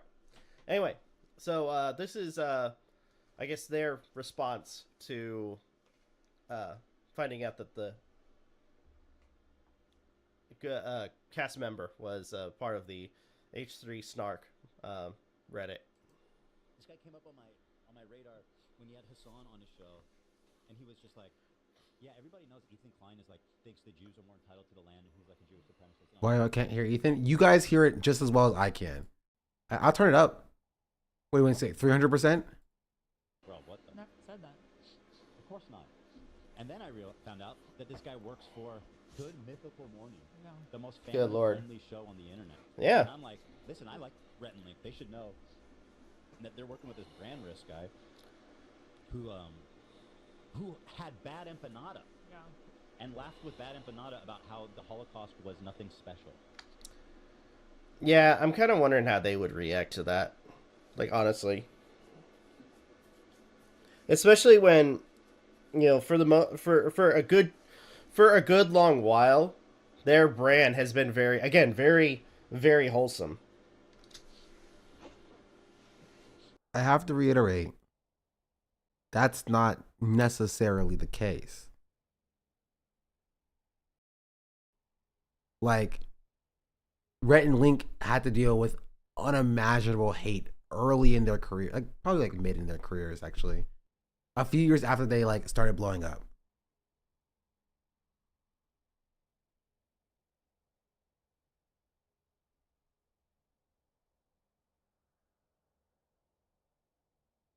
Here is some of my takes on him, and I'll show you some of the clips. Oh, good lord.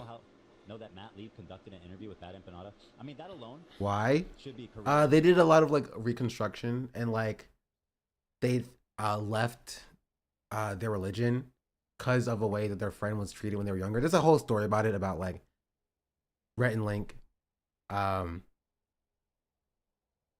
like how they were attacked by like very like strong, like, you know, the Christian fandom being like, how dare you disrespect Christianity, or whatever. When they were talking about their experiences with Christianity specifically, like they've dealt with that for a little bit,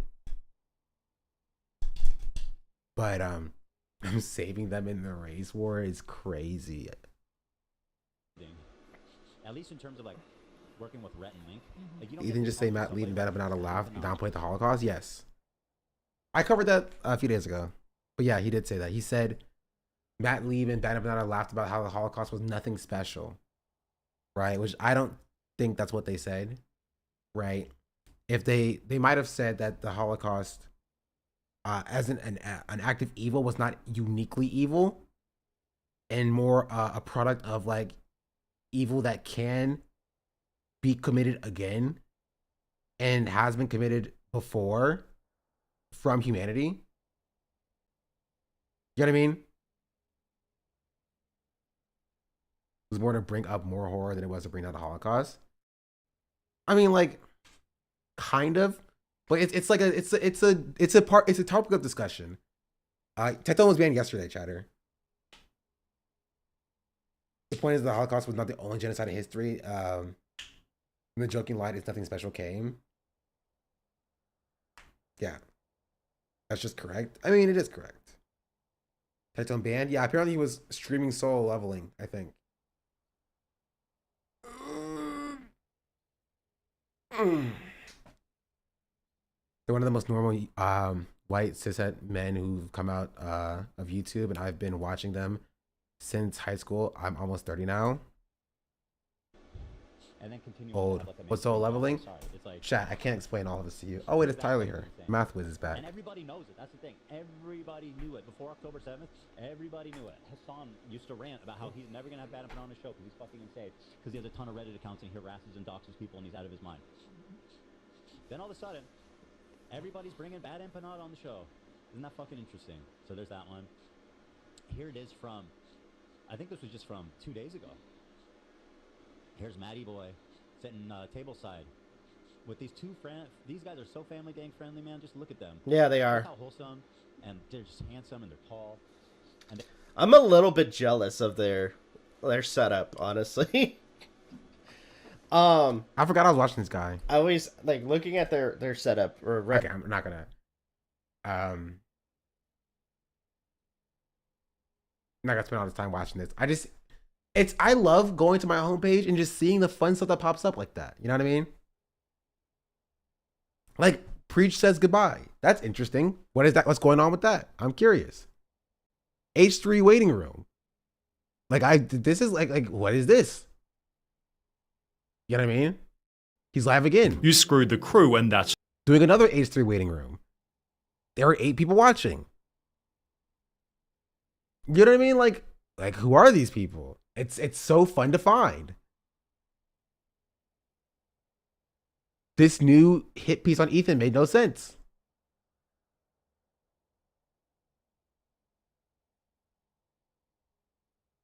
So he's reacting to like North Star Radio's video.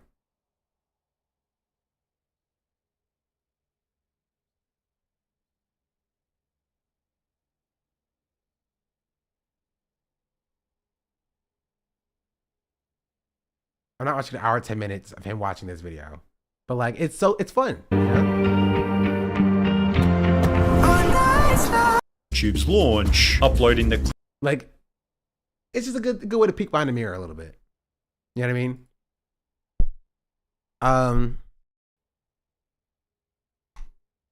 But yeah, I do think I'm gonna call it here though, unless there's something else that pops out. There might be. There might be.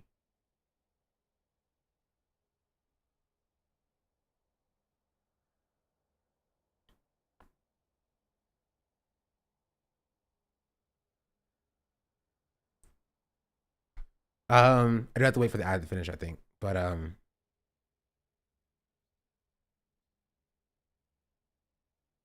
I be rage section for today? No. You see Hassan's new merch line? No.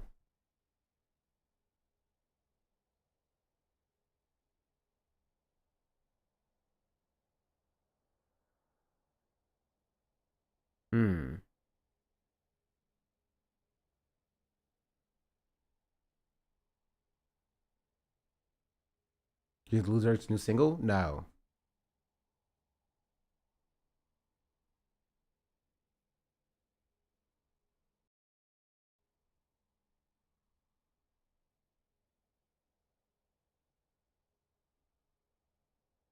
I still haven't made it to the ads are over. Was Tectone banned? No. Yes, Tectone was banned. I wanted to keep the meme saying no to everything going. Did not work.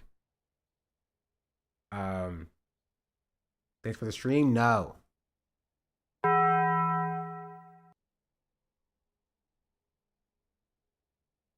Will you eat? No. I already ate. I had a salad this morning, chat.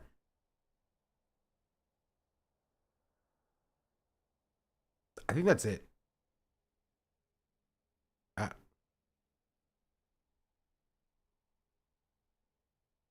I'm just gonna scroll past that.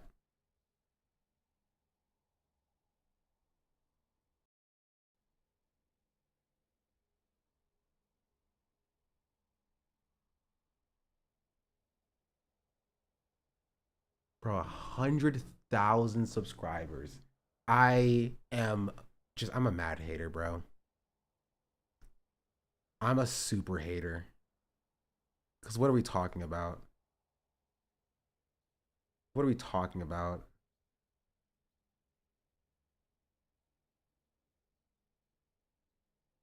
What are we talking about?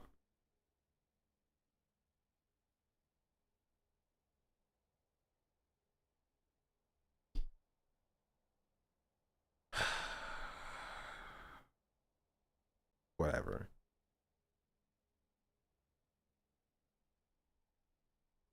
I'm tired.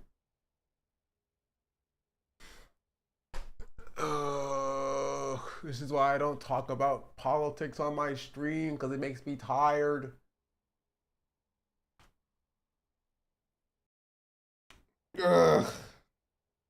Wake up. No.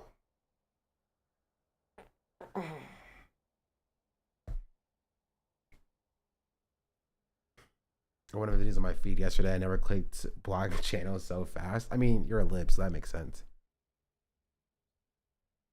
Let me go watch Kai in Brazil. Wait, Kai's in Brazil? When you play in Hollow Knight? I started Hollow Knight. I actually have it. Don't look at this. Where's the icon at? That's my Spotify. No, close that. That's my email. Probably shouldn't link that either. There, it's right here.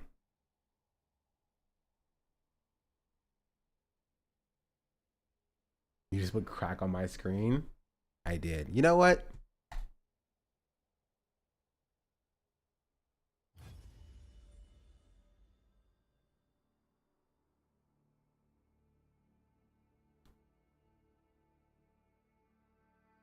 We get that stream soon. Maybe not soon.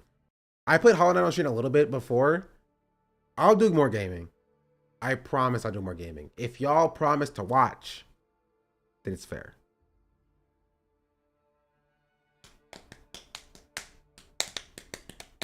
Will you stream tomorrow? No. More math games?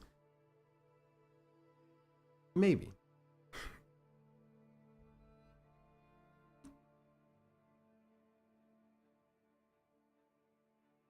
More rivals for show. True. What rank have you reached? I just hit level 30. So I can finally play ranked. I've been scared to do so because I know people are going to yell at me for being bad because I suck at this game.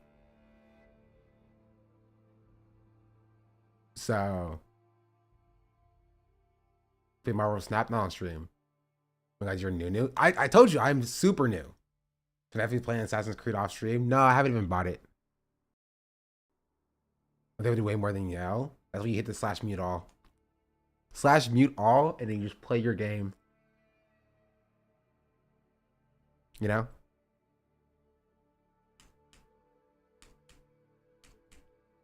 This game took a decade of my life away. Well, I'm still young. I got a decade to give. Level 30 is new. Yeah, you can't start playing ranked until level 30. Okay, we don't support Black Samurai. I only support historical accuracy. Black people in my Japanese samurai game? No, thank you.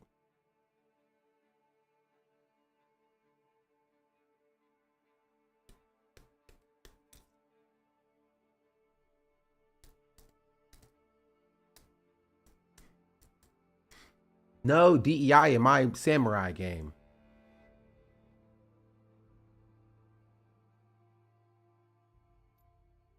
It's kind of taking a little while though.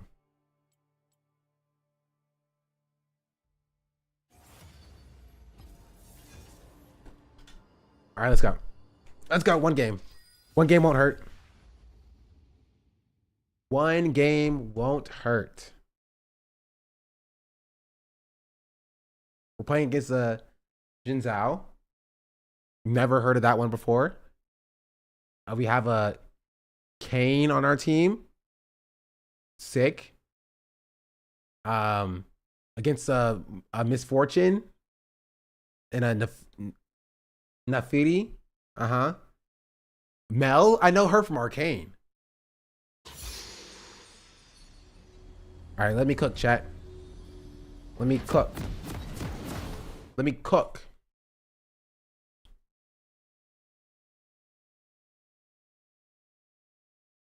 Let me cook. Hold on. Hold on. Hold on, wait. Hold on, hold on, hold on, wait. Hold on, wait. Hold on, hold on, hold on, wait.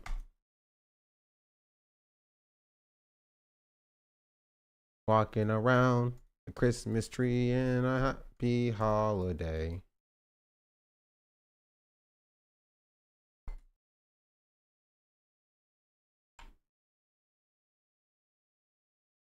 Hail of Blades, attack speed, and what is this one? Precision.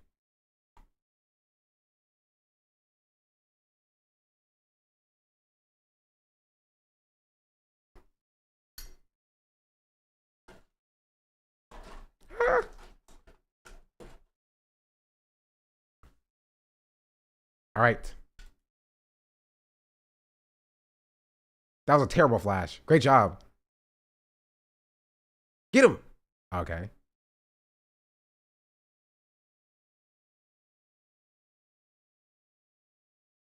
What was that? I don't know what that means.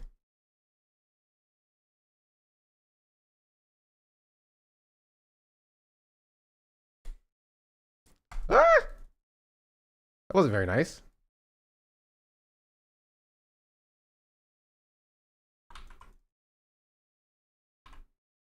Okay, don't talk about that cue.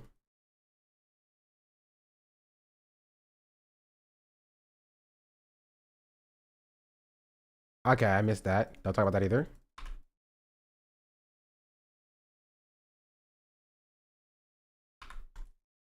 Are you joking, bro?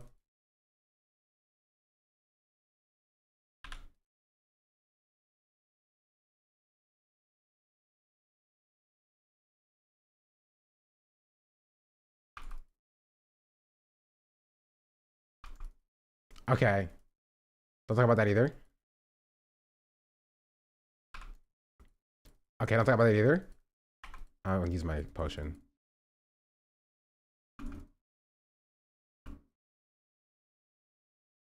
Yeah, now I'm cooked. I cooked. Wait. I lived. Calculated. Calculated. Calculated.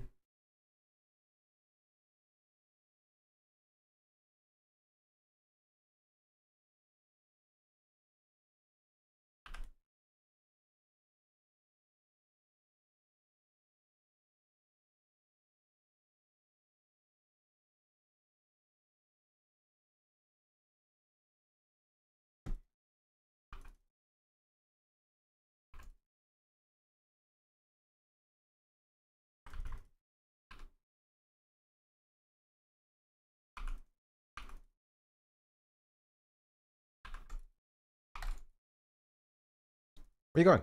Where you going? Okay, I missed that. That's fine.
Oh. Okay. Okay. I didn't die. I could have got both though. If I was really bad, I could have got both. Okay, but no sound. Thanks for telling me. Wait, should have sound.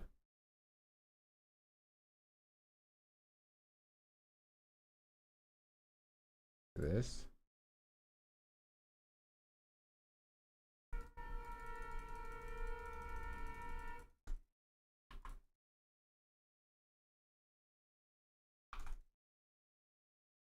Just don't know sound? Hello? Where's the game sound at? Oh no, wait. Yeah, client. Oh. Wrong League of Legends client.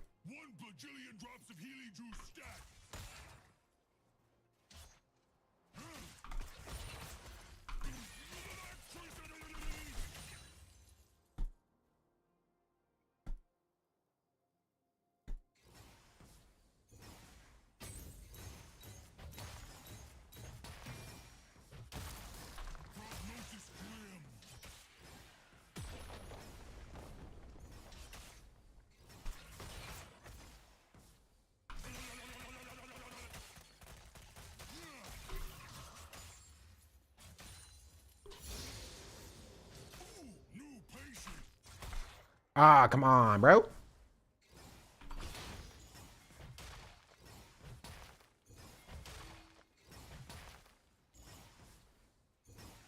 Steal a plate real quick.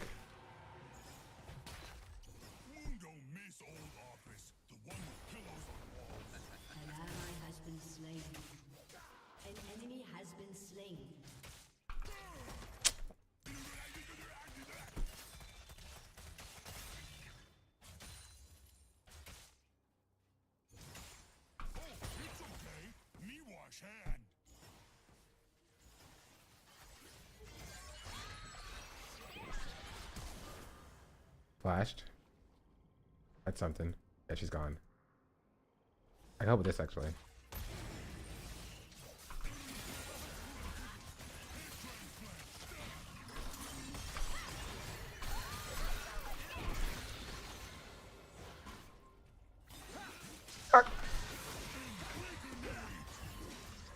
He left me?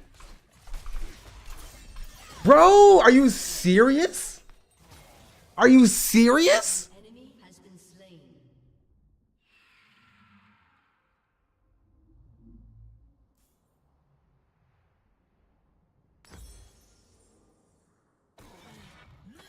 Are you?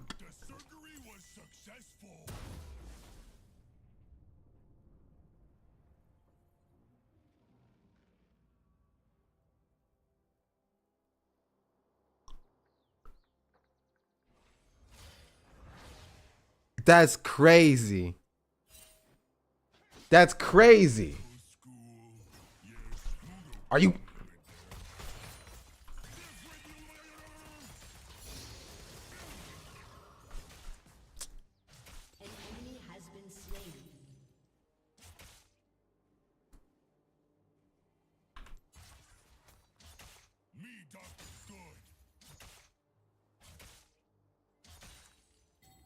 That was crazy. That was wild. How dare.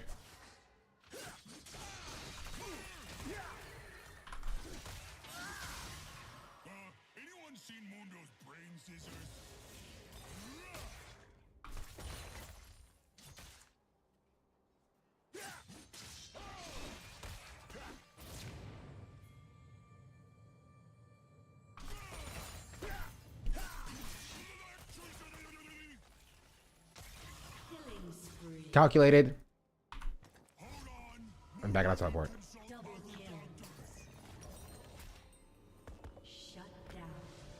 Ah.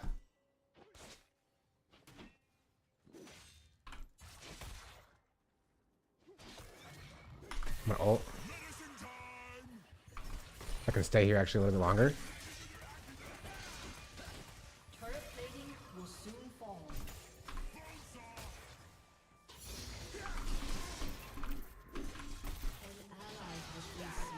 Level up timer, baby. I knew that. I calculated. Calculated. That's why you need to know your level up timers, chat. I knew I was going to hit level 8 there. I get some extra health.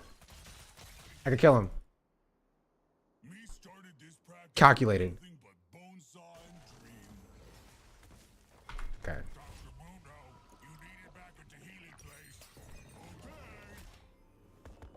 It's too good. Thank you. Thank you. Thank you. I am quite great. Oh.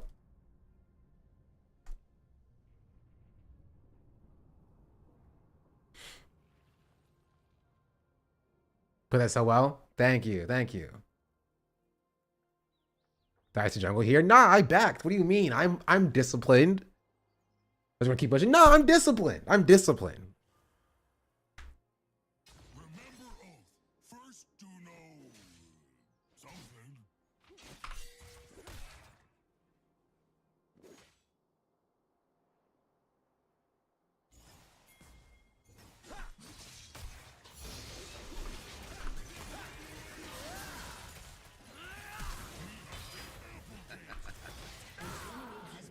Nice. Nice.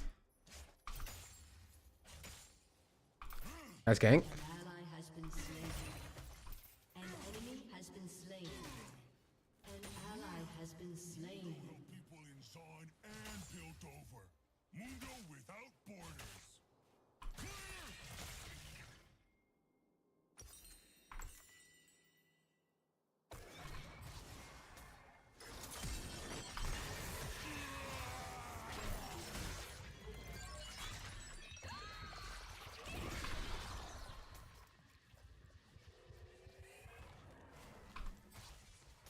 Ah, are you joking?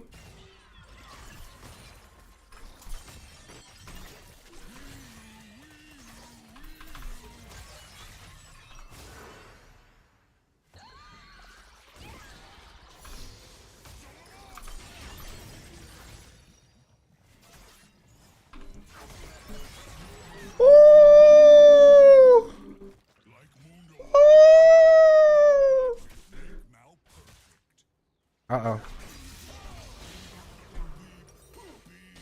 Okay, that's entirely fair. Entirely fair. You know what? I deserve that one. I cooked though. I cooked though. I cooked it. I cooked. That was nice. That was nice. I should have seen him coming. I don't even know if I had a ward up.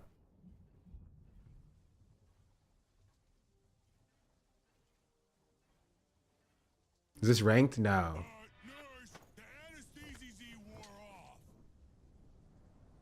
Bro, I wanna get this. Okay, it's taking long. Oh, I pressed the button, wrong button. I'm gonna grab this. Oh, I'm already here. Might as well.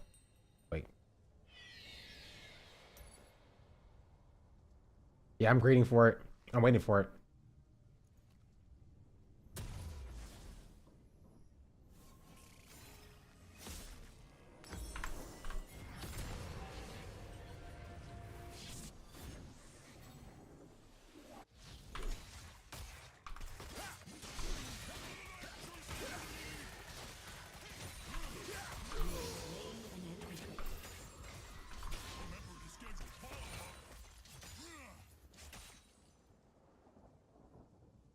Doctor, doctor, this is how you doctor. That's what Mundo says. Ooh, Rose. Thank you.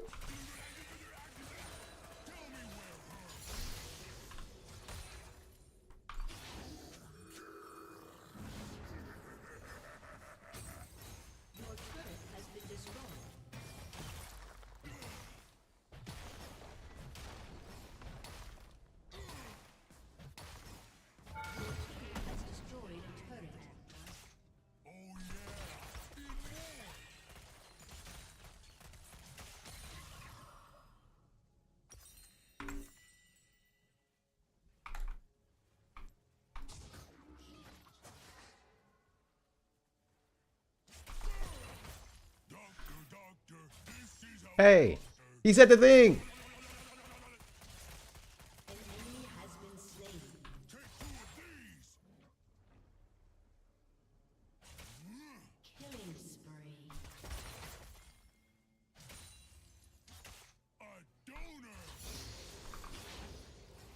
A donut?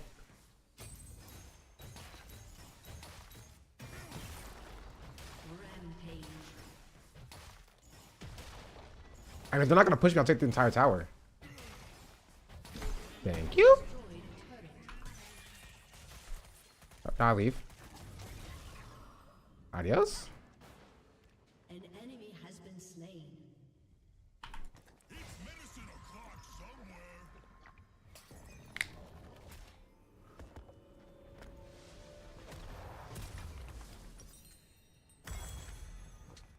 Your team has destroyed a turret.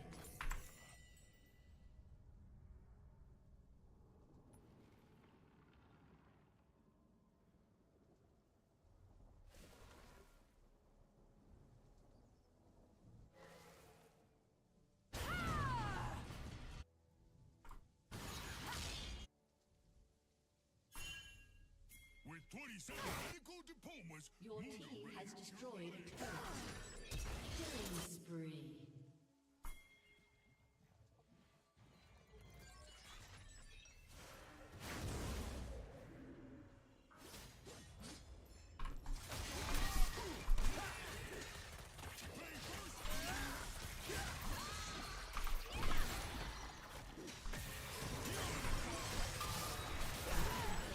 Nice. Nice.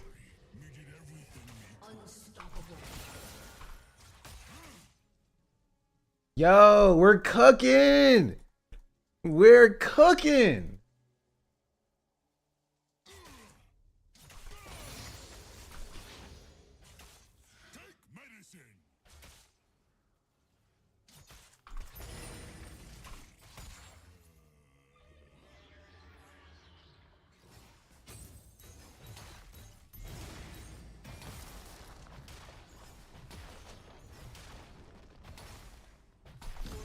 Adios. Adios.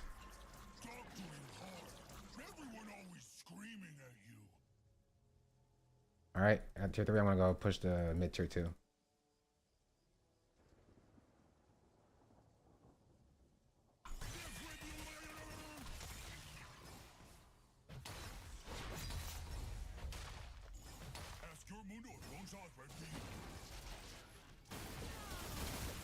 Oh, she got crazy clear actually. An enemy has been slain.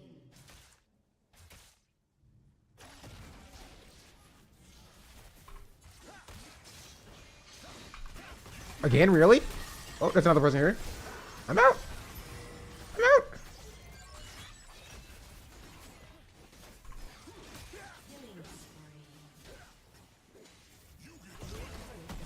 I don't have my ult. Not much I can do.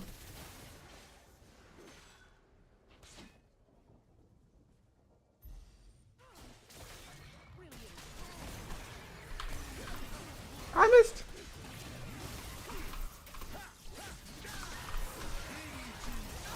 Oh, came up just in time.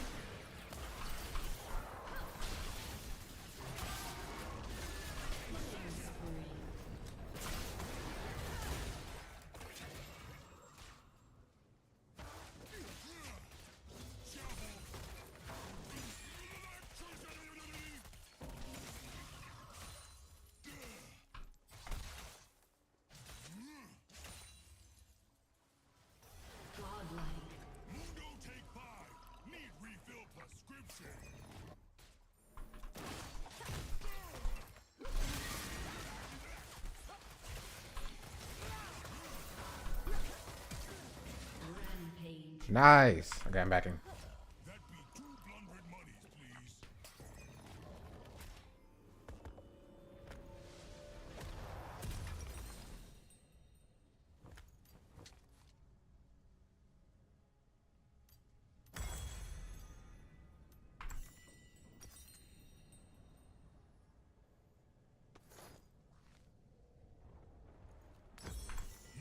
Me should get second opinion. What you think? Me concur. Huh, great. We agree then. Him nice guy.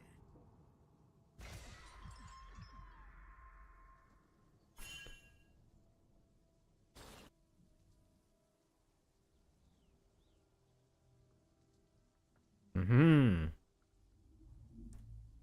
Gotta FF soon as it's over? Yeah.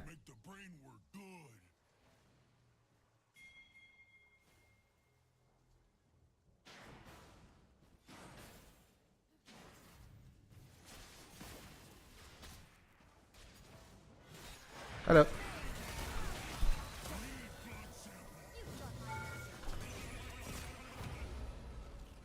Oh, they took Otacon under our noses? It's fine, we should put mid.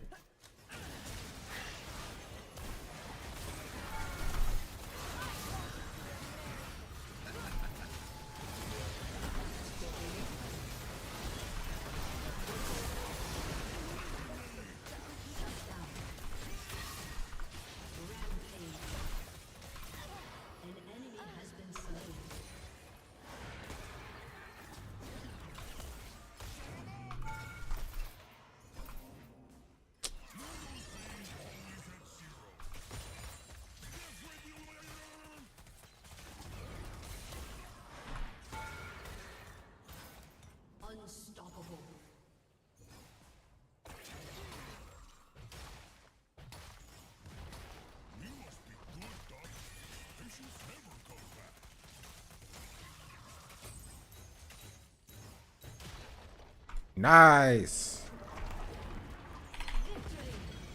I tried to type GG. I'm not fast enough. Nice. I'll honor the Kane and then the Fury and the Caitlyn.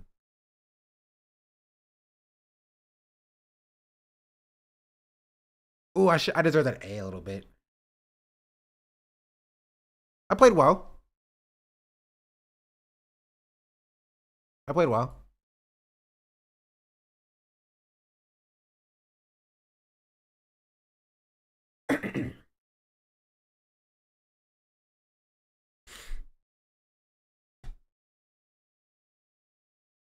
Greed popped off a little bit, just a tad bit. Also, I got a skin because I bought skin in the shop because I have a problem. I need to add it to this character. Cosmetics. This one.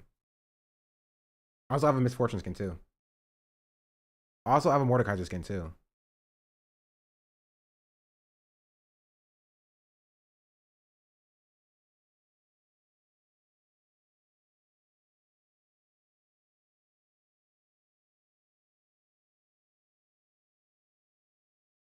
This one.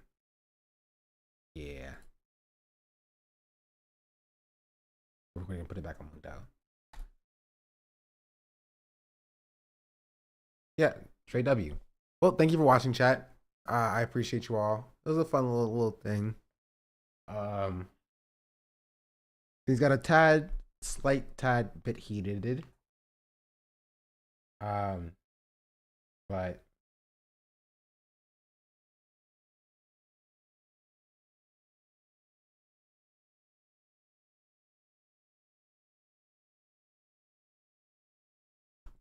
might reinstall League Dog. Do it. I'm a crack dealer. But yeah, shout you all out.